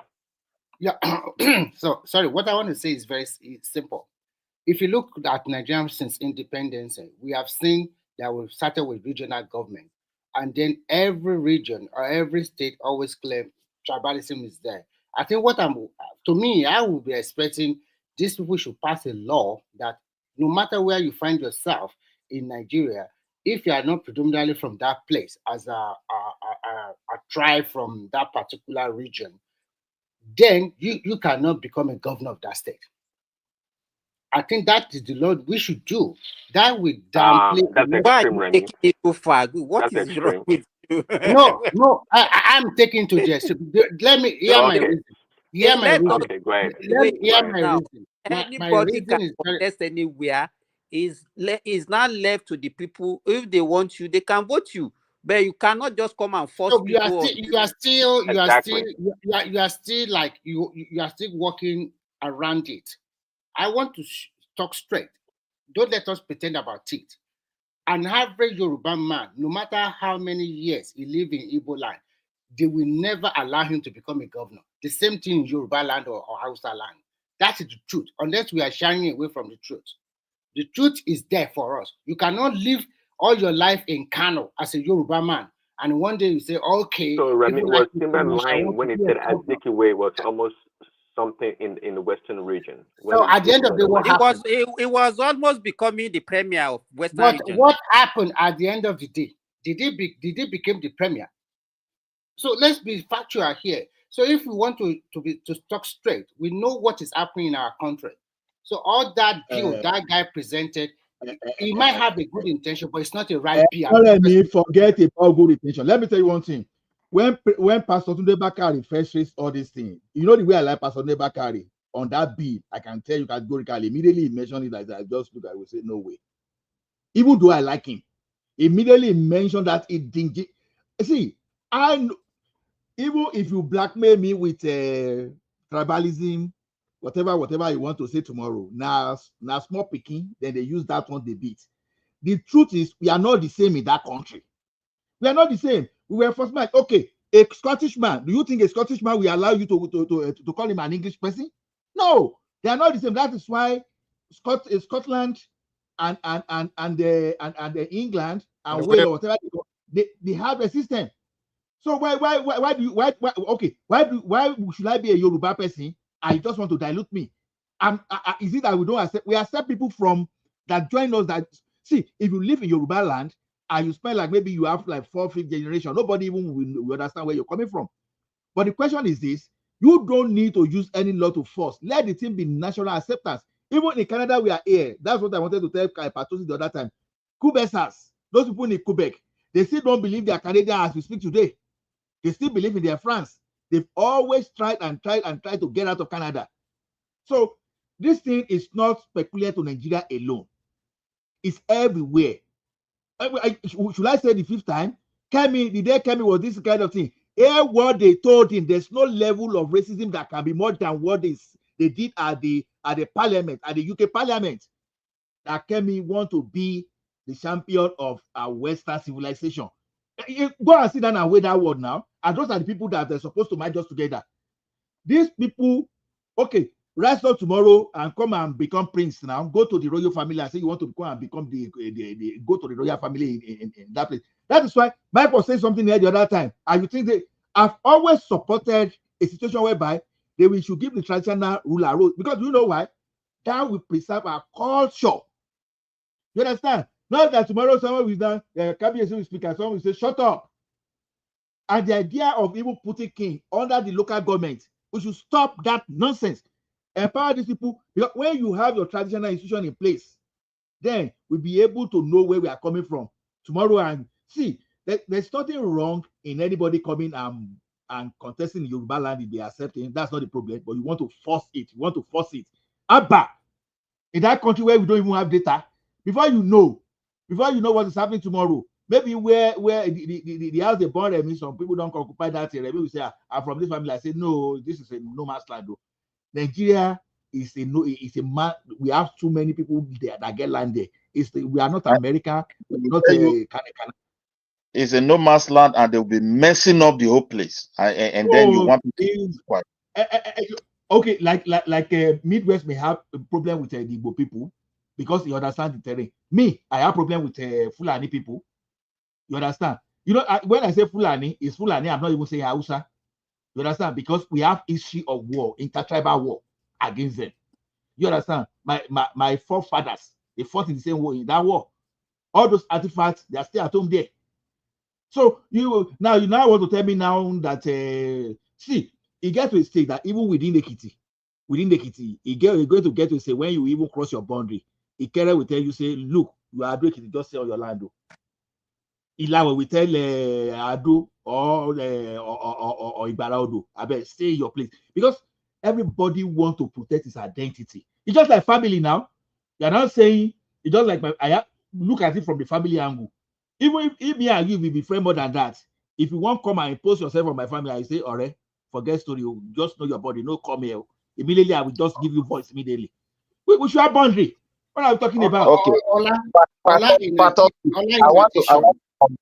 Sorry, Midwest will come.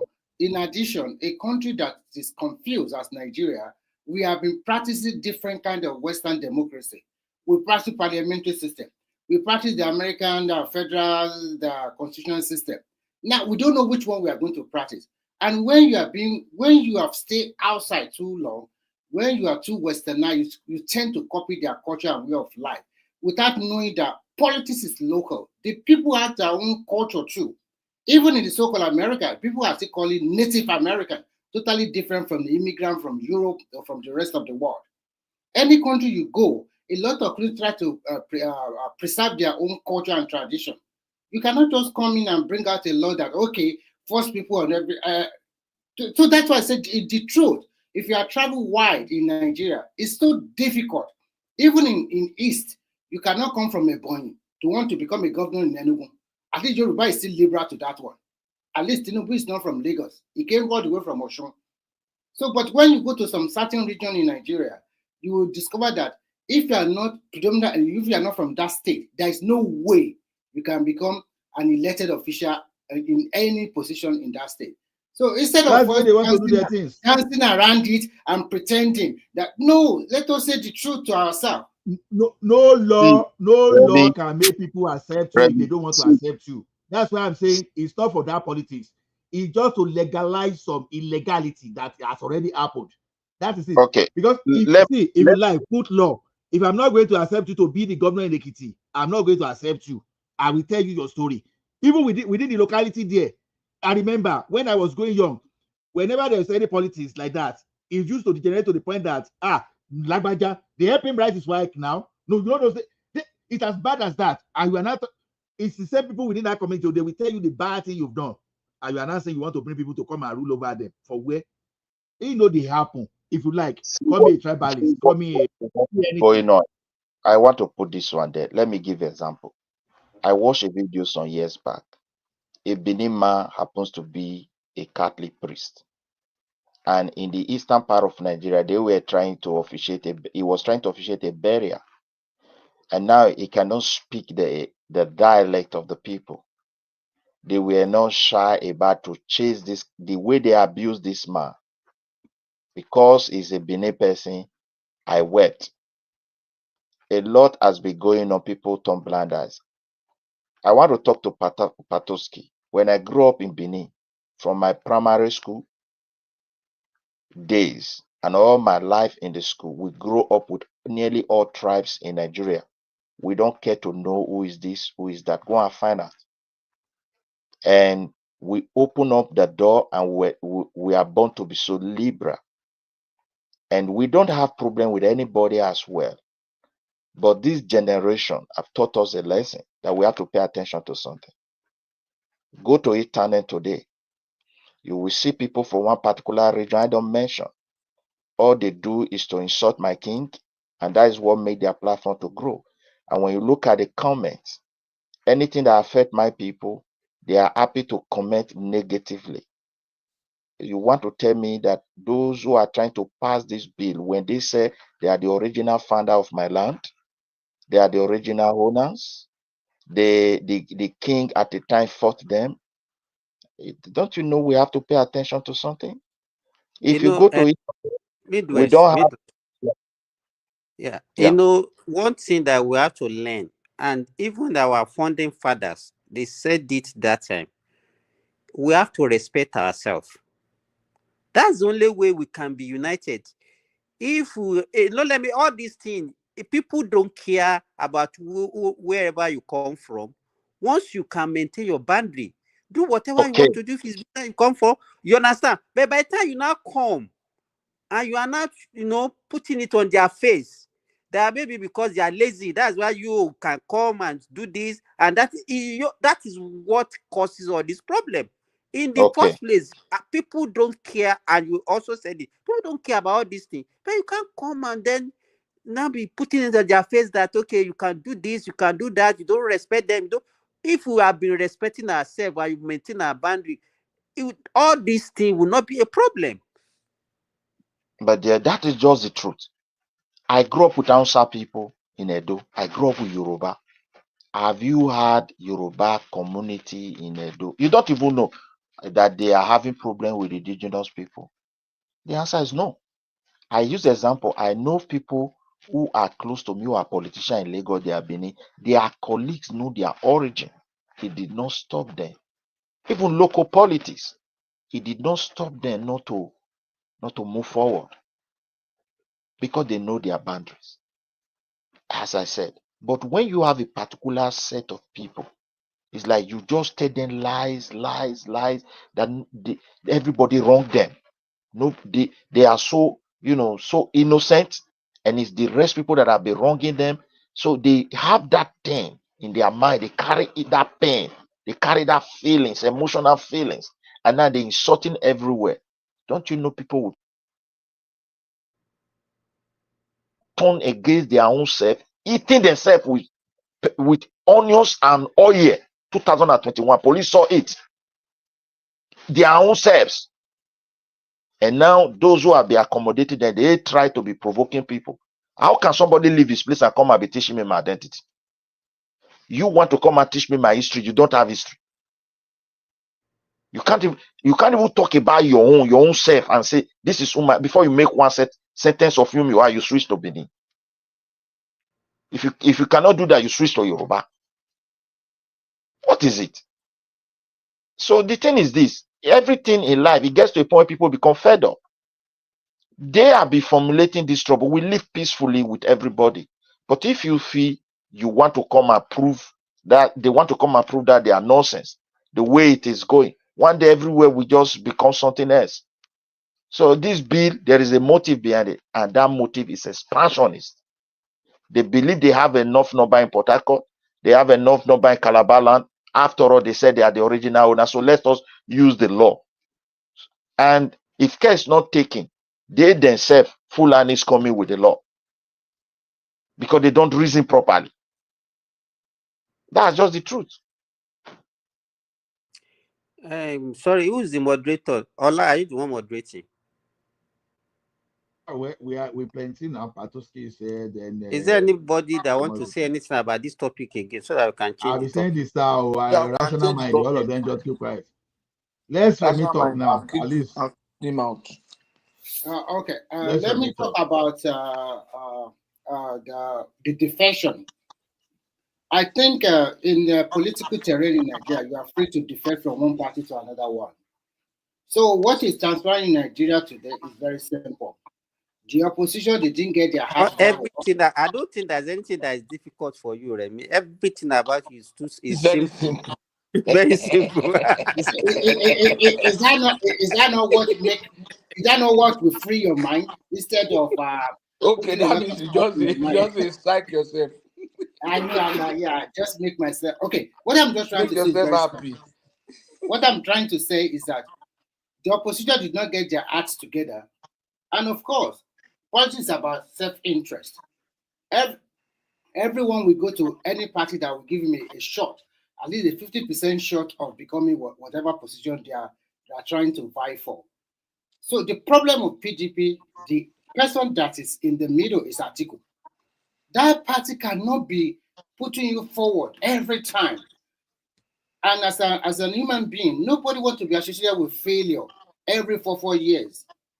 No, it's supposed to step down and support a Southern candidate. This is the turn of the South. Why are you going there? Remember in 2019, it was only between you and Buhari. Most of the Southern candidates did not even show it, except maybe Showore and the rest. And they know that they are not going to garner enough votes. So they didn't get their hearts together. Of course, the party's already imploded into several factions, maybe more than 6 now. And they already know this is how many years to the election now? By the time the court cases come, all of them will be disqualified. Who want to be disqualified after you have spent a lot of money? You can ask Zamfara people that question. When there was infighting among them, and at the end of the day, they won the governorship, and all of their candidates were all swept away. And PDP, just a virtue of a court judgment, became the head of the position. And when we talk about Labour already imploded immediately the second day after the 2023 election. Their bane of contention is money. There were a lot of money collected from every corner of this world, and everybody wants to pocket. So that was the first thing about them. Then the second one is about ego. So I am the president candidate, I can do it my own way.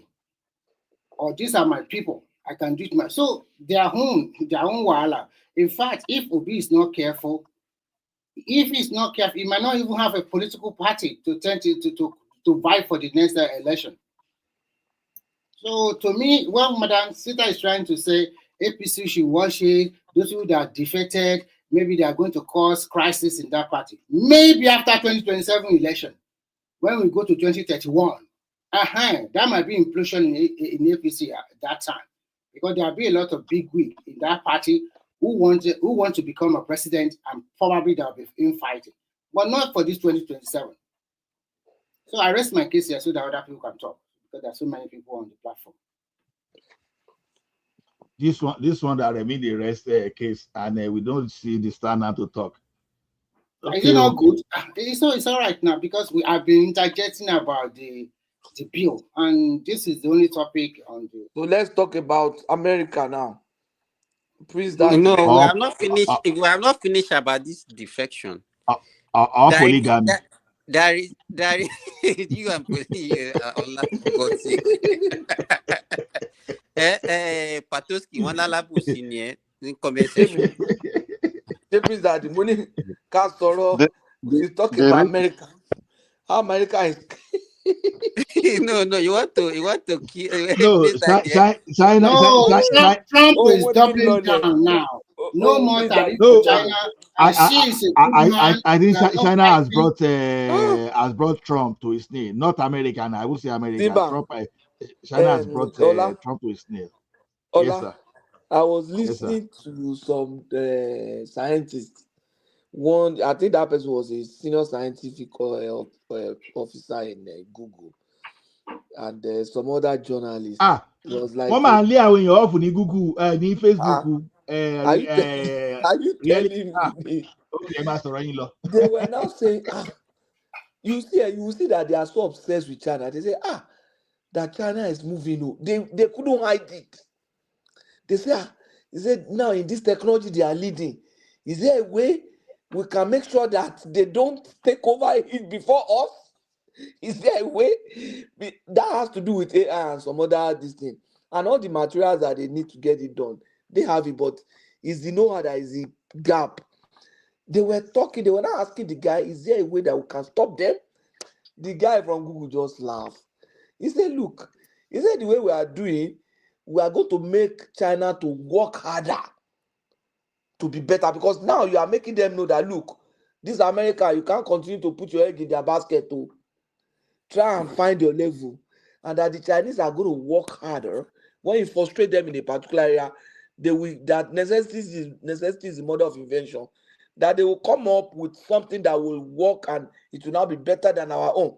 He now gave an example of DeepSeek. That look at what's happened with DeepSeek. So, but what I could draw out from the entire panel is, oh my God, these Chinese guys are gone. Is there a way we can stop them? Is there a way? That's why. Patuski, let me tell you, the resilience. You know that they are one unique group of people. The kind of thing that those guys can do for their country. Let me tell you, if it takes them to starve to prove a point against America, they will do it. They will do it. They will do it. You understand? Hey, Americans, all these Prince Daddy, all these adopted Americans like Prince Daddy and co, that they are all looking for luxury and you know, when I was listening to Jack Ma, sorry to interject you, Remy. I was listening to Jack Ma long ago. He said something. He said that in the 90s, 88, during Reagan time, up till now, that a lot of tech companies came up in America. And America made how many trillions of dollars? 14 trillions. He said when he visited China in the 2020 year, he said he was looking for the money. He said he asked himself, where is the money? They were all gone. He said in China, he said because they were poor before, they knew what poverty was. He said that the Chinese, he could publicly say that China is the country that has the highest form of domestic savings in the world. Yeah. That every Chinese knew Remy that. has said it now, that those guys don't spend their money lavishly. He said if today everything crash and the economy is down, he said the Chinese guys have the money that they can spend to sustain them for the next few years. He said, but America, everybody's on credit. He said if the economy crash today, artificial richness that they are all claiming. He said by next week everybody is shouting. He now said something. Let me just close with you. No, let Patuski finish, Remy. He was not asking. He said, hold on. He said when he asked himself, where did all that trillions of dollars go? He now look back that in the last 40 years, America has fought close to over 30 wars. But in the last 40 years, how many wars have China fought? 0. All that money has gone into creating trouble in other countries. And now this is they look back and saw that, okay, before you come in, let me just chip in and after me. Please let the Chinese man, the only Chinese man we have. Don't call me Chinese man. Don't call me Chinese man. Let the Chinaman talk. Chinaman, go ahead. No, don't call me Chinese man. Me too. How How choo choo choo. Okay. The Chinese foreign policy is about business. That is one thing they have. Anybody they want to deal with is about business. They always say it's win-win situation. Of course, they will win more than you, but at least they make you comfortable. So that has been their foreign policy. They don't believe in dabbling to local politics of that country. They don't believe that. They believe that in business, everybody will say, what do you want? You want bridges, you want road, you want a factory to be erected in your country. And then what do we get in return? If you don't have the money to buy our product, can we manage this thing for you for 20 years, for 30 years? And this suits very well for most developing countries in the world. What about the Western nation? What are they doing? They were like, Lord, you have to follow my condition before I can do this thing for you. And after that, I still have to control you. I still have to choose your leader for you. So a lot of people will say, this is a country, they are not dabbling into my political politics, and they are bringing a lot of opportunity to my people. I better embrace this country. I'll give you a very good example. When I was new in that country, the first phone I bought, the phone was like, how to say, it was like the ringtone is very loud. It's like a mobile flat. I don't know what they call it. Maybe Ola can help me. It was so famous that time. But immediately after a year later, iPhone came out. Do you know that an average Chinese man, they died to buy iPhone at that particular moment? 2 years later, they just Which came one in. are you talking about? Are you talking of a BlackBerry or which one? It's not BlackBerry. It's that kind of. They use they call it like a flat mobile phone. They don't have a SIM card. But they have a mobile number.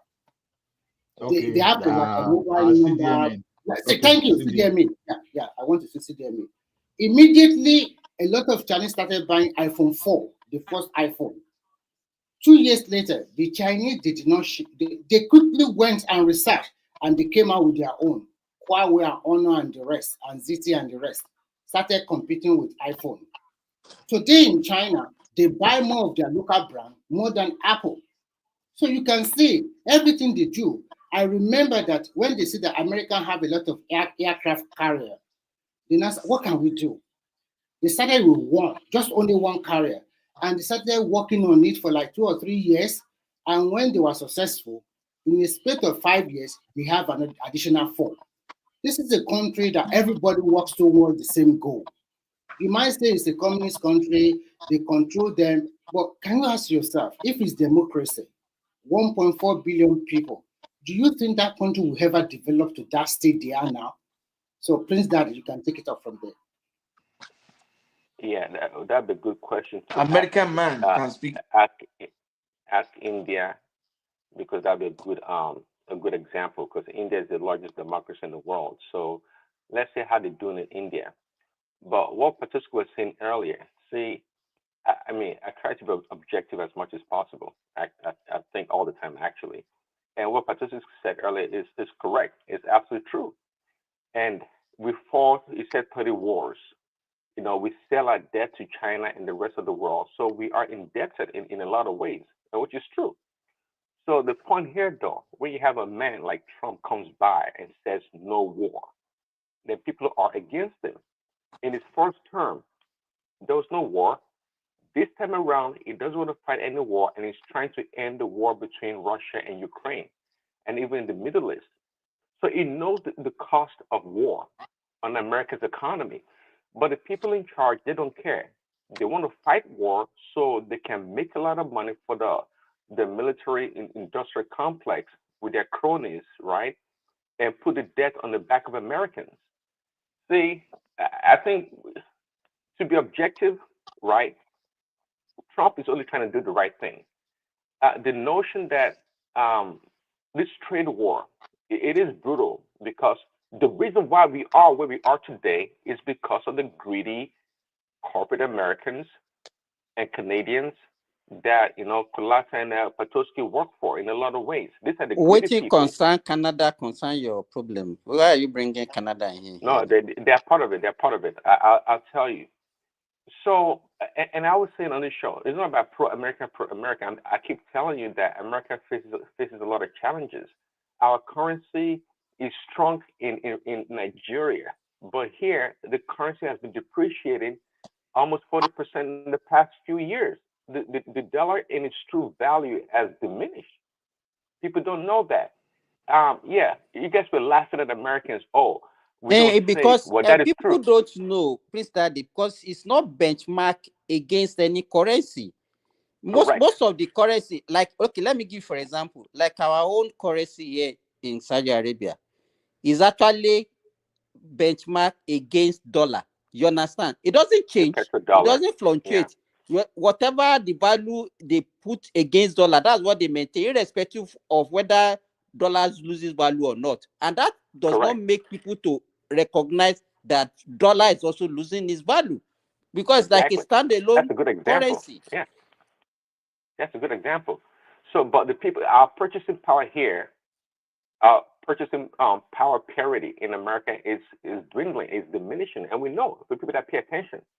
Okay, so when Trump comes and say, "Hey, we have so much trade imbalance, we should work on our manufacturing," and this and that. People oppose and trying to mock him that he doesn't know what he's doing.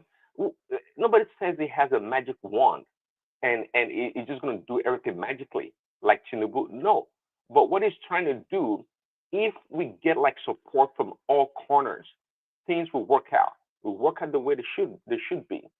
But of course, as usual, so many opposition. There's nothing wrong. I think the other day maybe Patoska If agreed you with me. There's nothing wrong please with what let me Trump is ask you trying to do. this. Let me ask you this. If you okay, if you look at it from what you just said now, it looks good for the Americans. But don't you think that the approach is wrong?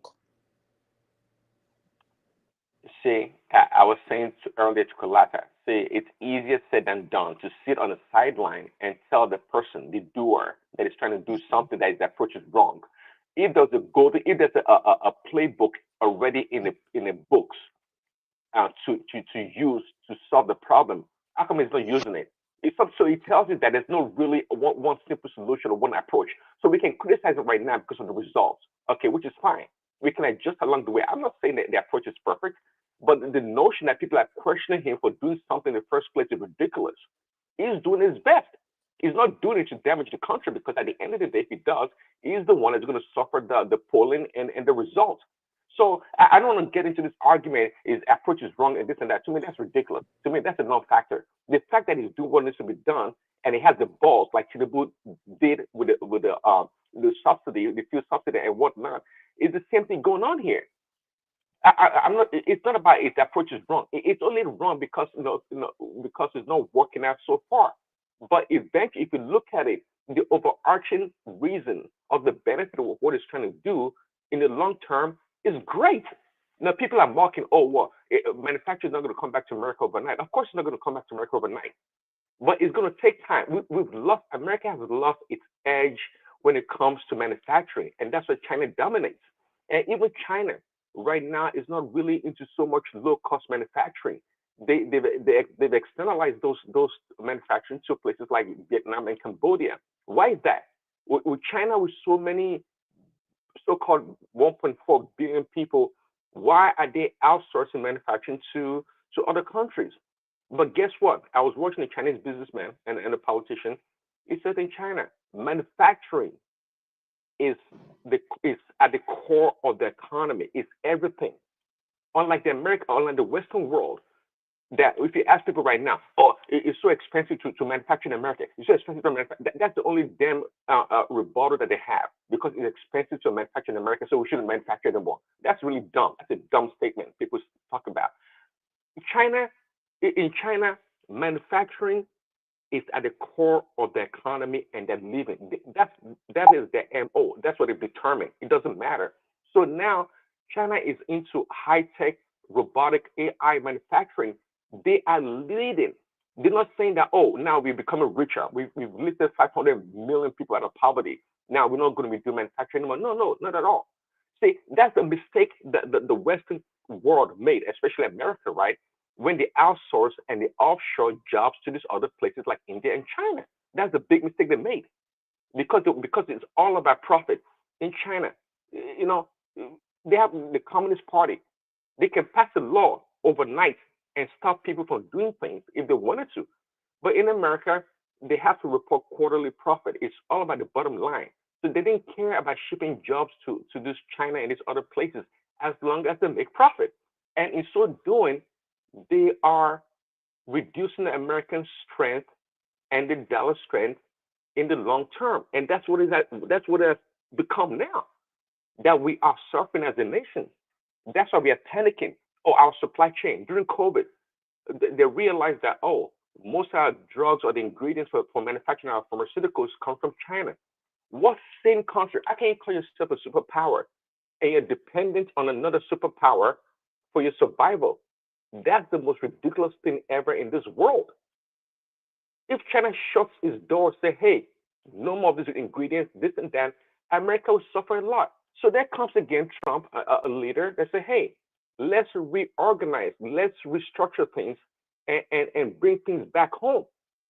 It obviously in the next 4 years, if Trump only does 4 years, all these things are not going to materialize. It's a long-term plan. But the notion that we're not going to do nothing about it is ridiculous. That's what I'm saying. Because America cannot survive anymore. At this rate that we're going, with China's aggressiveness in building a warship and a military. Can we interject you? Can we? So Right, is that the best approach that this man can take? Because I said it yesterday.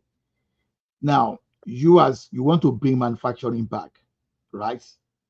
Why don't you give incentives to the greedy capitalists that are taking your job to China? You know, I'm complaining of the same thing in Canada too, that our jobs here too, you know, fraudulently have been outsourced. And fraudulently, when people do not have job here, they still use a fraudulent way to bring people in. So the question now is this: why don't you tax those people? Like you have one history that I think I know. You know, there was a time that I think America was not that good in corn farming, all those stuff. Government got a way of giving the farmers some kind of subsidy, and they even raised the price floor so that they can make that thing creative. They solve that problem. So America has been solving problem differently from the approach that Trump is adopting. So why is that the only way? Because the problem we are talking about was caused by Americans. Why can't those Americans be 100%, yes. So Well, instead you of know, it's not just economics. There's politics here. There's politics at play. You're saying that, well, how come they're not fixing the problem? Listen, we have the lobbyists, we have the corrupt politicians, we have all kinds of things working against the American people.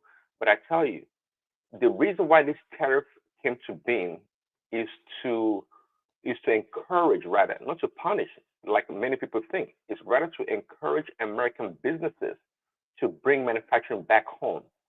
And the tariffs were supposed to impose, you know, a higher cost to the consumers. So if they bring it back home, of course they're not going to pay tariffs.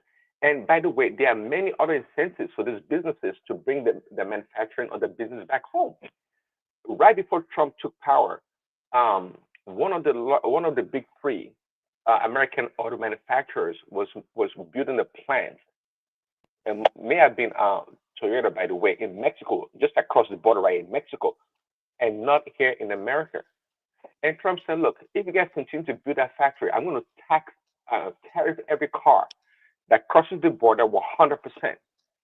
So in other words, it's going to make that car unsaleable in the American market. It's going to become unsaleable. So this is the approach that Trump is doing to bring manufacturing back home systematically, not overnight, systematically. Okay, and there are ways to go about it.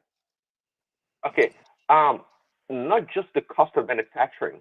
See, the Chinese, they become so proficient. They've built tacit knowledge and the know-how on how to do a lot of these things.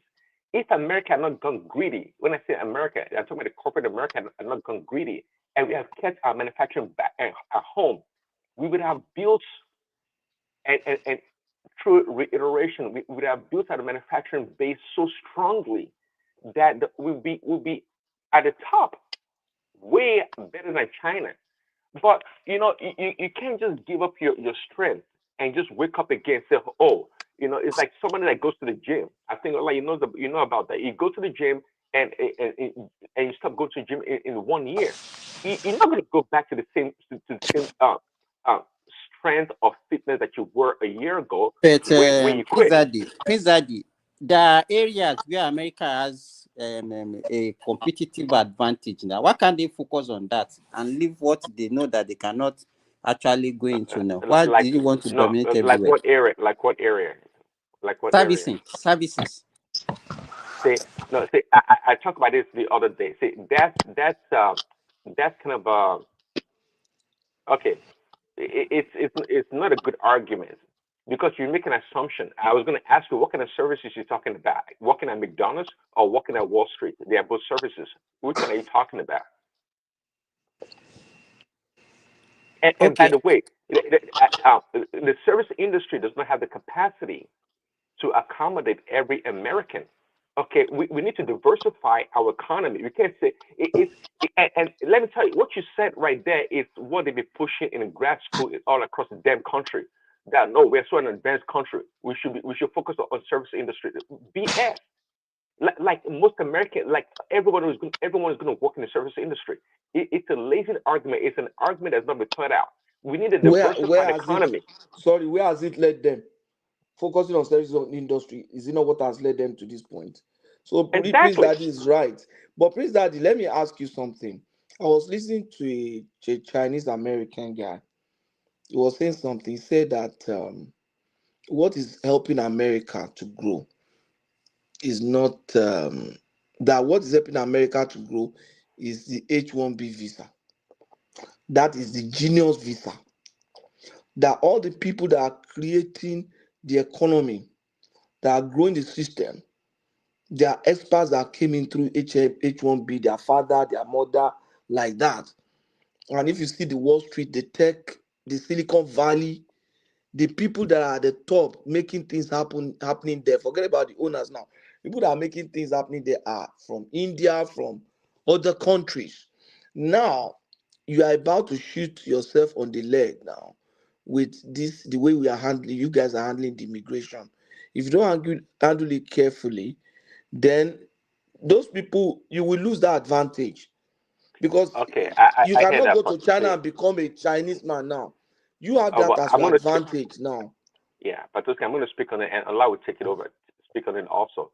Um, See, that's almost another lazy argument that the H-1B visa is what is good in America. No, see, when you have a system in place, there's nothing wrong in a decent society to always review your system in place or to review it for to improve on it. Let me tell you, Patoski, let's not pretend that all the damn Indians and Chinese that come to this country are the ones growing this country. It's not true. The H-1B visa has become a fraud, a big time fraud in the American immigration system. The Indians, especially, they've gamed the system. Allah will tell you. It's a fraud in Why Canada too. It's a fraud in exactly? Canada. Why would you need to bring an Indian to America to install Microsoft software on the computer? Even an high school a someone in a high school can do such a task. So in other words, the H-1B visa has become a fraud, whereby the Indians and other nations bring in their so-called professional skilled workers that are non-skilled. In reality, less than 2% of the people that come through H-1B make a real impact on America's economy. Less than 2%. So in other words, this is what Trump is proposing. Let's actually do a thorough vetting of the people that come to this country. Let's vet them and bring their best. If their best want to come to this country, they are more than welcome to come. We're not against their best. See, by the way, Trump's first term, Trump had the most legal immigrants come to this country. People don't talk about that. Trump had the most legal immigrants coming to this country his first term. because it knows the value of quality workers, not the illegal immigrants that cross the border and rely on the Americans' welfare system and take jobs from poor or common Americans. No, we don't want that kind of immigration. So you're here to spew your MAGA rhetorics again, right? Finally, your rational mind is awake. It's awake. We've been calling you for more than 3 hours. No vex. I was on the phone call with a friend, a work friend for so long. 3 hours. Okay, you should go back to sleep, rational man. Go back to sleep. No, I can't stand. This is your MAGA crap that woke me up. No. Like, come on. I'm saying the truth. I'm saying the truth. What truth? The MAGA truth, yeah? The MAGA truth, yeah? The H1B is a good program, but what program? What very well. You have a dictator in the Oval Office. No. Even the Supreme Court. This is not checkmating him. It's not taken to court and court orders and everything. Is that an example of a good leader? It's a great leader. He's a great leader. Anything can be subject to. Even his own conservative judges, Supreme Court judges, they were ruling against him. What are you talking about? Well, if the federal, did you hear what they did today? They went and arrest a judge. They said he was interfering with process. You see, right, don't steal fake news. That is fake news. You're talking about a judge. A judge that was harboring and it wasn't harboring. It wasn't harboring. Yeah, it was. How was harboring? How was harboring? They made a video about it. How was she harboring? Tell us. It was a couple. And they had in one of their properties an illegal immigrant living there, knowing very well that this person was illegal. That's why the judge actually resigned from his job not too long ago. See, what are you talking about? You don't know what you're even talking about. You're just talking about something you don't even know. Did you hear about what happened today? Kash Patel, the FBI chief. Do you know what he did? They arrested a couple. Yes, I know what I'm talking about. Couple. Not a couple. We're talking about a judge in Wisconsin. Yes, a judge and his wife. You don't know the story. Judge and his wife. I don't know about the wife. She's a she. She's a hold on. She's a she. She's the only judge. She's the only judge that was arrested. She. I don't know if there's a couple, but there's a she. It's the only judge that was arrested. So I don't know what the hell you're talking about. You see, this is what you MAGA people do. You just go, you spin. The same thing you talk about this guy that was deported to El Salvador, that you said this and that. Later you said it was an administrative processing error that you people did. And then you have to go and shop around for past DUIs or whatever crap the guy had before, so as to prove your point. After you've said it was an administrative error. You see how people go, look at the idiot in the Oval Office there. He is there. Creating a war disaster in form of an economy, putting tariff, and now he's backpedaling it again. Same person that was breathing brimstone and fire on China. Look at what he's doing today.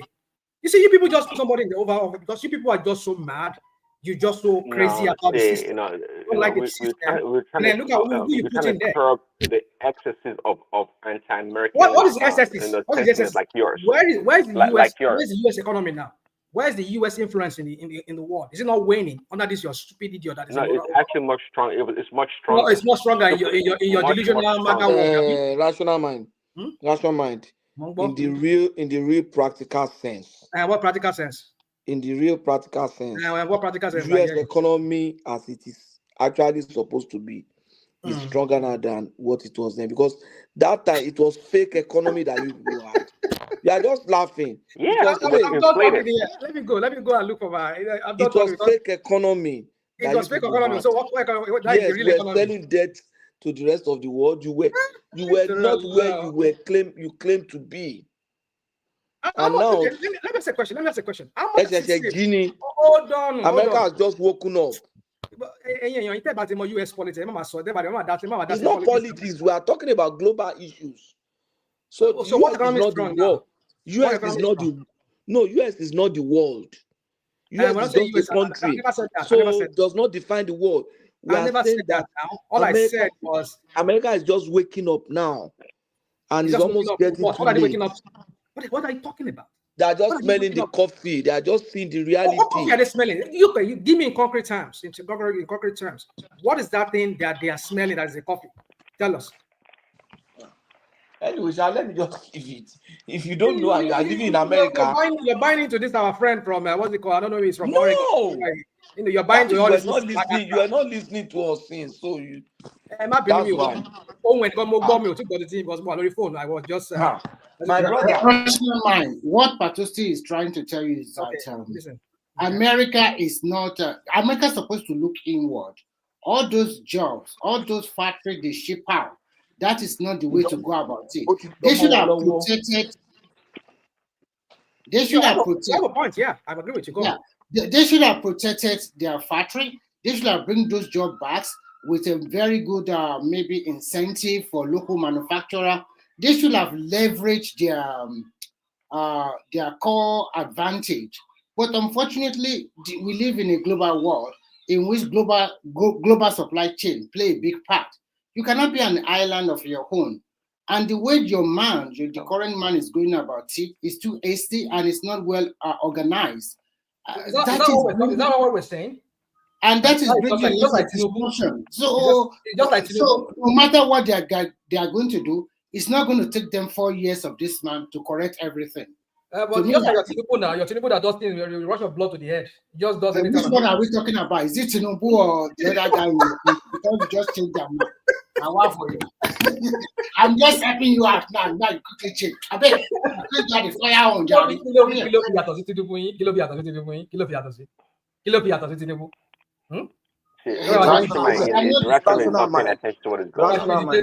Rational mind. Sorry, what we are saying, what we are saying is that America cannot afford to waste 1 minute. So I understand the urgency with which Trump is seeing this. He has information that you don't have, that I don't have. And that is the truth. If America continues like information America will not even fail to be number one. They will not even be number two. I'm telling you. The information in Biden,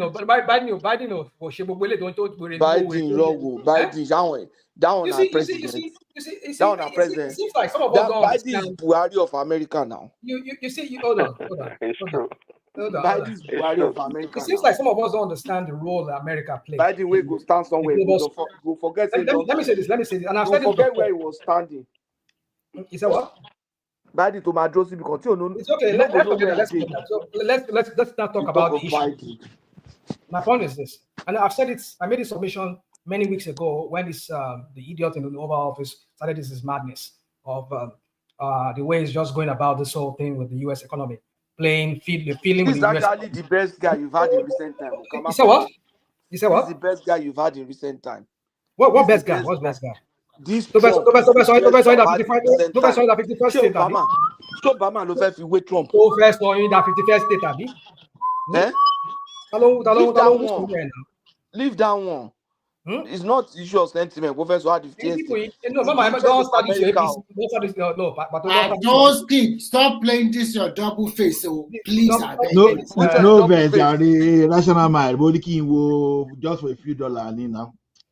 Okay. Don't start this your APC. I mean, it's the best man. What but rational mind. Níbo la tún já sí báyìí? Èwo la sọ, èwo létí ní Tinubu. À ń sọ pé Prince Daddy pé Trump body disappointed. Kí ni àwọn maga fi yàtọ̀ sí àwọn bat idiots, àwọn bastard yẹn? Kí ló fi yàtọ̀ sí wọn? Kí ni àwọn maga yẹn gbogbo wọn? Kí ló fi yàtọ̀ sí àwọn? But what is the correlation now? Tinubu kì í ṣẹgbẹ́ wọn now. Tinubu is better than them. The correlation is that you're all just zombies. Do you know the correlation? The correlation is that rational man hate both of them. That's just the correlation. No. Because it's just that they all thrive. No. This is the link. This is the link. They all thrive on this. Their conspiracies. They like to our father. Our father. Our savior. Trump. Lion the King. In fact, well, so yeah, you see, gbogbo she don't buy one in Nigeria. No. She be on maga. What copy on magas? You know, this cult worshipping kind of people don't come about worship the personalities. That's my problem there with these two groups, the On MAGA and your the mandate bastard. we shall stand strong. Eh, On your mandate we shall no. stand strong. Yeah. So you see, that's the parallel I'm drawing between the MAGAs and the No, bastard. Rashomai, it More sound, dumb. you read the headlines and you think you qualify to come make an Okay, argument give on us serious give matters. us the real headline, because I saw it this No, no, morning. no. Well, The if judge you're was tweeting arrested. or That's what whatever he you've said. been doing, now we've been analyzing what has been going on in America, and if you Okay, actually go listen, you on. will I have to know take my that leave. I'll be back. you will You guys know are that staying we here. actually talk about American businesses and government actually dropping the ball for such a long time.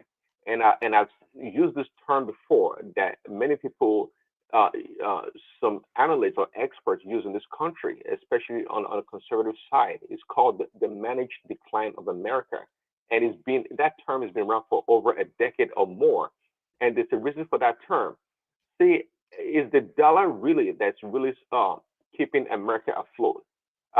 Simba gave a good example earlier about the Saudi Riyadh, and I talk about how the true value of the dollar has actually depreciated over 40% in the past few years, actually. So dollar is only strong in Nigeria and some other places, but the true value of dollar is actually dwindling, is diminishing, and it's a real problem. And you have someone like Trump that has come forward to do the right things by the American people, because if nothing is done, America is going to find itself in a really dire situation, and that's the reality. So when people like you come around and say, "Oh, the trade thing is not going well, this and that," okay, fine. Nobody said Trump has a magic wand. It doesn't. It doesn't have a magic wand, and I don't think anybody does. Nor does Tinubu have a magic wand. We find ourselves in America in a really unique situation, and we're just finding ways to solve the problem. We all know very well that this outsourcing of American job is not sustainable.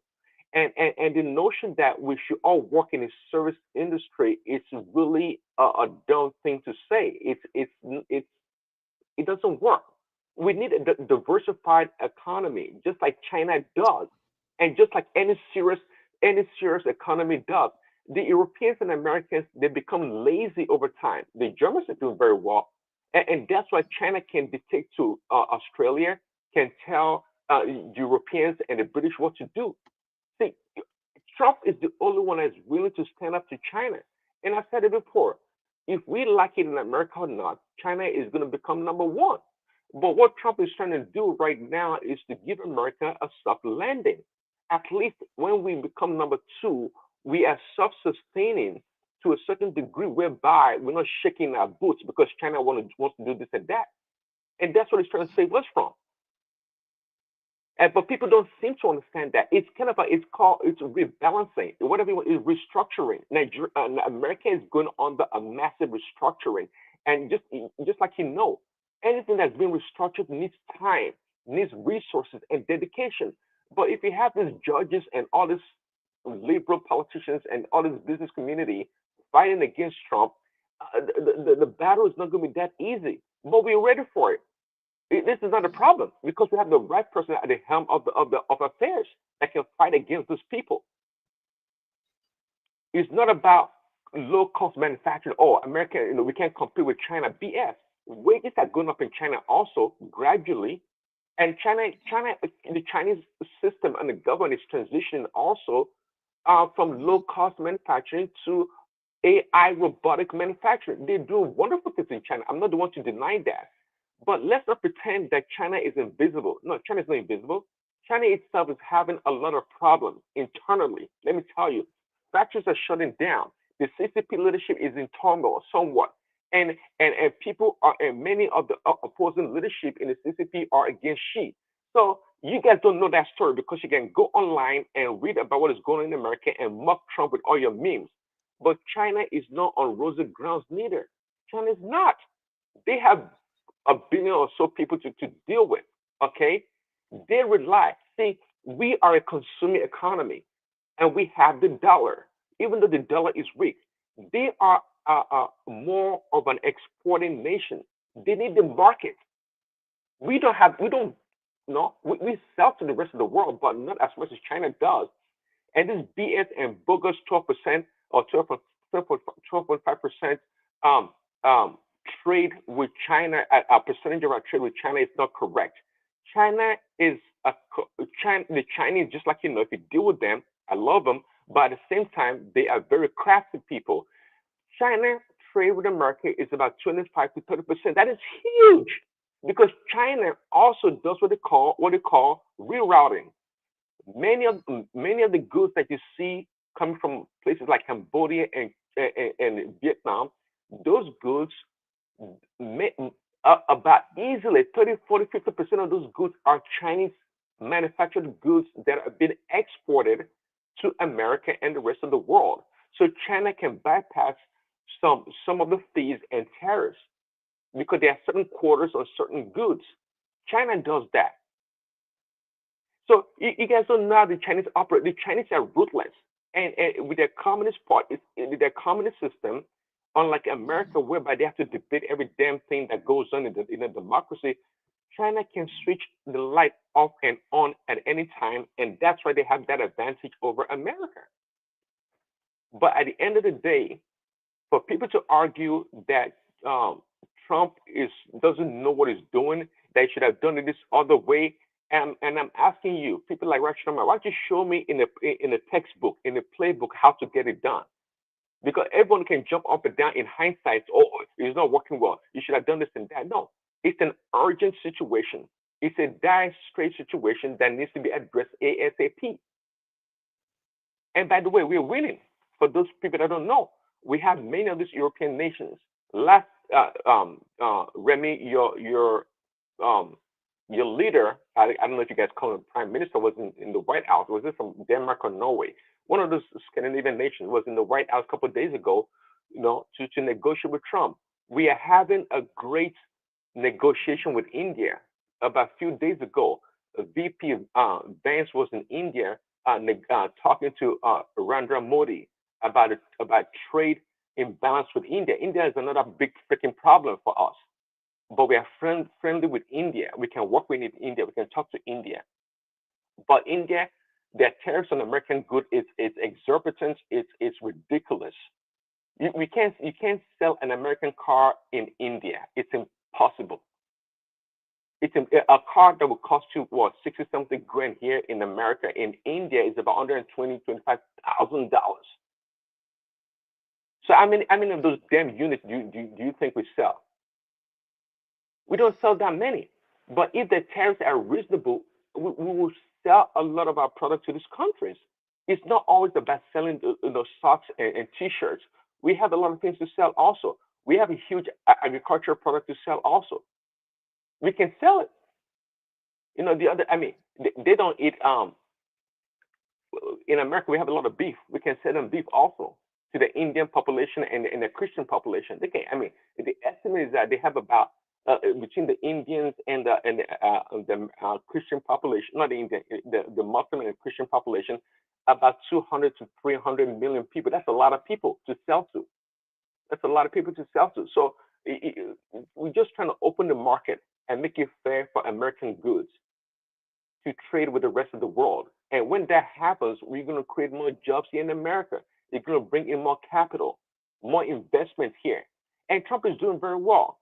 Just like you guys know, so far, many of these big corporations, from Apple to the Taiwanese TSMC chip maker, to these automakers, Hyundai, Honda, and others, they've committed $7 trillion and counting investment in America. That's not a joke. Do you think that happened overnight? No, that happened as a result of the terrorist policy. And these are the things that are going to be implemented. That's going to take time. The factory, building a really advanced factory, may take up 18 months, 2 years. But if they work directly with the Commerce Department and some other agencies, the EPA and whatnot, we are more than happy to put them on the front line, on the front burner, and accelerate the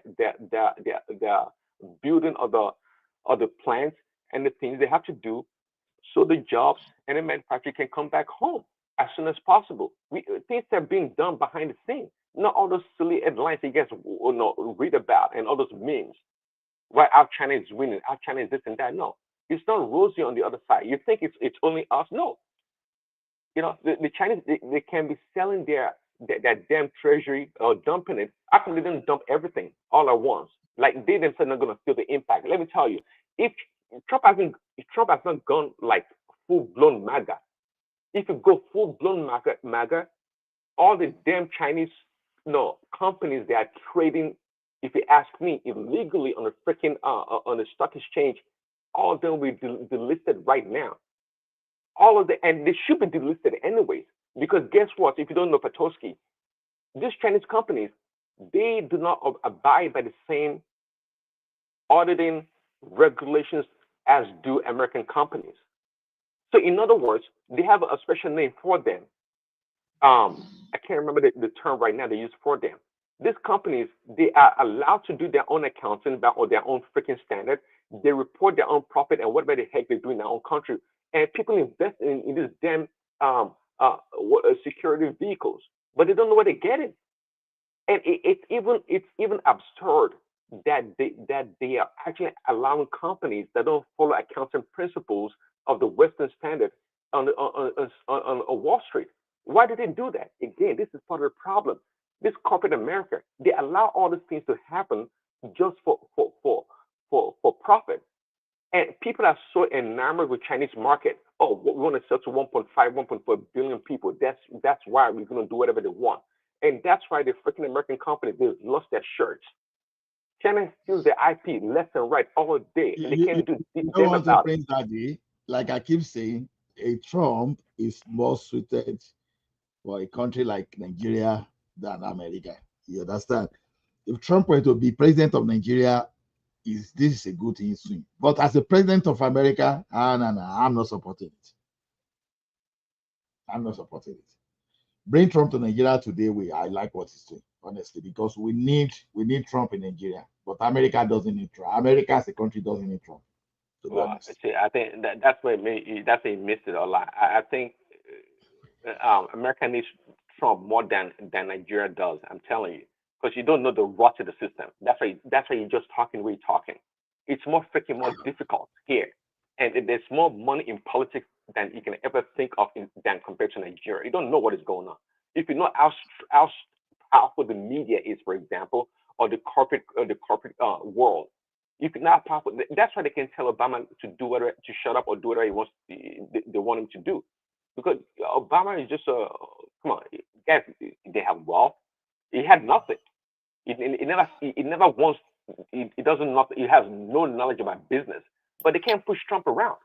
But you can't say that. President, Fox News is also in support of Trump. Also, he also used the media also. So you cannot just put one blame on one and then exonerate your guy. It's not done that way. You should be fair in your analysis. And I think you guys are afraid. Listen, you are afraid of competition. You can accept that China have come a long way to compete with you. Fine. What you can do to leverage, that is what America should be doing. All those things you are talking about, rerouting or something like that, America can also do the same thing. No, we don't do it. Businessmen are making. No, we don't do that. Listen. Your corporate America are making abnormal profit, huge profit, all the way of getting stuff from other countries of the world and quality stuff and selling it to you in America at cheaper price. The price you are paying is that. Oh no, Remy, you're deceiving yourself. You deceive yourself. I'm not deceiving myself. That is the problem. You want to accept. Hold on.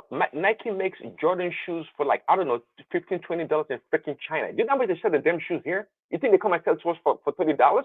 They said the damn shoe for $200. So what do you mean we're getting cheaper? No, the businesses are manufacturing this product cheaper and they're making it freaking profit. That means they are gaming the American people. Is it China that is gaming you? It's not China then. It's your people there that is gaming you. That's what I'm trying to tell you.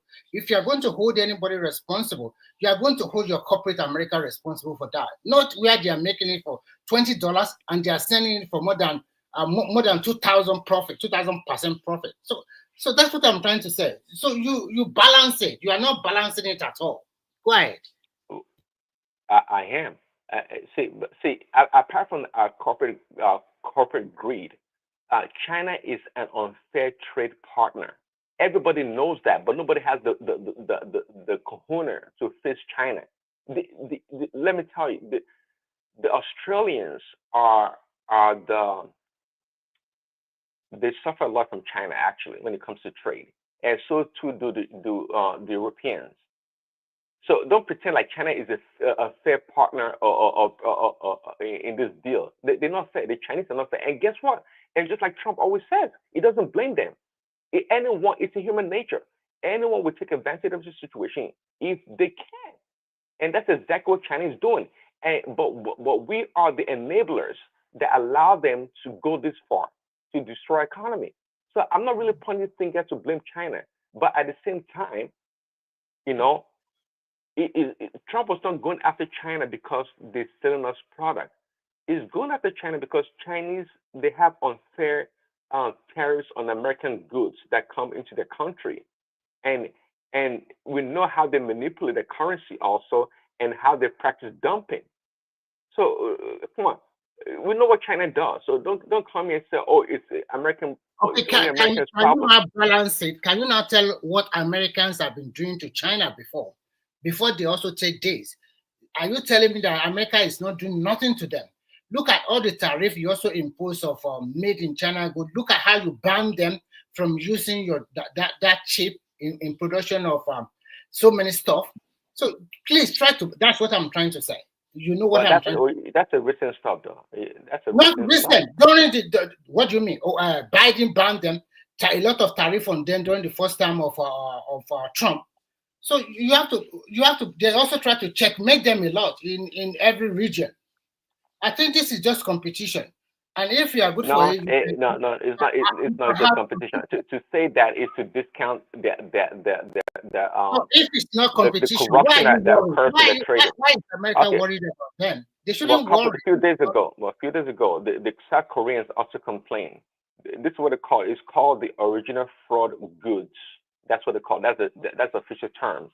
The South Koreans are complaining because China is circumventing their exports. Okay, this is part of the relabeling and rerouting of goods and services through other ports in order to dilute their own export quotas. The Chinese, they are ruthless. Again, I don't blame them, but these people, you have to know what you're dealing with, and Trump knows how to deal with them. They are really set on dominating the world. Look at your country, your continent. Is the SO, you know, and the Chinese don't regard you guys. They do whatever they want to do to you people, on that continent. Okay, and look, let me tell you, just like even the Europeans cannot face China. You know that, right? The Europeans themselves, they can't face China. How can they face them when they don't have a production base like China? They know what they are doing too. So, but they have a way of checkmating them also, and they are becoming that a kind of what I say. How are they checkmating them? So it's not that they are dumping their goods there. Hold on, Remy. How are the Europeans checkmating China? I don't know, unless I research, and then another day I will tell you about that. They're not checkmating anything. See, Huawei came to freaking England, and they've taken over the IT infrastructure in England, right there with Huawei. Which in Trump's first term, and the same thing was happening in America, but in Trump's first term, because you allow them to do that, don't they have people who can do that for them? Don't they have experts in that particular field? Why? Even from here also, if you come here, most of the IT experts here are from like India, Bangladesh, and the rest. Because these people are better than the rest. So what can you do? And they also use that leverage to bring in more people from their country. So if you guys are not having the professionals or experts, no, they are not better. See, I know if I did take everything that Indians are better with what I've experienced in Canada, is fraud. We've taught this thing today. Do you know how many tech guys Canada produce every year? And this fraud, these people will go out fraudulently bring people from India, and they be telling you that they don't. Let's see, come. Please, Daddy has said some of it. What these people are doing here. I'm not disputing that. Remy, what they are bringing people to come and do here, it will take you less than 15 minutes to learn it, and you start doing it. And some of those people they are bringing too, they come here to learn. So they are just using this to game the system. See, why do we struggle? You understand? The thing pains me when you see critical national infrastructure that you outsource the support to someone in India, and the person is now asking me to be doing security clearance. What an effrontery! You are not. You are even outside the country. You understand? That's one of those errors within the system. See, if it's fighting the rods, I'm okay, but I'm just saying the approach is what I'm not in support. Today, if you really want to revive the economy of Canada, all those jobs outsource. You understand? Tax the producer that has outsourcing things there heavily to the in such a way that they will bring the production back to Canada or to America. That's what I'm after. People are not getting job here, and you are creating job from people there, and we are not even saying just few thousands. We are talking of millions. Why people here and you keep collecting school fees here, people keep getting a student loan, and they are coming out and they are not getting job. If you want, I can show you. So many Nigerians came just to come and pay like almost 35,000 to study here. And many foreigners, they graduated. Do you know what they are doing? They are doing care job. Someone that pay like 40K for data science. Someone that pay like 40K, 50K for computer science. Now doing care job, doing security.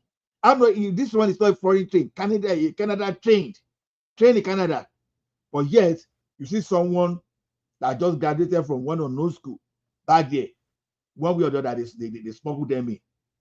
They are not better than what. See, the thing is this: sometimes we listen to noises and all those stuff.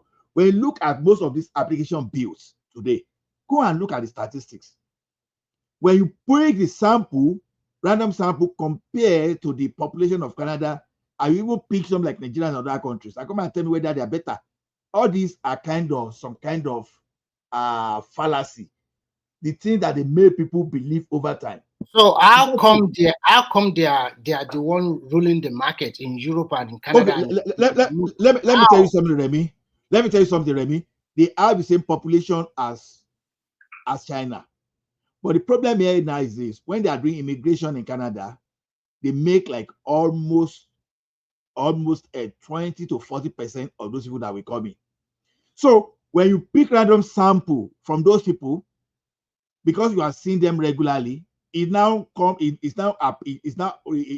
to you that, oh, they are good, that's why they find it. No, it's the advantage of the population. Whereas the Chinese, they stay in their country more than the Indians. Indians are everywhere, but the Chinese, they stay back in their country because there are more opportunity for them in their Chinese are actually like 4 times better than the Indian guys when it comes to all the tech you are talking about, including something. No. Ola, be careful. Guy, this is my field. Listen, I understand you. Guy, wait, I'm telling you. In terms of hardware, Chinese are guy, that's not true. To the Indians. So please, Chinese. You forgot that some of those hardware you are talking about, that's what they call embedded software. Some people write program to make those hardware work. When you are bringing camera from China, some people write the application app that make them. I patronized Chinese product before, and I work with someone that developed application that work with this thing. So the thing is this: because of their population, and they find themselves in the working for the major tech company in America. Over time, you have a notion that they are better. It's not true. If it is true, then they should be leading in 4G technology. They should be leading in 5G. They should be leading in 6G. Tell me something. Tell me the application that is not related to America that these people are leading. Take America out of the application. Find Chinese people they are leading. If I agree to you, why is America not leading 5G technology? It's also stealing of technology, or what is it? Why are they not leading 5G? I'm just telling you because because no, these people you are talking about, I'm asking Prince Daddy. Why these Indian people you talk about, they dominate American technology. So if they are so good, how come that China are leading and these people are not leading? I'm asking you. They just work for the established institution like a Google, like a Netflix, like Amazon, and mind you, just because America too used to take the center like training center, used to have opportunity there. So they cross-train these people, they train these people, so they are coming. Just because some of American you see, they prefer to go into something like real estate, some like a more of social sciences and all those stuff. That is why it's looking like that. If the Chinese people try to compete with these guys here in Canada or in the United States, they will displace them. Just because those people, they focus more on theirs. That's why it is. Unfortunately, the world need more of technology or application based like that. We social sciences or whatever. Well, which Chinese are better? Which Chinese are better in oral miscommunication? Like I said, I agree with you. I'm not asking Prince Daddy. With all of these things that all these people are there and the local people, Native Americans or immigrants, why are they not leading in robotics, in AI, in everything, in 5G? That 5G technology you mentioned now, Ola, you know, China have started it like 5 or 6 years ago. They are on 6G already. They are on 6G. They are already on 6G. And we are still that bad.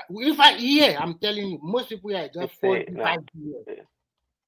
So, where you put your resources, R&D, your resources, and what you incentivize is what is going to attract people.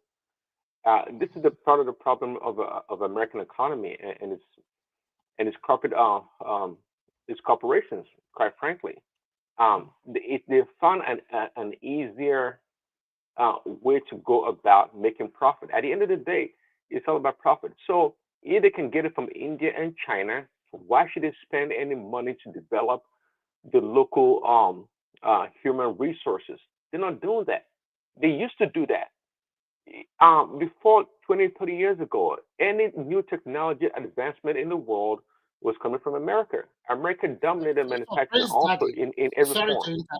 Sorry to interject. So do you think all those jobs are gone forever? Because there's no way all these people you are mentioning, there's no way they'll bring that kind of job back and then they'll be making that $20. Do you think that those jobs are gone? You just accept it and move on and find a new industry that you are going to invest on. Why should it be gone? I tried to make an argument the other day that if for example, what can we use? If a T-shirt is manufactured in China for, can we say how much? $1. We can say the same T-shirt can be manufactured here in America for $2.50, and the same T-shirt can be retailed for $10. Okay, here in America. So, what is the main difference here? The main difference are you really sure is the profit. that kind of T-shirt can be made for $2.50 in America? Well, in using my example, hold on. In using that my example, the point I'm trying to make here is that notion that there's a huge discrepancy in terms of cost of labor as a factor of production, and for that reason, American cannot compete. I don't buy that. What I'm trying to say is that by the time you put together the conglomeration of your human capital, your technology, your AI, if you put all these things together, you can minimize the difference in the cost of manufacturing. That's my point. And so what you're trying to say is that just go back and capture the local market. So as an industrialist or as a big-time entrepreneur, you are just looking at one country alone. You are not thinking about exporting your product to the rest of the world. How do you compete with China and the rest of the world? So you also have to factor into that. We can see. You know, let me tell you, and I try to tell other people this. Say, okay, we all come from the same place, right? One thing I've learned about this country is that never say no. One thing I learned about America is that, look, we can do it. Let's just try and do something about it. I don't want to have this defeatist mentality that we can't compete, we can't do this and that because China is taking over. No. That's African way of thinking. We don't think like that here. We don't think like that here. You are not thinking that way. Now, for you to be fair, if you are going that route, how many years do you think you will be at least everything will be fine. Are you talking about in the next 1 year or 2 years, or you are talking about in the next 5 or 10 years? I never said that, and I said earlier that what Trump is doing right now is obviously is going to go beyond his term. It's only one term that he has left, supposedly, right? He doesn't come So back how are again. you so sure that if the next administration comes, they will not throw everything he has? Well, that's the challenge that we have So here. that is And why I that said, problem hold on, and that's why I said, hold on. That's why I said earlier. That's why I said earlier that one discernible advantage that China has over America is that system of governance, because it's command and control system. It's a communist form of system. It's not pure communism, but it's they pass the law and they do what they want to do overnight. In America and the West, it's going to take some time. So that's one of our problems. And I'm not saying it's a bad system, because it's a system that allows everyone to participate, unlike the communist system that subjugate the people, that oppress the people, and deny the people